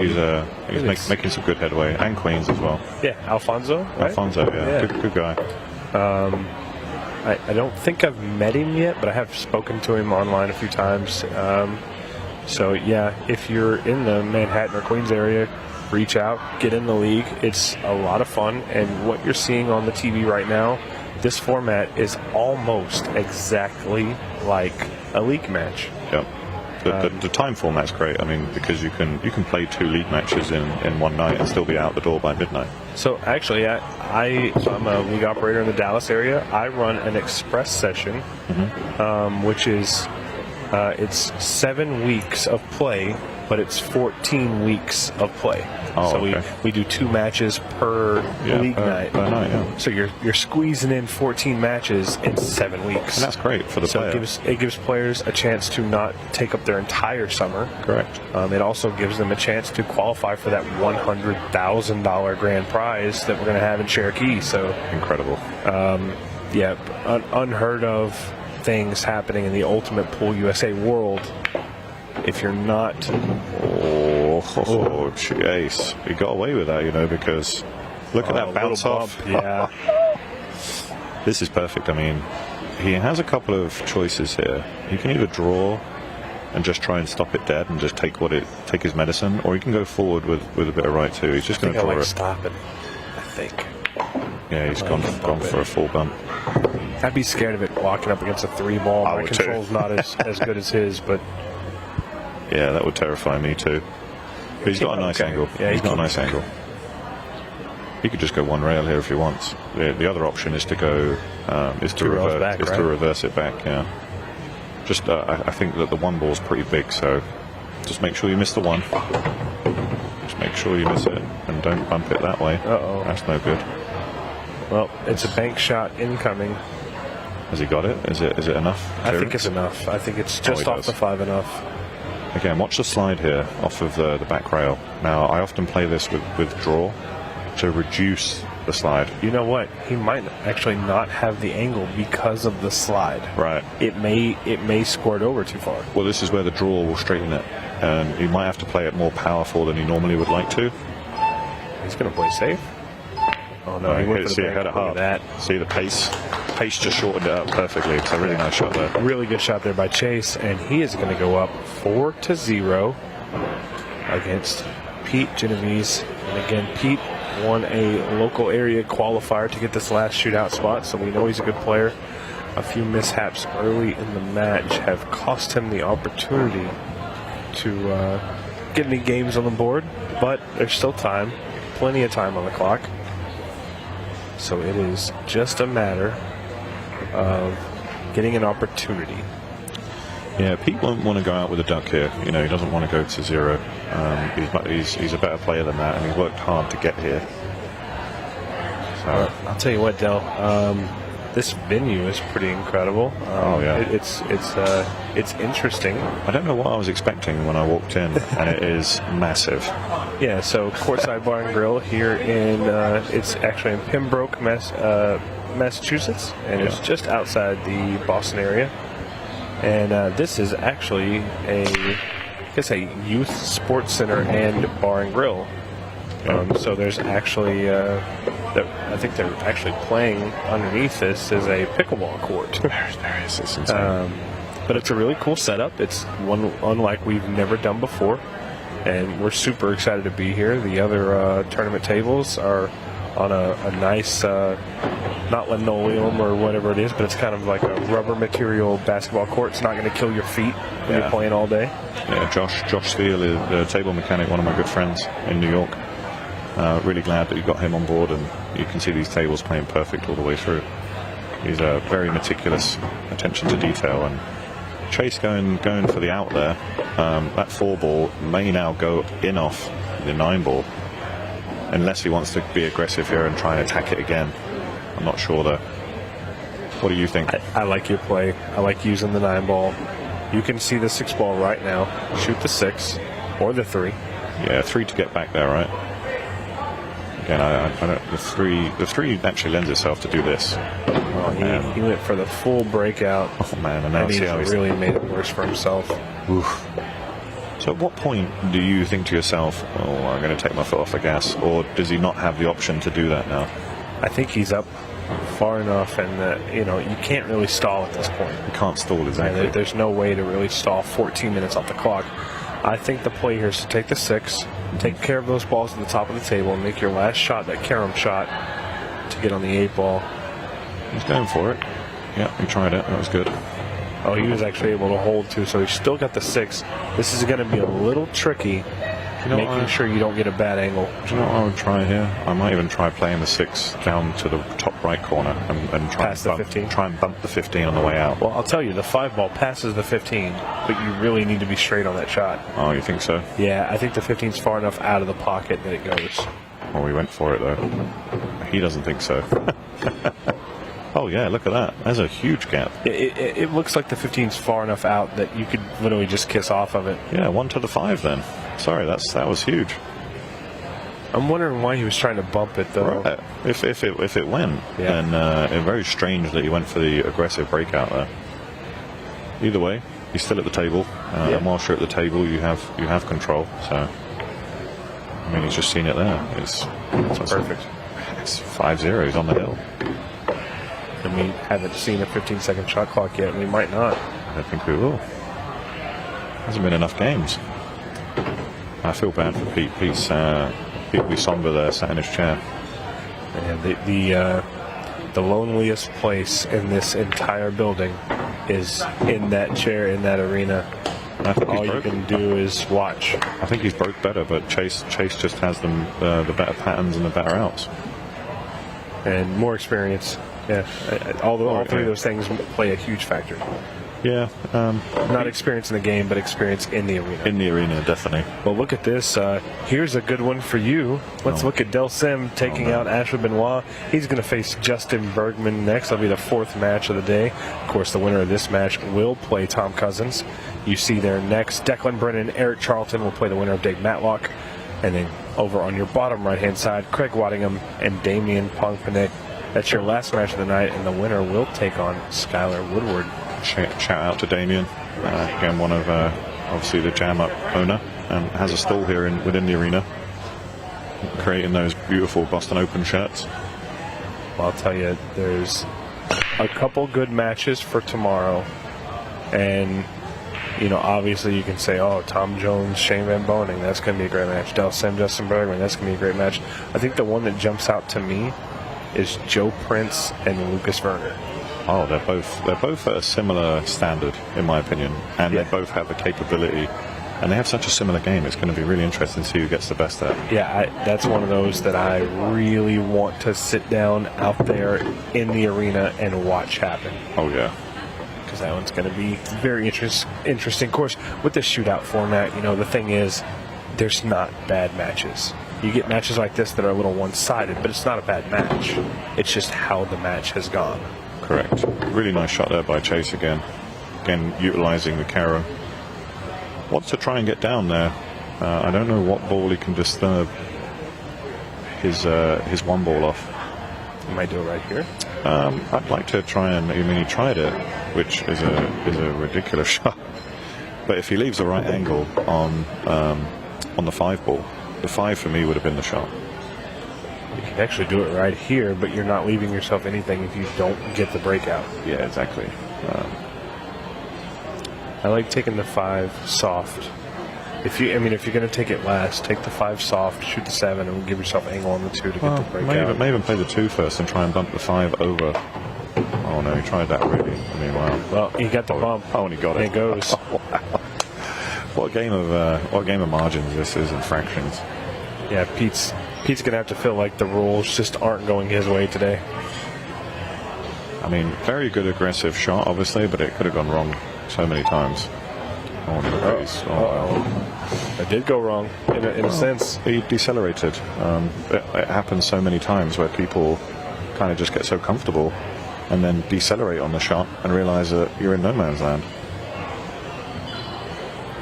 So Pete's definitely going to get back to the table here, because this, unless he pulls out an absolute wonder shot, there is no pocket here. Let's talk about this. 1 ball, clip off the 15 into the side pocket. Gosh, I don't see anything else. I mean, he's going to try and cut it to the side, but it's going to be tough to get your cue ball available for the 7. He's also cueing over. You need to put draw on this ball if you're going to get any semblance of shape. And you see, he just didn't have enough on it. Very, very good effort, but Pete now needs to assert some dominance, and everything goes. Yeah, there's still plenty of time in this match for Pete to come back and tie it up. But he is going to have to be a little quicker, because that 15-second shot clock is seconds away from coming into play. Oh, it's coming. Yeah. And these racks are going to have to be 2 minutes apiece from this point forward for Pete to have an opportunity to make the comeback. And he's not going to get it if he's over-rolling this far. I don't think he wanted to be this far. Still okay. Yeah, he did over-roll it. But I think he's still okay. You just heard the ping there. That is now the 15-second shot clock. He needs to slow down. Still got the 11 available. Uh-oh. Okay, so it is a touching ball. If that 13 ball moves, he can play away from it, yeah. It's going to be a foul, but he can play away, like you said. He could have also played the safety there. He did play it very well. Look at that. That's a great save. Showing some of that experience that he does have. Problem is, you can't really afford to get into a safety battle with 10 minutes left. You're down 5-0. No. 5-0, very hard to come back from. An alternate break as well. Chase tried to make that ball and get shape. Not left him anything easy, though. I'd be trying to get that 14 out of there if I could. I'm just looking at kind of what we're seeing here, and I'm looking at the time, and I'm just worried that Pete is running out of time and doesn't quite realize it. It's 2 minutes a rack, right? Or no, not this minute and a half per rack now. 2 minutes a rack is very quick, and there he is. I hate to say it, but that is the official term, dogged it. Yeah, I mean, again, if you've never played in this arena, it can be very, very daunting. Oh yeah, for real. I mean, we've all been there. where you turn one in like that and again don't realise the pace of the table. And he's played that really well. This is going to come out beautifully. But I mean, look at that. Chase Stumfoll. And that's for the win, my friend. Fantastic match by Chase. Yeah, we just announced that we're going to be in his home area next month, but he's not worried about that right now. He's looking for the win right here in Boston, and Chase Stumfoll is going to move on. Del, thank you so much. Would have loved a longer match, but thanks for inviting me in. I'll be around all weekend. So. Absolutely, and we'll get a word with Chase here in just a minute. Thanks, bud.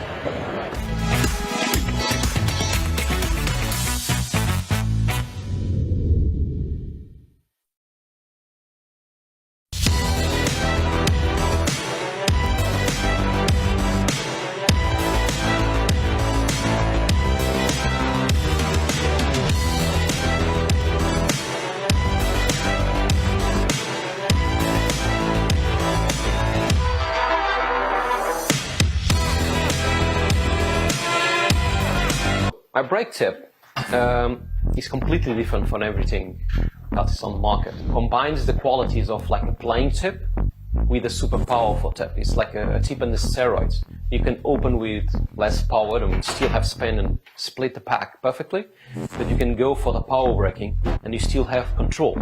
You just need to know how to do it. A lot of players that they told me that because they use so less power on breaking, they can focus on accuracy, and the rack always splits the way they want. And because they are not using the power, they keep that accuracy and its reliability. I believe that when you're going to buy something, you need to believe on it and buy it perfectly. And on my side, what I believe is, if I'm going to offer you something, it needs to be better than I was expecting before buying itself. The increases it's fantastic, it's super good, and they are consistent. They still have power or more power than the normal tips, and they last. And that's what I want. It really feeds me on. When people say thanks and they like the product and they are happy, I feel joy to myself. It's not really just proud, it's just joy. I feel happy. Well, welcome back out to the arena. Another victory for Chase. Congratulations. This time a nice, comfortable one out there. It's kind of a very nice start to the competition this time. Yeah. After the Iowa event, I lost 6-0 to Eric Charlton, and I come out here, I win the leg and scratch on the first break, and I was like, oh no, not again. But things ended up going my way. So. I mean, it's interesting because obviously you play lots of tournaments and stuff, but it's interesting that you kind of remember those moments and you're thinking, here we go again, but able to put that out the back of your mind and just get on with what you needed to do. Yeah, I kind of once that scratch was over with, and I had a chance to get back to the table the first game and kind of felt comfortable after that. I think everything went pretty smooth. Obviously puts you into the last 16, and that's where the big name players are going to come in, and you're going to be playing Tom, but you've had the advantage of playing today. Do you think that's a really good place to be going into tomorrow against Tom? Yes and no. I mean, I think we've all played on this table quite a bit, and it can be weird at some times, and and it can play good.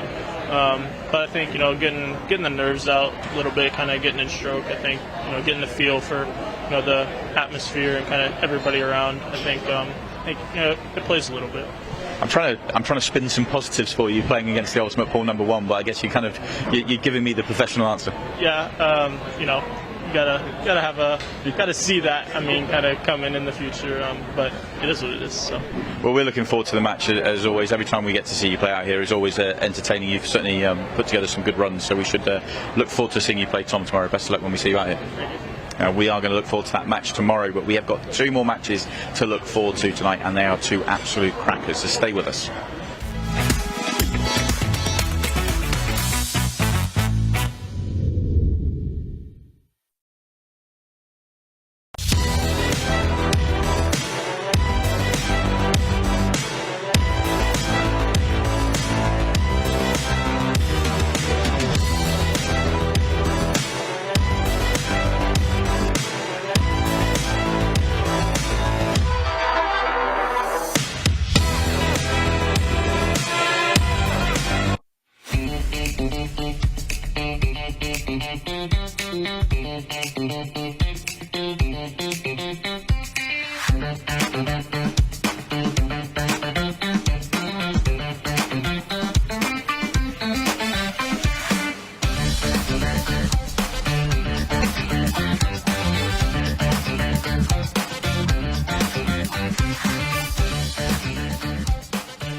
Well, very warm welcome back, everybody. We've got 2 more matches for you tonight, and 2 crackers as well. I think for me, when I saw the draw come out, this was the match of the round, the match I was certainly looking forward to the most. Eric Charlton, who has been to a final of one of these shootouts in Phoenix, a few months ago now, his hometown of Phoenix. He is taking on a player making his Ultimate Pool USA debut, but it is a very well-renowned number 2 Ultimate Pool professional from Northern Ireland, Declan Brennan. And I've got another Irishman next to me in the commentary box, Tony. It's great to have you here. First match we've done together this weekend. There'll be plenty more, no doubt. I'm really excited to see how Declan takes to a new sport for him. Yeah, I've just been having a little chat with him before he went out, and he hasn't played on one of these tables ever until today.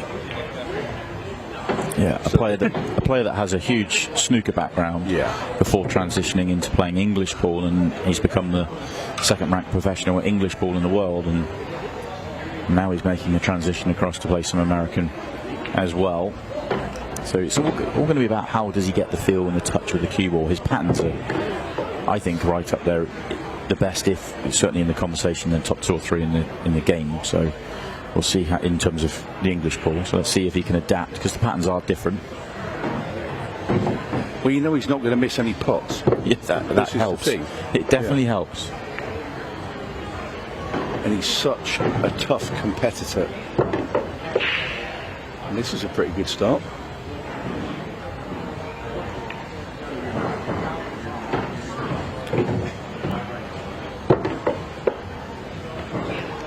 The left-hander from Northern Ireland,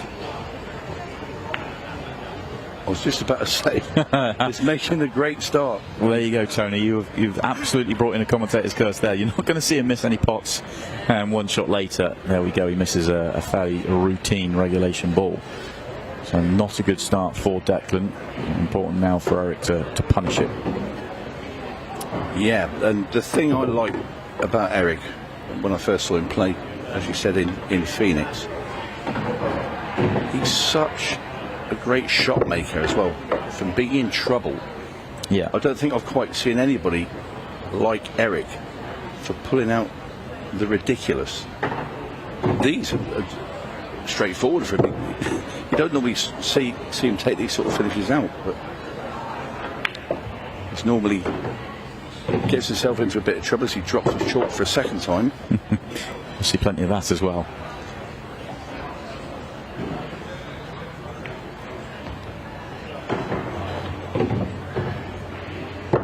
Yeah, it was on his Facebook page.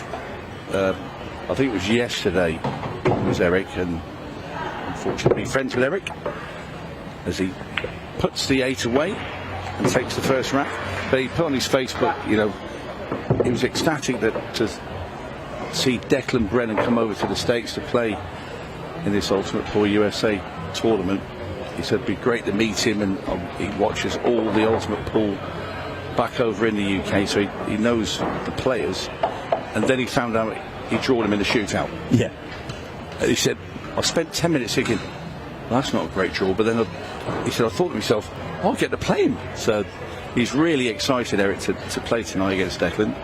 And he's made a good start. Yeah, I think, and I kind of thought about that as well, because I knew that Eric was a huge fan of Ultimate Pool, the English game, and in particular Declan Brennan. And then so I saw the draw come out. It was I had a kind of, you know, little smile to myself. But I actually think it's a great draw for Eric. I think Eric, and I said to him earlier on today, I think because Declan has not played this game before, you know, you can't take for granted that he's going to adapt well. Certainly not early. I just think there's an opportunity for Eric to steal a march on the match, and coming into it, I actually have Eric as favourite. You know, in my mind, it's no question about it. Very good break there from Eric Charlton.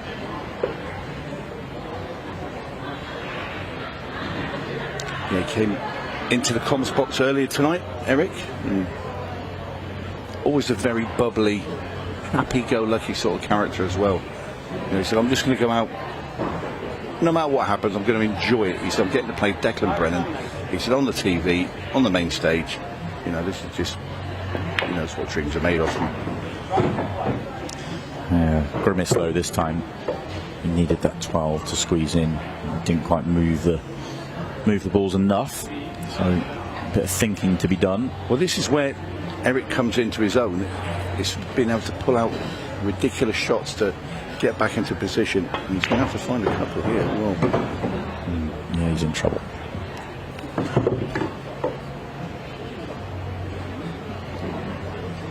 I think Eric's of your sort of mindset, Tony. That he is. It's when you said that he's going to have to, pull out some shots, whereas I was thinking maybe he needs to pull out some good safeties, but he's going to keep going.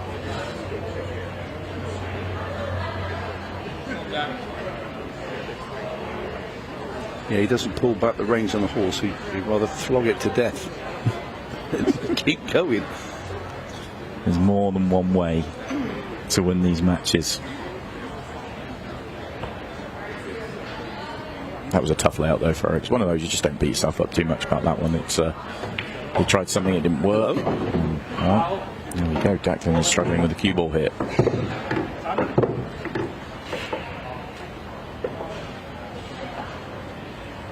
It's like look of disbelief there from Declan. We'll take another look. Just completely lost the cue ball there. Not used to the reaction because of the different weights of balls that we play with in the UK, and coming over here to adapt not only to the table but to obviously the way the balls react. I think we might see Declan kind of suffer from a similar fate to Craig Waddingham when he came over for the first time, that looked all at sea when he played in the, this one's gone wrong for Eric as well, when he played in the shootout, but as the weekend went on he got stronger and stronger because of the group nature, playing group matches, playing his shootout match, and then coming through a couple of rounds, and all of a sudden he found himself in the final in Phoenix, in the Open, and I think it would, but if Declan was going to win one of the two tournaments he's playing in this weekend, I would expect it more likely to be the Open than the shootout because of the time he has to bed in. But when you're as good as someone like Declan, it wouldn't be any surprise to see him do anything on the table. I just wonder, looking at this rack in particular, the last one, everything's pretty straightforward for Eric, but I just wonder if the occasion, maybe the name that he's playing, will have a bearing on some of Eric's play.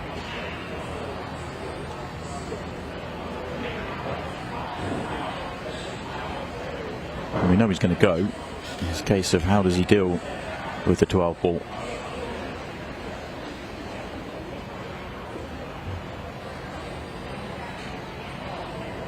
Yeah, well, there's no value in playing a loss of turn there. We handed Declan a hello. Oh dear. Well, that's going to end that rack pretty quickly. That was a messy rack all the way through, and it ends in a very messy way for Eric Charlton, and Declan Brennan gets his first rack on the board, and it's a gift. Absolutely. Yeah. Declan winning the frame from his seat. Eric kind of throwing an arm at one there, trying to make something happen, screw off a ball to try and deal with the problem, but super high tariff, and well, that ends things quickly, and we're 1-1.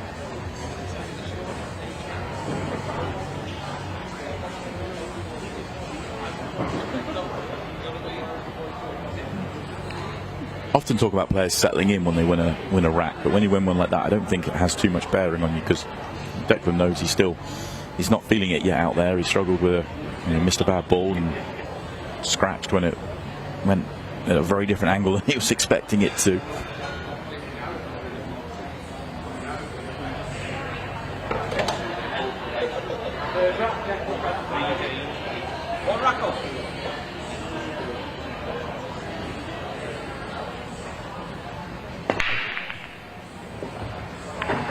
For a solid break. 8 ball's tracking. 8 ball is tracking. Oof. Not this time. Not seen a golden break yet today, have we? Nope.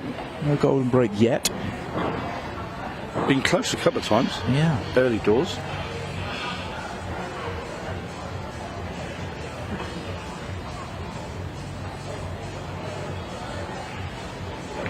Declan taking stripes, and there's only 4 of them to get rid of as well after that break. I think he's got it's perfect. Slightly worried originally when he hit that, but he might be. That's not perfect. To hit Declan. And he could have afforded to go right at to the top of the table there with that. Didn't have to be short.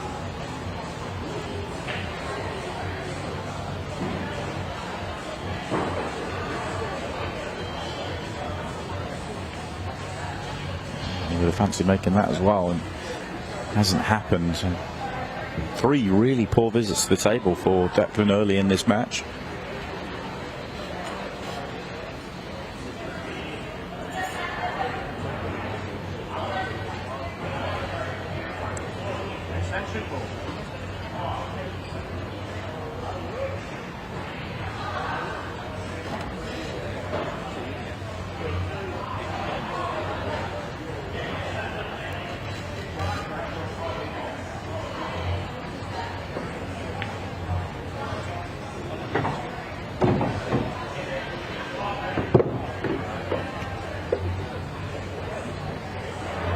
Eric probably feels we just slide that 3 ball past the 8. It's tight though, isn't it? It is tight.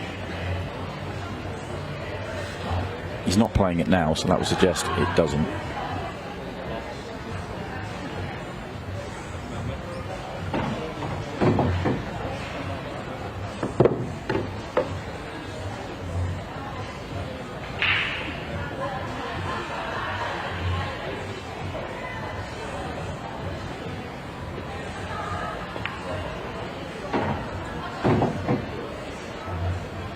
He's decided that it does.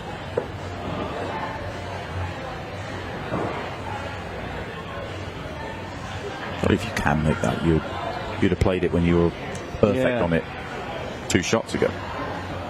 I think where he landed, or where he has landed, I'd be tempted to play the 3s at the length of the table bank shot.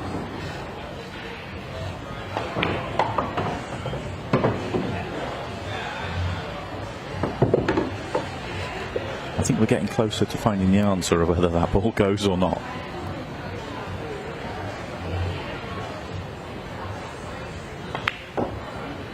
Eric Charlton all over this is. That's beautiful. What a shot that is. Eric Charlton all over. What a great shot. Beautiful touch. And he's going to fully punish Declan Brennan's positional error. Just got to pocket the 8 ball. And he's back in front. That was very good. Even the smile from Eric for that one.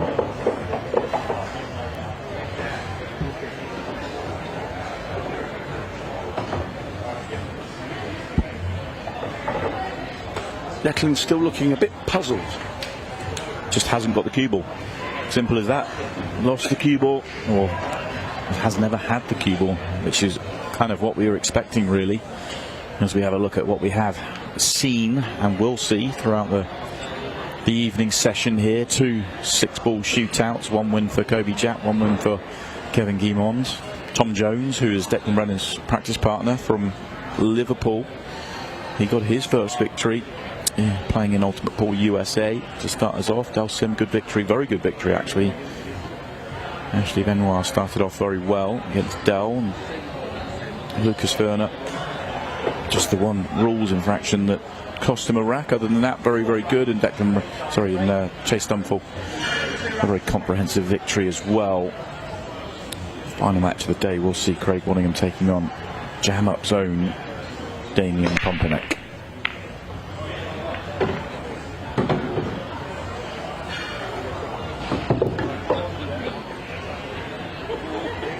That was one of those, Tony, where you've hit the break, you've heard the rattle that you were looking for, you know you've made a ball, turn around to get your playing cue, put the break cue back, and the situation when you turn around again is not one that you're expecting. He was expecting something easier than this, and he got that one horribly wrong. Yeah, he tried to just tuck the cue ball there behind the 8.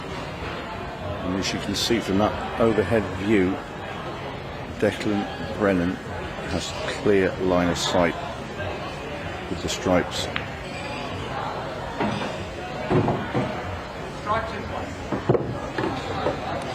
It's another layout where you'd be very surprised to see Declan not run these out, but he's already made a bit of a hash of certainly two layouts similar level to this, maybe even easier. So you've no idea really.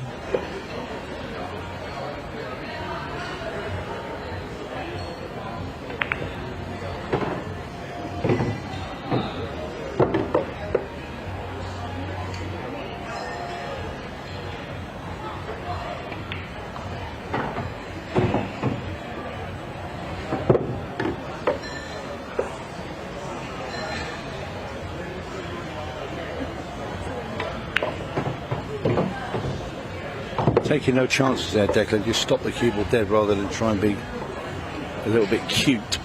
Let's go on the 11th.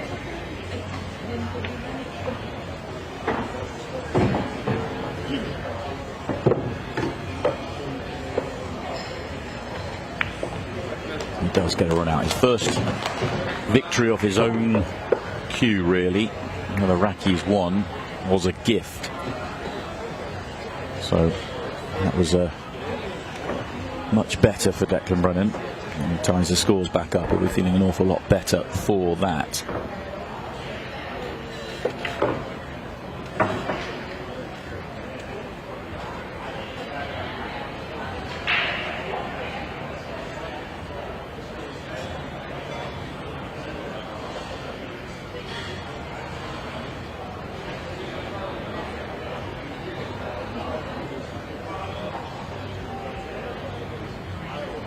This one's poised very nicely, Tony, for another close finish. Yeah, absolutely.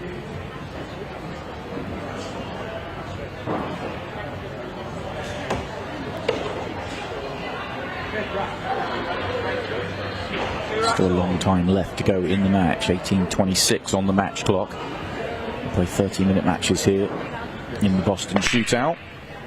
Cue ball.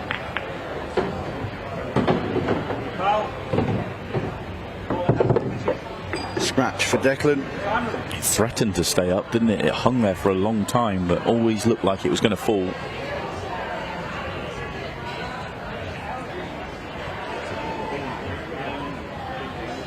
These balls are open as Eric decides solids are the ball of choice.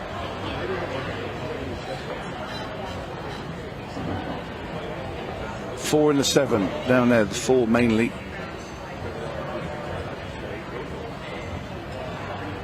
That's the only sort of stumbling block you can see.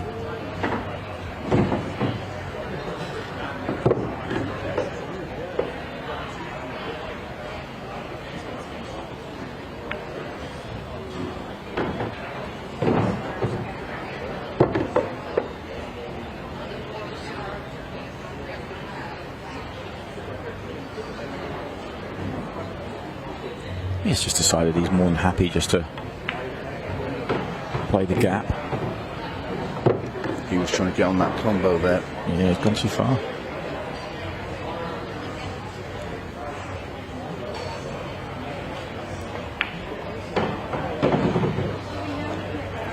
Now this is tricky. He played twice across? Yeah, but there's traffic in the way there. With loads of traffic. It's on 3 rails. Oh. Yeah, bad mistake really. Leaving the only tricky ball on the table last and not landing on it. I mean, I know he left it last because he didn't land on it 3 out, but should he have played on it earlier? You have to feel there was a better way out there than the one that Eric took on.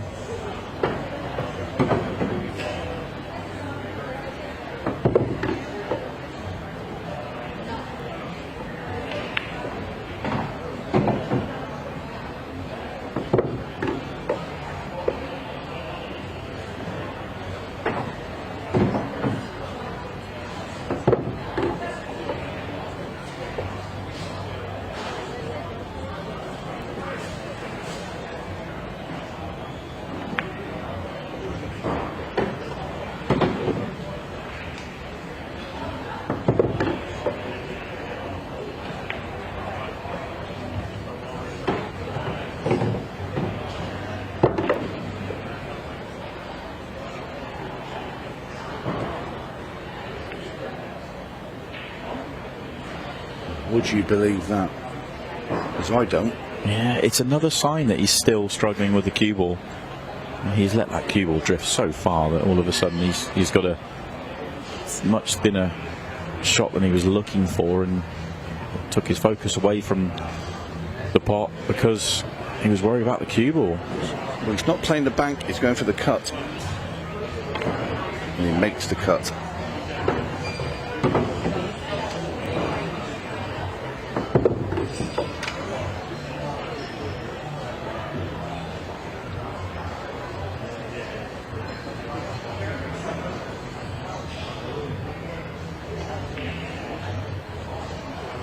Nicely put away by Eric Charlton, but what a mistake that was from Declan Brennan. Declan was hoping that he'd come over here and take to this pretty quickly. It's been anything but from him.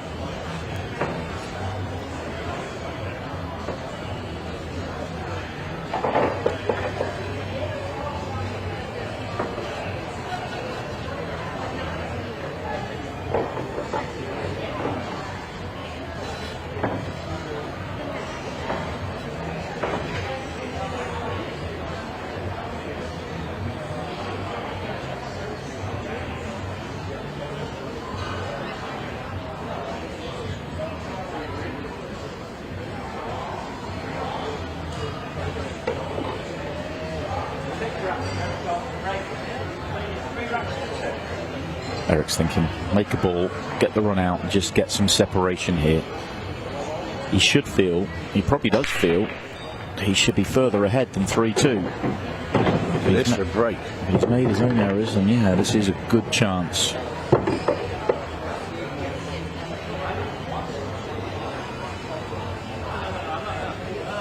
I mean, you look at them immediately, solids are really, really easy, but I think it might just be. I was about to say, would it be tricky to find his first pot, but no, because he had the 4 ball there. I was looking at the top of the table, and this is, well, these are gimmies.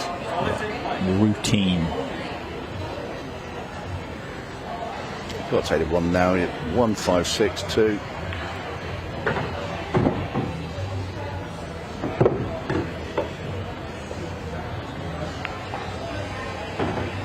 Kind of interesting how you see it. You've seen it the same way as Eric. I think you could have gone about the other way around as well. I find that's what I find fascinating about this game is the patterns and the way you see it. I saw the one he just played now as his connection to the 8 ball bottom left. I mean, he held the 2 to go to the left side. You just saw when you're on the 1 in the centre of the table, get rid of that, because it's just. I don't feel that you could sort of hook yourself down. It was the same loop around the table. It was just getting rid of the 2 before you did the loop around the table. But yeah, that's what I find fascinating. Even on a layout like that, you still have to see your pattern and run them through. You could have gone in any which way you wanted there and still made light work. Such was the quality of the break. But Eric and I do know the way around the table. See, that's why we both. That's you. You're in sync. You're in exactly. Sync. Yeah, absolutely.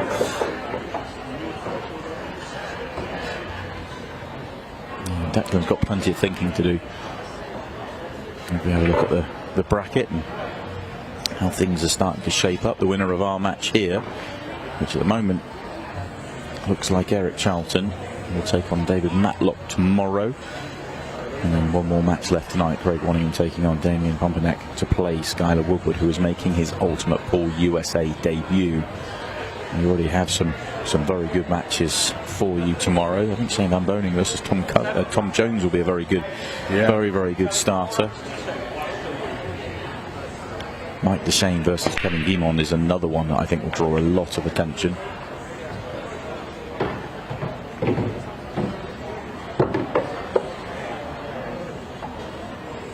Yeah, incredible on that 6-ball shootout with Kevin Guimond, where you'd have had Ricky Evans as an overwhelming favourite to win his 6-ball because he plays so much quicker. But then he made that incredible error where he didn't let the cue ball stop spinning when he potted his last ball in the shootout. Oh, he had 2,000 in the shootout. Did he have a second as well? Yeah, I was in the arena, but I wasn't in the... Yeah, he had 2. He had 10 seconds added to it. Wow. He just made it very... that's why Kevin was able just to take his time, which sounds I strange. didn't know he'd done the second one because, like I said, I just watched it from the sidelines and I wasn't in the comms.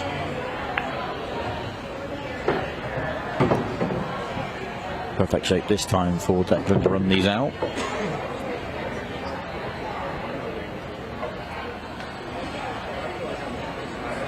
Yeah, it's in perfect shape early as well when he hung the 10 ball.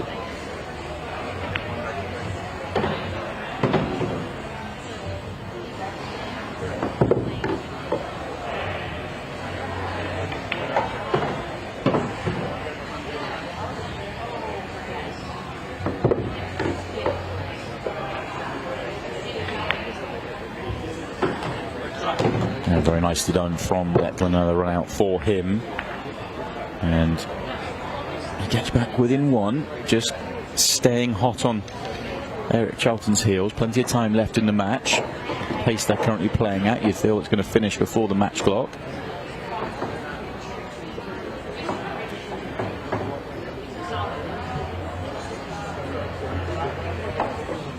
Yeah, Declan's not just going to go away, but he's battling inside himself and the table.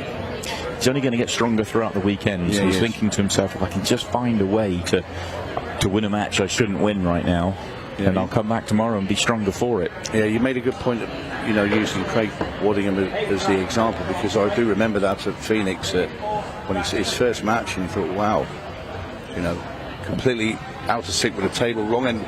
I think his lag was miles away, and then as the weekend went on, I kept looking at results in the groups and I thought, hello, Craig's learned basically on the job. Yeah, exactly. Struggled in the shootout, slow start in the Open, but made the final. Anyway, back to this one, and this is what Eric Charlton needs to keep doing, is just making a ball of his break and then finding the run out. If he does that 2 more times, it doesn't matter what Declan Brennan does at all.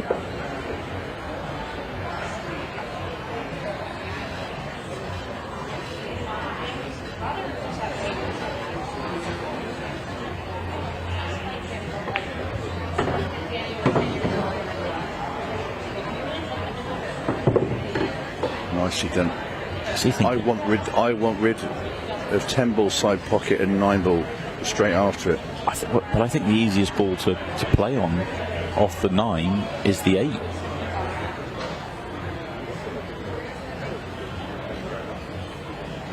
Myself and Eric going around the same route again. You are. You are indeed.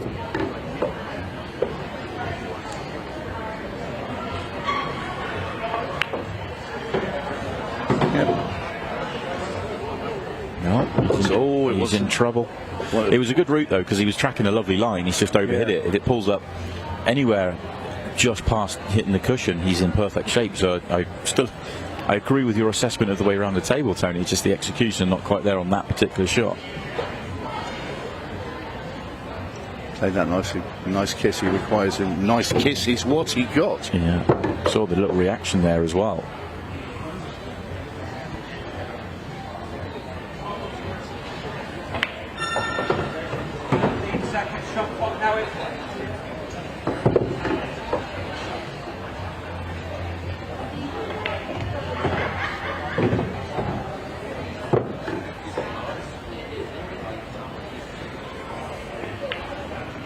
One away for Eric Charlton. 5-3. He now leads, and you can see a little reaction there. And he'll sit down and he'll know if he does that one more time, he has won this match. He'll be thinking, if I get to the table in this next rack, it's a bonus. So plenty for the Northern Irishman to think about. I did warn Declan. I said, be careful of Eric. I said, Eric can play. I said I had him as the favourite for the match. So it's hard for me to put that into perspective and into my head, because of knowing how good Declan is over the pond. And he's a player that's in really good form as well. In our pros. But then you've got to take into consideration the table. But take nothing away from Eric Charlton. He's doing his stuff.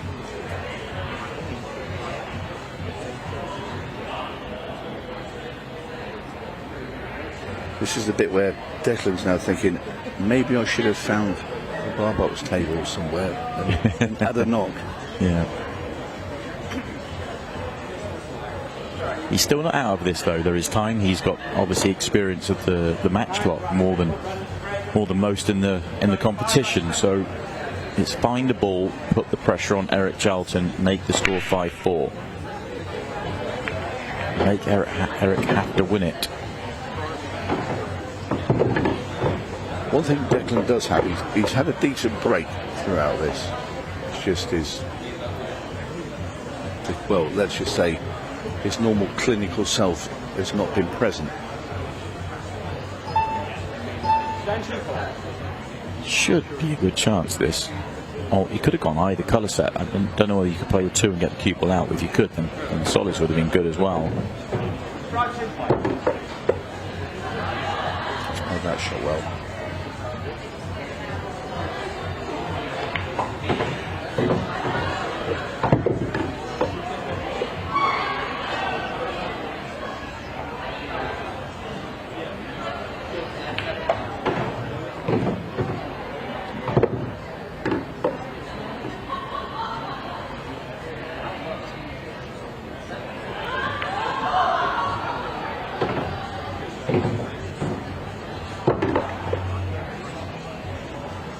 Wondering if he can see enough that cue ball bit, then he can just to put it back at the cue ball into the 4. No, he can drop it. Ooh, he thought he could hold. He wasn't playing into it. No, I don't think he was. And he quit on that one as well, worried about pushing through it. And now all of a sudden, not for the first time in the match, Declan's got a much trickier shot than he was planning to because of his cue ball.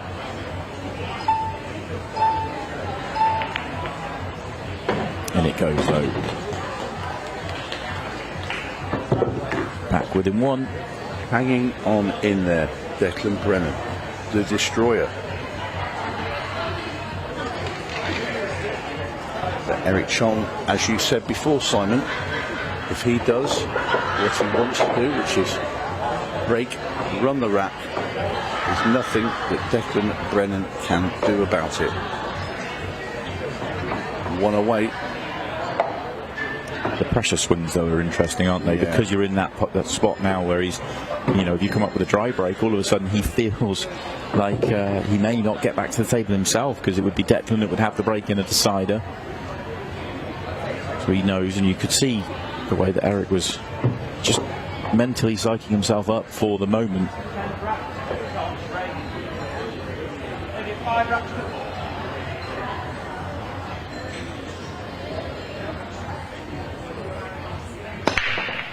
Good break again.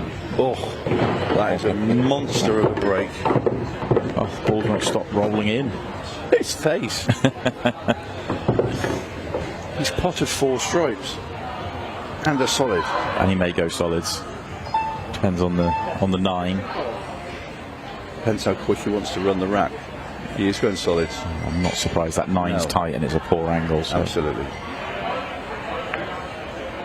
So Declan is hoping for a major mistake, but it's Eric Charlton with the opportunity. A bit straight here, but should be able to pinch a bit of the pocket.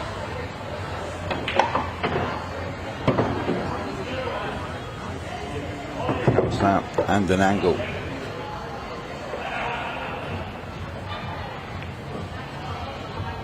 Well, it's all in his hands now. He's got far enough up to see for the 3. He has. It's gently dropped in. Perfection. Done well tonight, Eric. Played very well indeed, especially in the second half of this match. 2 breaker runs this is going to be to get over the line. And Declan Brennan might need to go and get the pace of this table.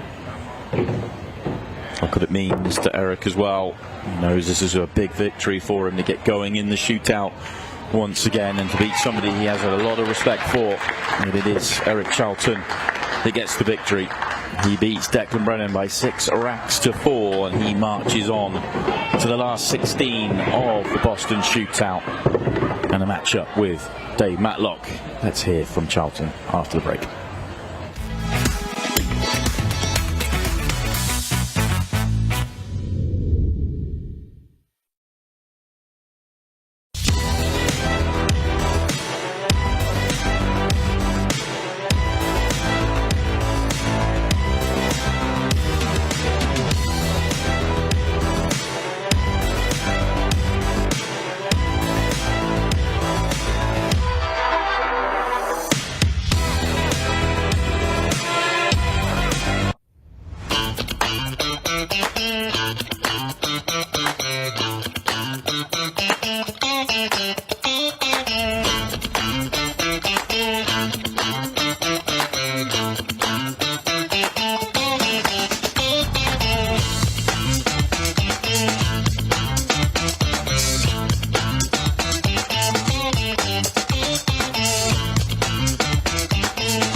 With over 175 years of billiards history, tradition, and expert craftsmanship, Brunswick is a name synonymous with our game, which makes it the perfect partner for Ultimate Pool USA's vision, a fun, fast, and exciting pool for the players all across the United States.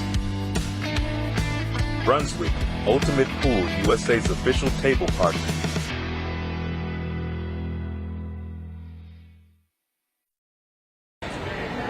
Oh, what a brilliant victory I've just seen for Eric Charlton. Congratulations. I know that was a match you were really looking forward to, because I know that how much you respect Declan, but a really solid performance that you look like you're getting stronger and stronger as the match went on. Yeah, he's one of my favorite players, and I've been trying to put that out on social media that the people in America that don't know him, they need to learn him, because he's awesome, and you can just tell there was a couple of loose cue balls that just got him because he's not used to the equipment, and so I took advantage of it, and once I got the lead, I think I broke around my last 3 racks to not give him a chance. So I said to you before you came out, we were having a good chat earlier on, and we were talking about Declan, because we're both such big fans of him, and felt like he was going to get stronger as the match went on, and as the tournament goes on and going into the Open now for him. But I thought that's why the start of the match was important for you, and at 2-2 I thought, have you missed an opportunity? But you just got stronger on the back of it. You just didn't give him a chance. As you say, you broke him around the last 3. Yeah, the breaks ended up working well for me. That last break was if I could do that every time, I don't think anybody wants to play me, but sometimes they go your way, sometimes they don't. He scratched on the break, and I got lucky. So you could sell that last break for an awful lot of money. I mean, the balls just wouldn't stop flying in. Yeah, that was incredible, and it's been working for me, and I see other people struggling with it, and fortunately I figured it out. So, and it gets you into the last 16, a matchup with Dave Matlock tomorrow. You've obviously had a good run before in the shootout. You must be thrilled to be into a last 16 and maybe eyeing up another run here. Yeah, well, Sam Henderson's not here, so there's nobody stopping me, right? I mean, Sam Henderson just punishes me every time, but I look forward to playing Dave. He's one of my favorite players too. He's just a legend, so I can't wait. We can't wait either. Best of luck and congratulations on the win here. And it's going to take us to our final match of the night. Join us after the break for our last match tonight.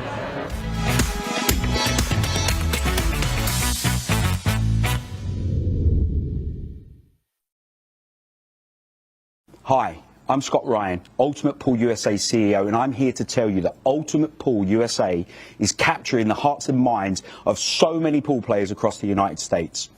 To the players, league operators and supporters, you are the reason we do this. We thank you. As we approach the end of our first season, I'm delighted to announce that our monster prize pool, including that groundbreaking $100,000 first prize, is ready to pay out at our nationals. You heard us right. No gimmicks, no gifts to the value of, just $100,000 in cash for the best team playing Ultimate Pool USA at our nationals. For the players, I'm going to hand you over to Ultimate Pool USA President Jordan Chavouche, who's going to reveal where our nationals is being held this year. Hi everyone, we're delighted to announce that the 2025 Ultimate Pool League National is going to be held right here in Cherokee, North Carolina at the stunning Harrah's Resort and Casino from Monday 10th through to Saturday the 15th of November. And guys, we've got you covered. Don't worry about too little playing space. We've got over 40,000 square feet. Don't worry about staying up too late. Our tournament team have got you at the heart of everything they do. Plus, when you're not playing, you can use the incredible facilities this resort has to offer, such as the spa, the bowling alley, and the many amazing restaurants. The whole team are really excited to welcome you here, so I look forward to seeing you in November, and good luck. This will be the biggest party in pool. Teams and players fighting it out to be the best of Ultimate Pool USA. But that's not all. We will have many special attractions, including our shootout, an open event, and many surprise guests from pools past and present. Get ready for all of the high-octane, fast-paced action you've come to expect from Ultimate Pool USA. For the players, league operators and supporters, this November, Ultimate Pool USA changes the game. We'll see you in Cherokee.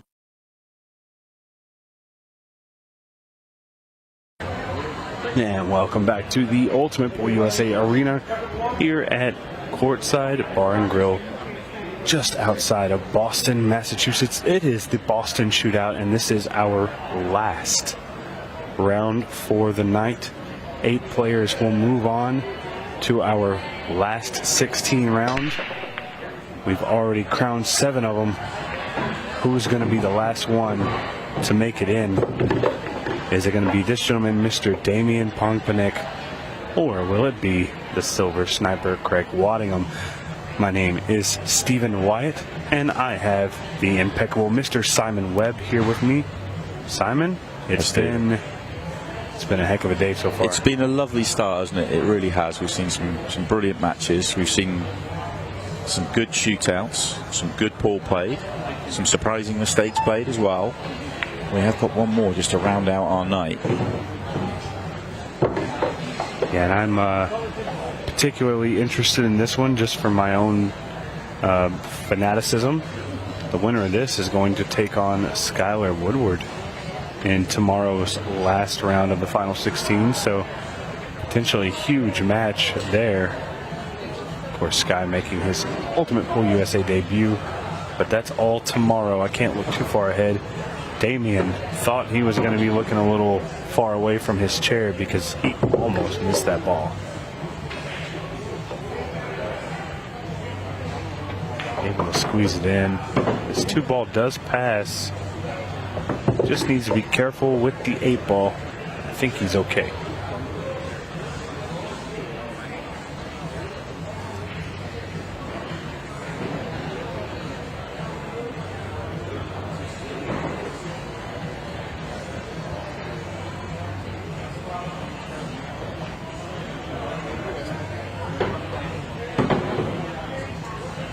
Second chance in the shootout for Damian. Tough one against Tom Cousins in Kansas City, I think it was. Colorado, was it? Last year. First time he's been back since.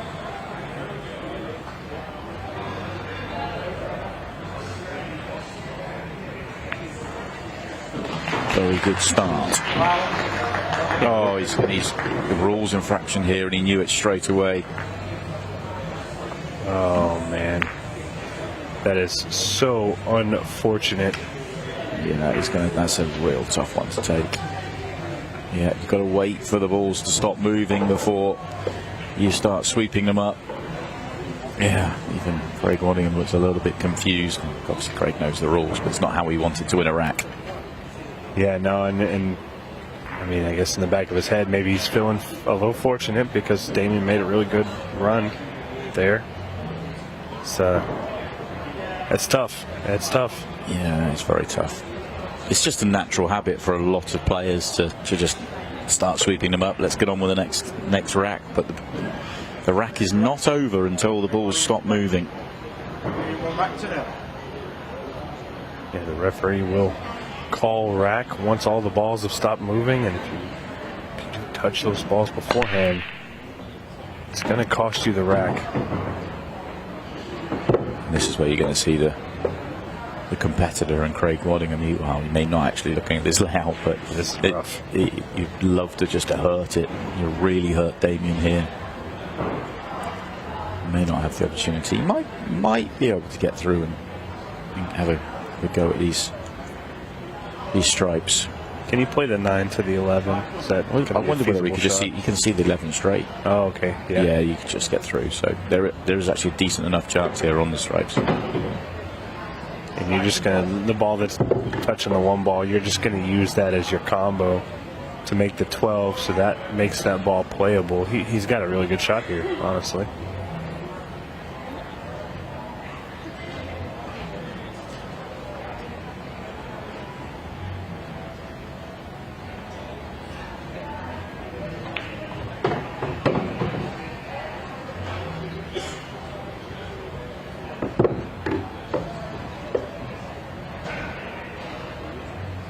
The real question mark on this rack is simply going to be, where does that 10 ball land after he plays the combo?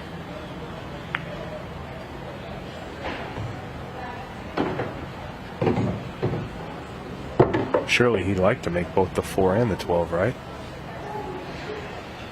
I think there's enough room there for them to both slide in. I'm not sure about that. Oh, that's very well worked out. That's the way to do it right there. Yeah, very, very good. It should be fairly natural round from here. You play the 9 to the 10 to the 14? Yeah, maybe just have maybe too much angle on the 10, but if he's straight enough here, then we should be fine. There is potentially a touch too much angle to just kill it in. But just come 1 rail across. Yes, that's why he's going to work a bit harder, but still should be simple enough for the Silver Sniper.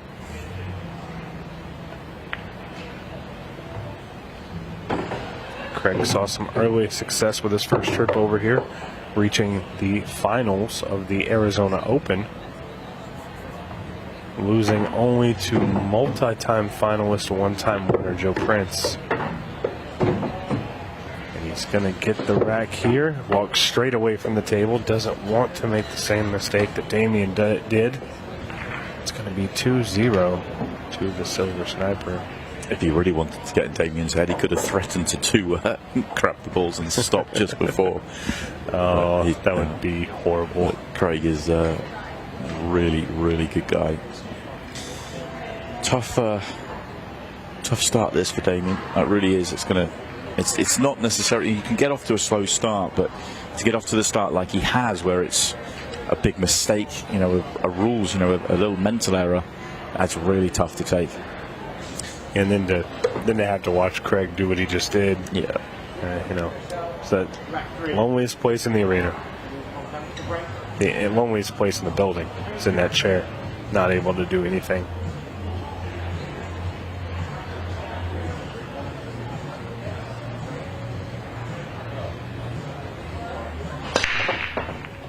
Huge break.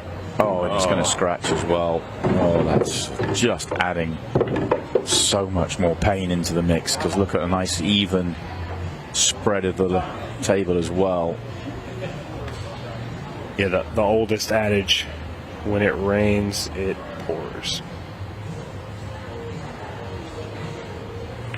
Damian probably feels like there's a rain cloud sitting right over his chair over there. There is Tom Cousins watching on, good friends with Craig Waddingham. And we already know who Tom Cousins will play in the round of 16 tomorrow. And that will be a great match. So it's going to be the young gun, Chase Stumfoll, who put on a pretty good clinic here in the arena. Played well, didn't he? Played really well. Tom's a monster, but Chase might be the only one with more arena experience than anybody else in this field. He's been in the arena a ton. The Ultimate Pool arena, for sure. Absolutely. Joe Prince, I suppose, has been there. I think they're all so big. It's I don't think it's a factor anymore. It's not a factor as whether Craig Waddingham will win this rack or not. Flowing through it very nicely, simple 8-ball, and it's actually tough, very tough this for Damian. It really is. Such a strange error in the opening rack, and all of a sudden he's 3-0 down and he's fearing the worst. Yeah, I hate to rub it in, but guys, if you're watching, if this is your first Ultimate Pool USA event and you decide you want to come out and try one and play, when you make that 8 ball, just walk back to your seat. You know, it's habit to, you know, grab the balls, but just walk back to your seat. Don't risk it. Yeah, it's the rack's not over. You don't want to do anything out there.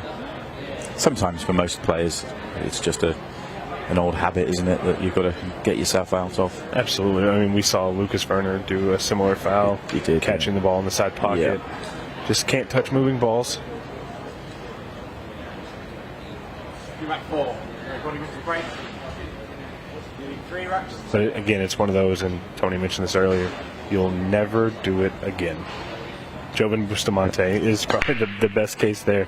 He's done it once, and he's done pretty well to not do it again since then. Unfortunate for Jovan not to be here in this shootout. Yeah, one of the disappointments, really. He had to pull out through injury, a shoulder issue. Hopefully see him back soon, maybe in Kansas City, which is coming up in less than a month now.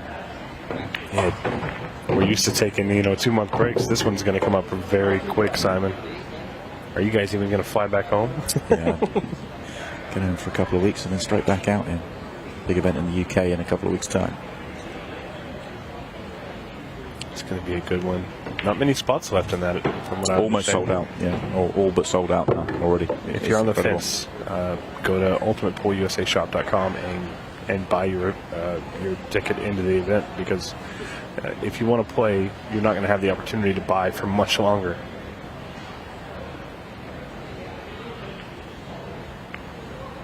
Of course, some special things being lined up. I'm not in the know, but I've heard that there's special things being lined up. So mark that on your calendars if you can go and spectate or play or sit at home and watch from your TV. Just plan to do so.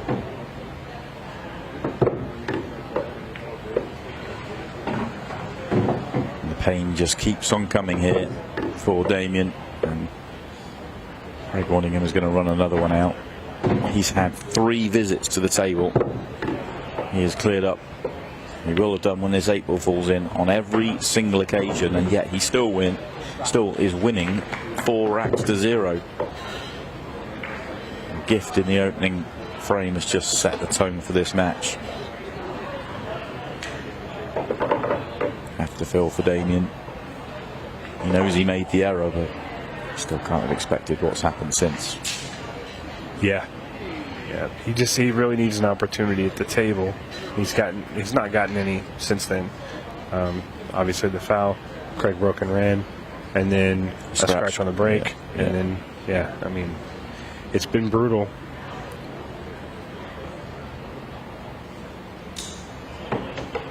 Craig will be feeling bad for Damian, but he'll only be doing that when the match is over. Right now, he just wants to keep the pain piled on.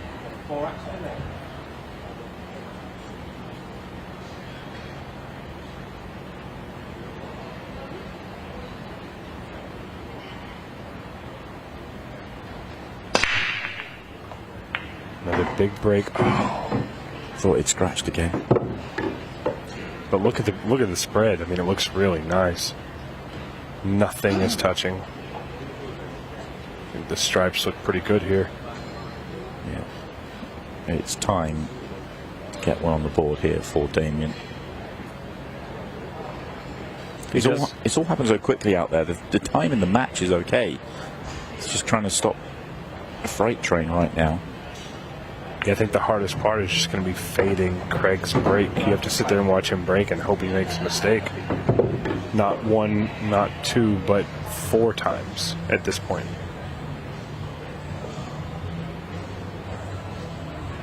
Yeah, the only way Damian gets back into the match is to start running racks, which he's already done once. Just do it without the foul at the back end. He played that pretty well to get all the way down for the 15 ball, if he's going to take it now.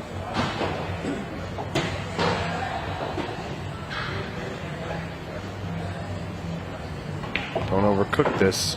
You're going to make the angle worse on yourself.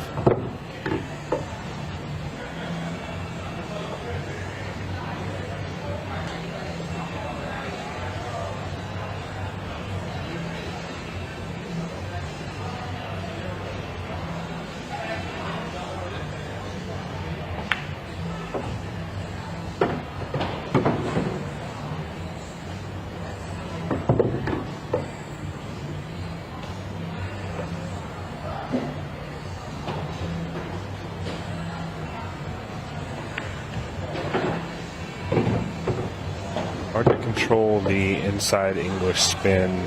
Doesn't really take, does it? It just sort of slides off and almost doesn't have any effect or at all, really. Especially if you're not hitting the ball soft enough for it to catch before the rail, it just kind of spins.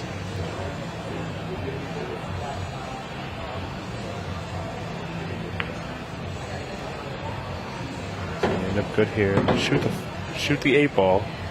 Almost said shoot the 5 ball. Shoot the 8 ball and go straight to your chair, Damian. And stop the cue ball dead. Yeah. So there's nothing moving. Thought there might be a little reaction. He has run 2 racks in this match, and yet he still trails 4 racks to 1. Well, it's good that he's able to kind of laugh it off. That will help his morale. And when bad things are continuously happening at the table, more bad things happen. Yeah. But if you're able to subside it, even just for a second, then there's a good chance that you can get a little bit of favorable rolls your way. That's what he's hoping for. But he is going to have to fade Craig's break, and Craig is breaking pretty good. In a very different style to Damian, though, there's a lot less power going through. He's just trying to get that front ball squared up and just almost a very controlled break.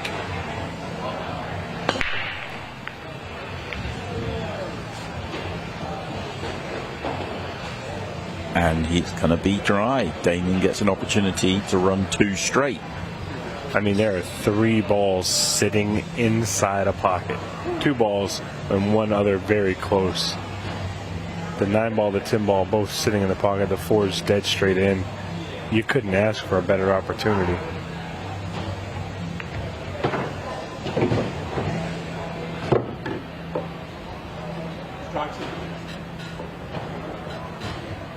It's kind of ended up in a weird spot here. I think he wanted to be straighter on that 13 ball.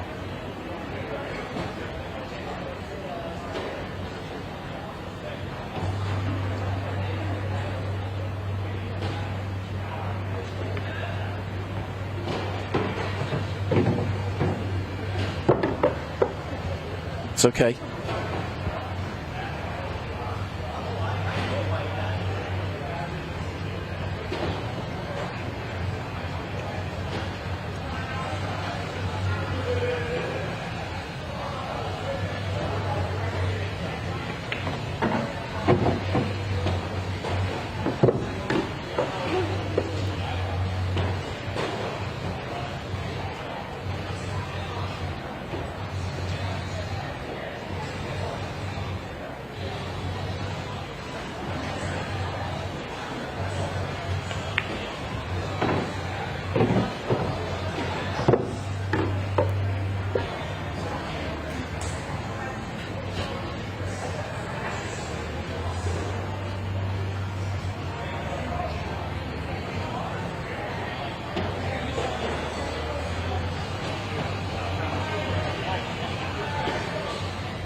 Damian's got a good opportunity here. Extension goal. He calls his extension. I'm not sure I love taking this 9 ball, but I can only go with what he's comfortable with, and this is the shot he's chosen. Oh.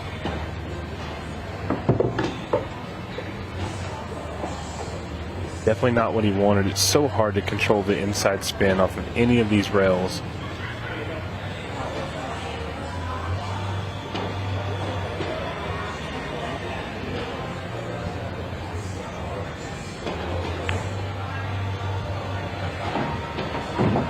But be careful with this one.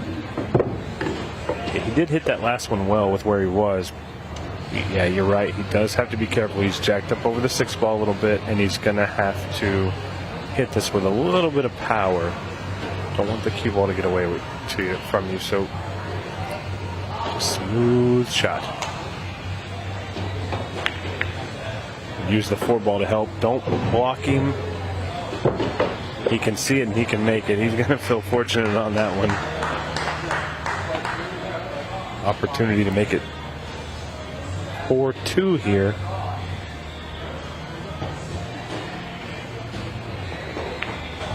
He does. And walks straight back to his chair. Damian Pongpanik is only down 4-2, and it is his break. Yeah, could do with running another one straight away, make it 4-3, make Craig really think about it. Yeah, I'd like to see some good pressure here. I'm always rooting for just a close match.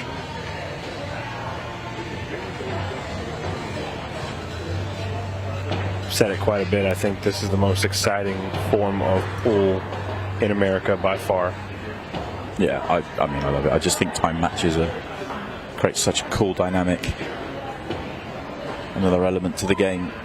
The mixture of the time with the shot clock, and yeah, it's so much fun. That's why the league's so much fun. I'm telling you guys, can't say it enough. If you're in an area where an ultimate pool league is forming, and they're all over the place, Dallas, Kansas City, Arizona, here in Boston, Massachusetts, all over the place.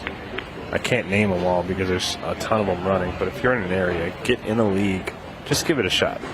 If you don't like it, that's fine. But I think you'll have a really good time with it.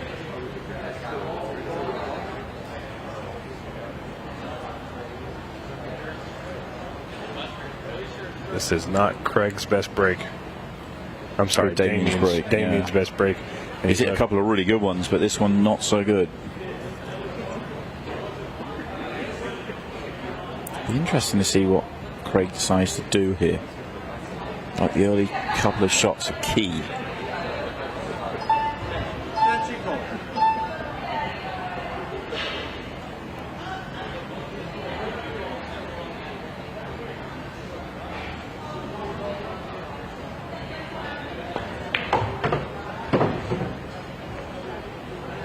That bump's not going to help.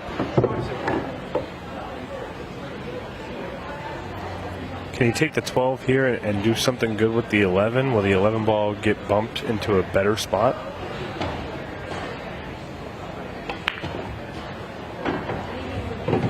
Not helped.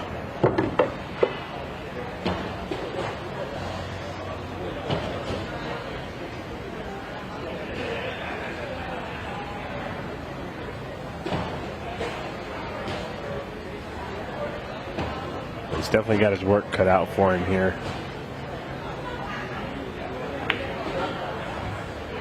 He's going to continue to go, though. It's sort of, it is still doable. He's going to have to play a good shot now, and then he's got a couple of tricky balls to land on.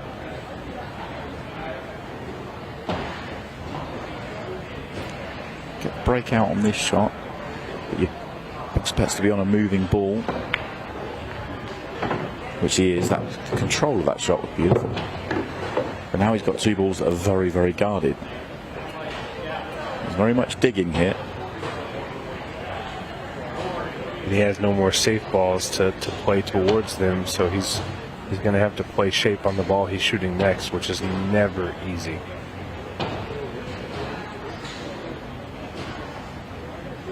If something bad happens, it can ruin the whole run. You can see this ball to the side, though. The 10 ball, I think it's a 10 ball, goes in the left side pocket. The 9 ball will lay up on it. Just a touchy shot.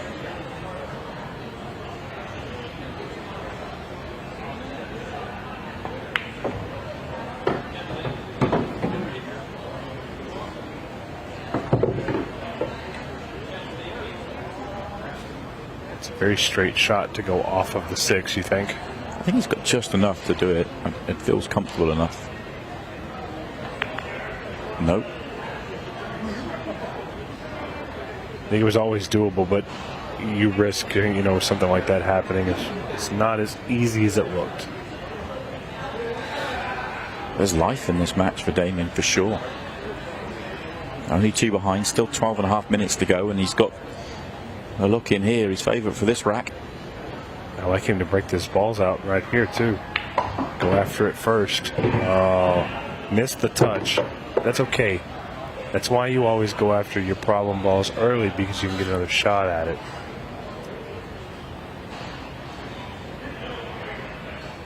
Now he's in a...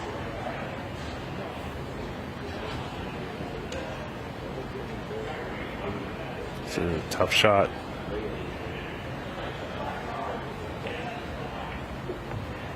Made it well. Still got to deal with the two problems because he missed it first shot. So. Leaving his issue late.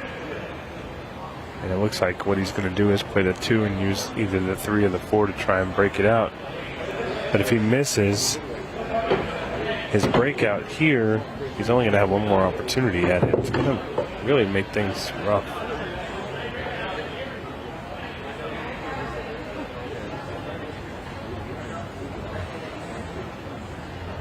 And that's what he's doing. He's going to try and bump the 7-1 right now. He's done it, and he's got a shot on the 3 ball. Just got to be careful of the scratch, right? I think everything looks good.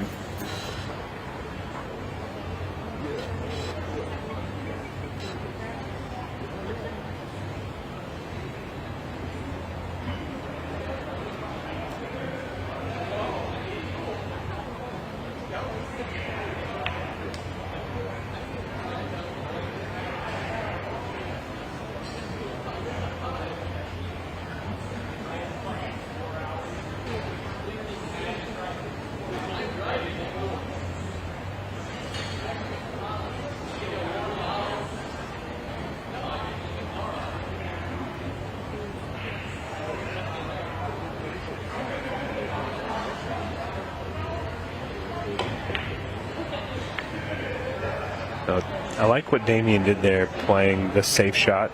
Yeah, I think that was the percentage play, wasn't it? And there's still time in the match, so you don't have to worry about the clock in that situation. Yeah, plenty of time. He didn't leave Damian great here, though. On the rail, can't do much with the cue ball.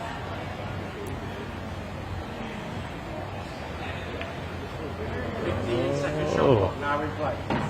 And now we're on a 15-second shot clock, so no more time to think about things. It's really a good thing for Damian. He doesn't want to think about things, doesn't want to think about how he's ended up here. But I'll tell you what, he'll actually be thrilled to be 4-3, which is where he's heading.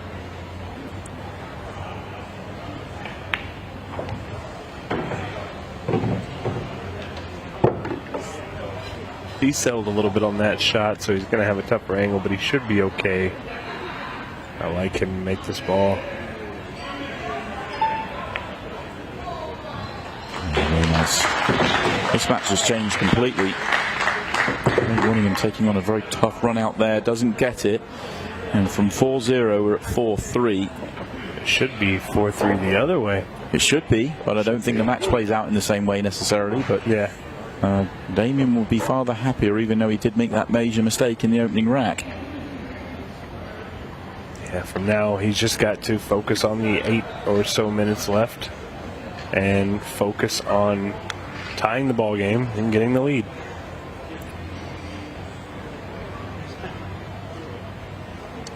He's got to swerve the Craig Waddingham break right now, though.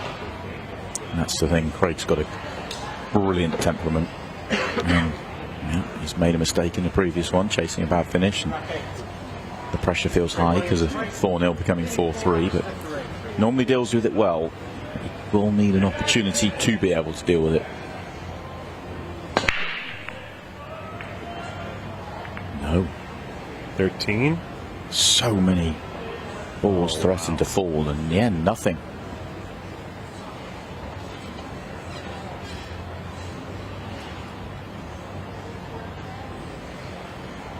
Damian's got an opportunity here. The stripes would definitely be my pick, but he didn't have an opening shot. Gonna have to a little bit tougher of a route to get this game.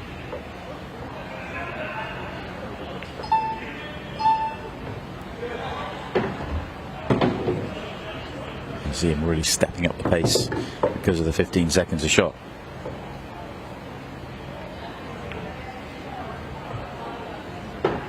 He knows he doesn't have a ton of time. There's still plenty of time in the match, but not a ton of time to tie it back up.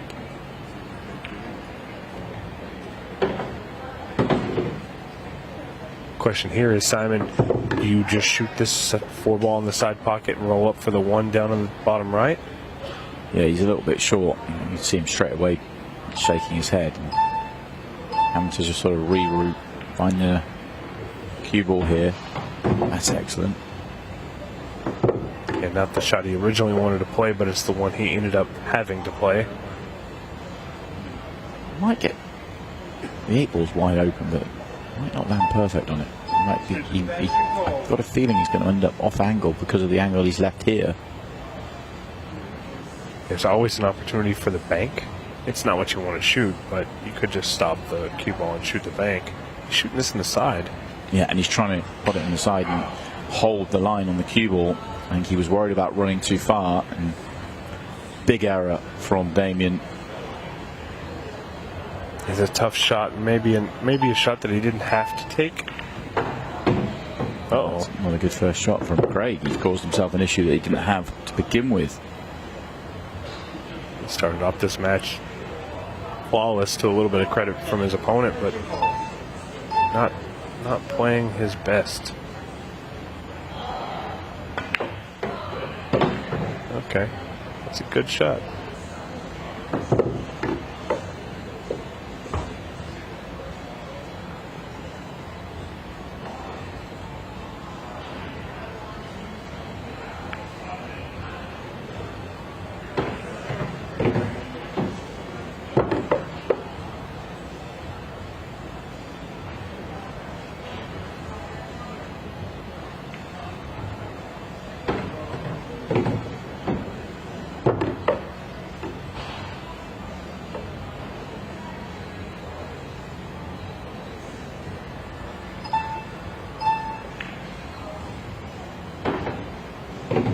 This is really nice. Just a simple, ball-to-ball connection. Don't have to do anything crazy.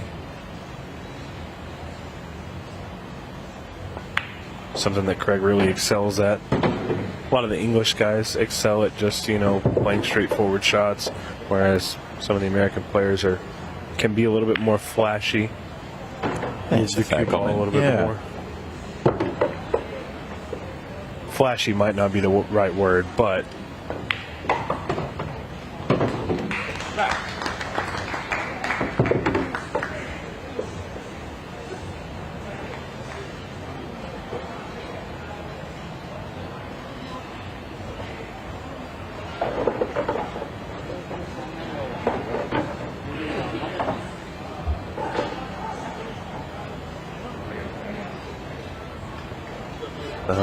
Damian looking a little disheveled in his chair, not happy with the results so far, because I think he knows where he could have been. But mistake in the opening rack still looms large, but the one that he's just had there, when the momentum was on his side, it's just halted everything. Still got a little bit of time left in this match, but make sure that you set your clock. 11 o'clock is when we're going to be back here, and that's 11 o'clock Eastern time, correct, Simon? Eastern, yeah. 11 a.m. local time. 10 a.m. Central time, and our opening match is a monster. Tom Jones and Shane Van Boning. Still one last player to reach that final 16, and it could be Damian Pongpanik if he can squeeze out of this match that he's crawled his way back into.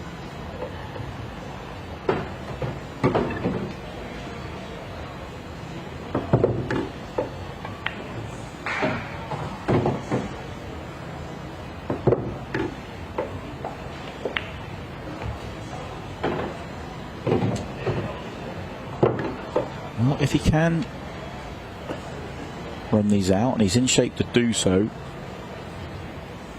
then his time.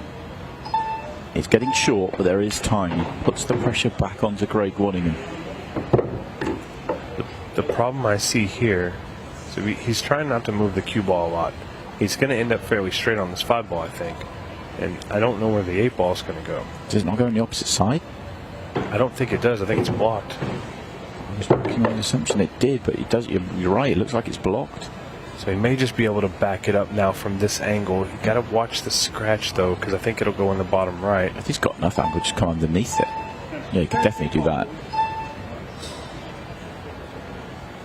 You can tell he's a little testy on moving the cue ball a lot. He's a little bit short. He's got there. He's got there. And he's got a nice little blocker with the 14. Doesn't have to worry about the cue ball flying all over the place, even though the cut is thin.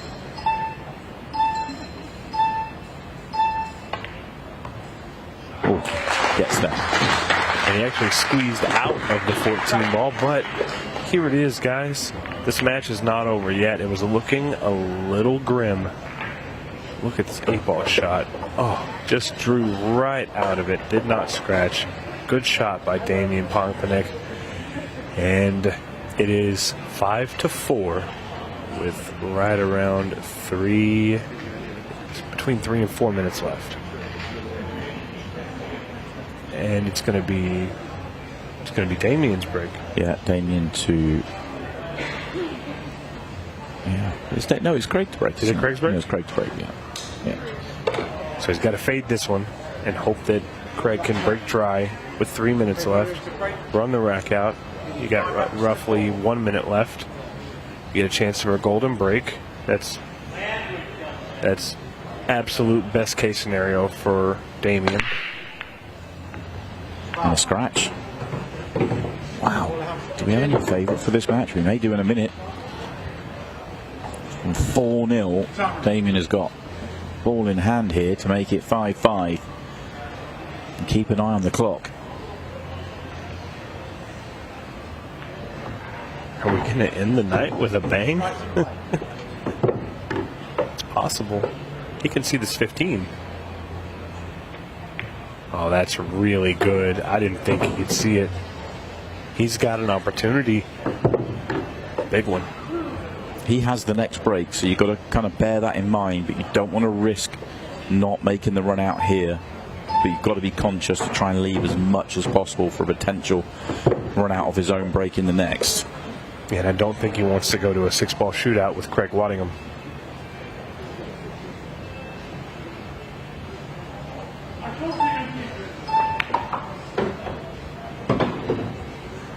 Okay. He ended up a little 50-yard line here. He was wanting to play for the 9-ball, I think.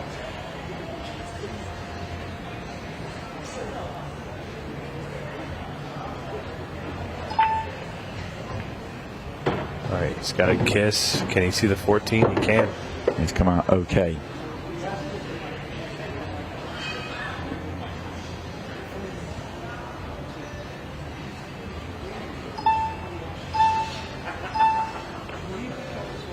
He missed this ball. Oh.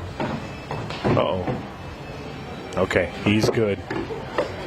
So, in this situation, Simon, do you speed up or slow down? I'd go quick as you can here. You got the next break. Give you want as much all time in the world. Yeah, you've got to back yourself to make a ball. Wow,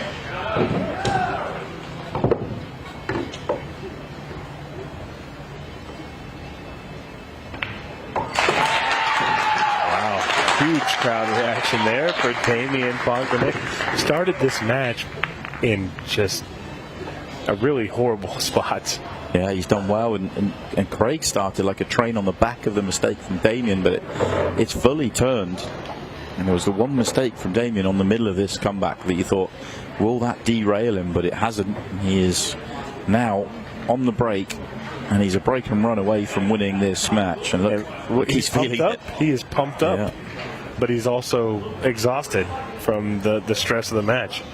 He's this is the Jordan Shepherd. He won't sit in his chair. He's just patiently waiting for the referee to rack the balls. Now, in this format, the shootout format, golden breaks are a thing. You can win by snapping the 8-ball, and Damian is setting that ball up to shoot the cut break. Yeah, he's been breaking head-on so well. I'd be tempted to stay there because a minute 18 is enough. He's trying to get the quick win here. 8 balls moving. A couple kisses are going to keep it from going. Did he break dry?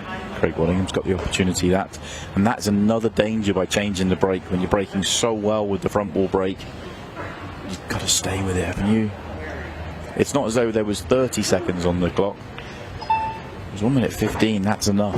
Well, here's the thing, Craig Waddingham probably has more experience than anybody else in the building, at running this out in time. I mean, maybe a few here and there, Tom Cousins or somebody like that, but the time is on Craig's side, not Damian's.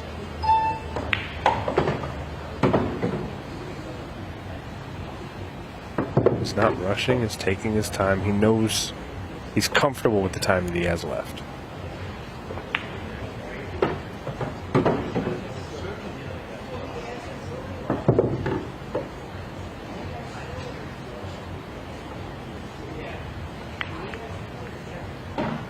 Tap on the 13. Did he get funny? Yeah, he's got funny here. Uh-oh. He's not on anything. And the match is going to end as a draw.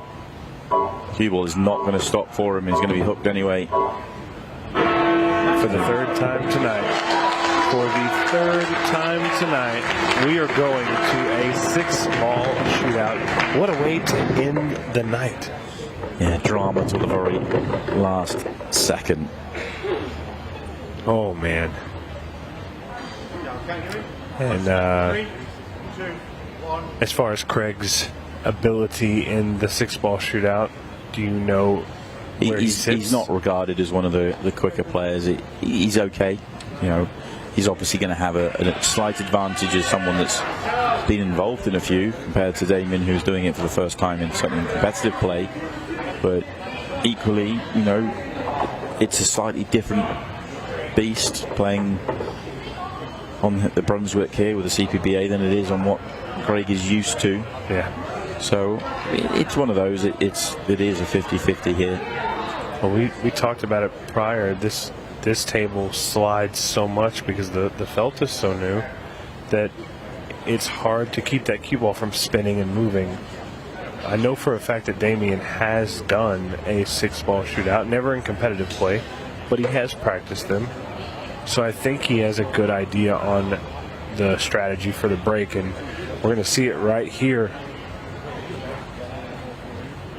Again, looking for a competitive time of somewhere between 25 and 28 seconds. I think that's a good spot for Damian to set, right? Yeah, he needs to. You just feel like he needs to set somewhere there, mid-20s. Break is key. It's a good break. It's a really good break. Just don't over-rush it. Yeah, delicate shot here. Tap it in the side, hold your cue ball. Oh. Yeah, see, the problem with going up is that, well, I suppose you use the going into the balls to hold the cue ball. He's still going to set a decent time here. I'm going to wait for the cue ball, though. And he did wait. That was good. 30 seconds and change. Close to 31. That will be calculated and we'll get the official time in a second. But I think he made a major mistake there. I know that it was a much easier ball to the corner than the side, but if he goes to the side, drops it in, even if it was to just sit, over, just hit the jaw or hit the point of the pocket and stay up, yeah, he's then tap, tap, tap. Even if he makes it, it's just tap, tap. If he makes it, he's probably going to set a winning time there, potentially that sub 25. But then going to the corner, the added time on the next couple of shots was too much. Well, it's something that I love analyzing these 6-ball shootouts. Something that I think that a lot of people don't think about. Had he shot that in the side pocket, yes, there's a little bit more risk of him missing it.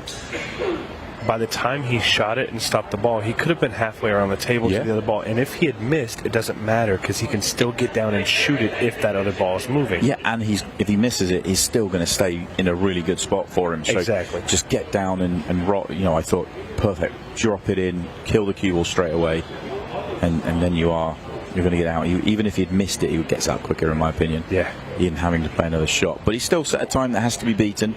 There's absolutely no certainties for Craig Waddingham. He will feel happy that it is a 30-second time that he's got to beat rather than a 25, but you can't take these sort of times for granted. Official time 30:84. Keep an eye on the clock, and here we go. Oh, this is really, really good. But he's got to wait for it. Yeah, he does wait. Now, if he doesn't miss, he should be good. The cue ball is just moving so much just because of how slick the felt is. He is speeding around the table. He's been very close to fouling on a couple of occasions, but every time has been good. And he's going to get it done. A very, very good time from Craig Waddingham. That really is. He was absolutely cutting it fine on every single shot, racing through, and he gets the victory. He books his place into the last 16 of the Boston Shootout. What a dramatic match to end our day here in Pembroke. Let's run it out to the arena. Let's get a few words with Craig Waddingham, and then we'll send it home.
Well, welcome back out for the final time today. Let's get a very quick word with Craig Waddingham. First of all, congratulations. Secondly, what a very strange match that was, but it was very enjoyable to watch. What was that like for you to play in? Well, I'm just relieved to get through, to be honest. But no, I started off really well. Obviously fouled in the first frame, but I wouldn't have took it but it's one of the rules. But I played flawless to go 4-0 up. But yeah, and then he's come back at me, and then over the moon with 6 red. So it's a strange one, because from 4-0 up to, it completely turned around. I felt like he made a mistake in the middle, which then you thought might kill the momentum again. But then he came back again, and all of a sudden, you don't quite get the buzzer beater, and you've got to get it done in the 6 ball. Yeah, I've gone from cruising to nearly losing, and then just happy to get. I thought 30. I fancy beating that, but obviously you still got to pot the balls and watch that clock go as low as it can. You're running around the table, but it's the flying silver sniper. Yeah, I've got a sweat on, yeah. Well, congratulations. We're looking forward to seeing you play tomorrow. You've got Skylar Woodward tomorrow. That should be a cracking match. Yeah, listen, if the balls are there, I fancy potting them. So yeah, I'm not here to be just taking part. I'm obviously going to try my best, and if it's my best good enough, then fair enough. Well, we're looking forward to finding out. It should be a cracking match, whatever happens. So best of luck when we get to that tomorrow, and it will be tomorrow. Now that's where we are heading. It is all done and dusted here for day one in Pembroke. We have had a fantastic day, lots of drama, and the good news is we get to do it all again tomorrow. Join us at 11 a.m. We're going to see the shootout play all the way down to a champion tomorrow night. We'll see you in the morning.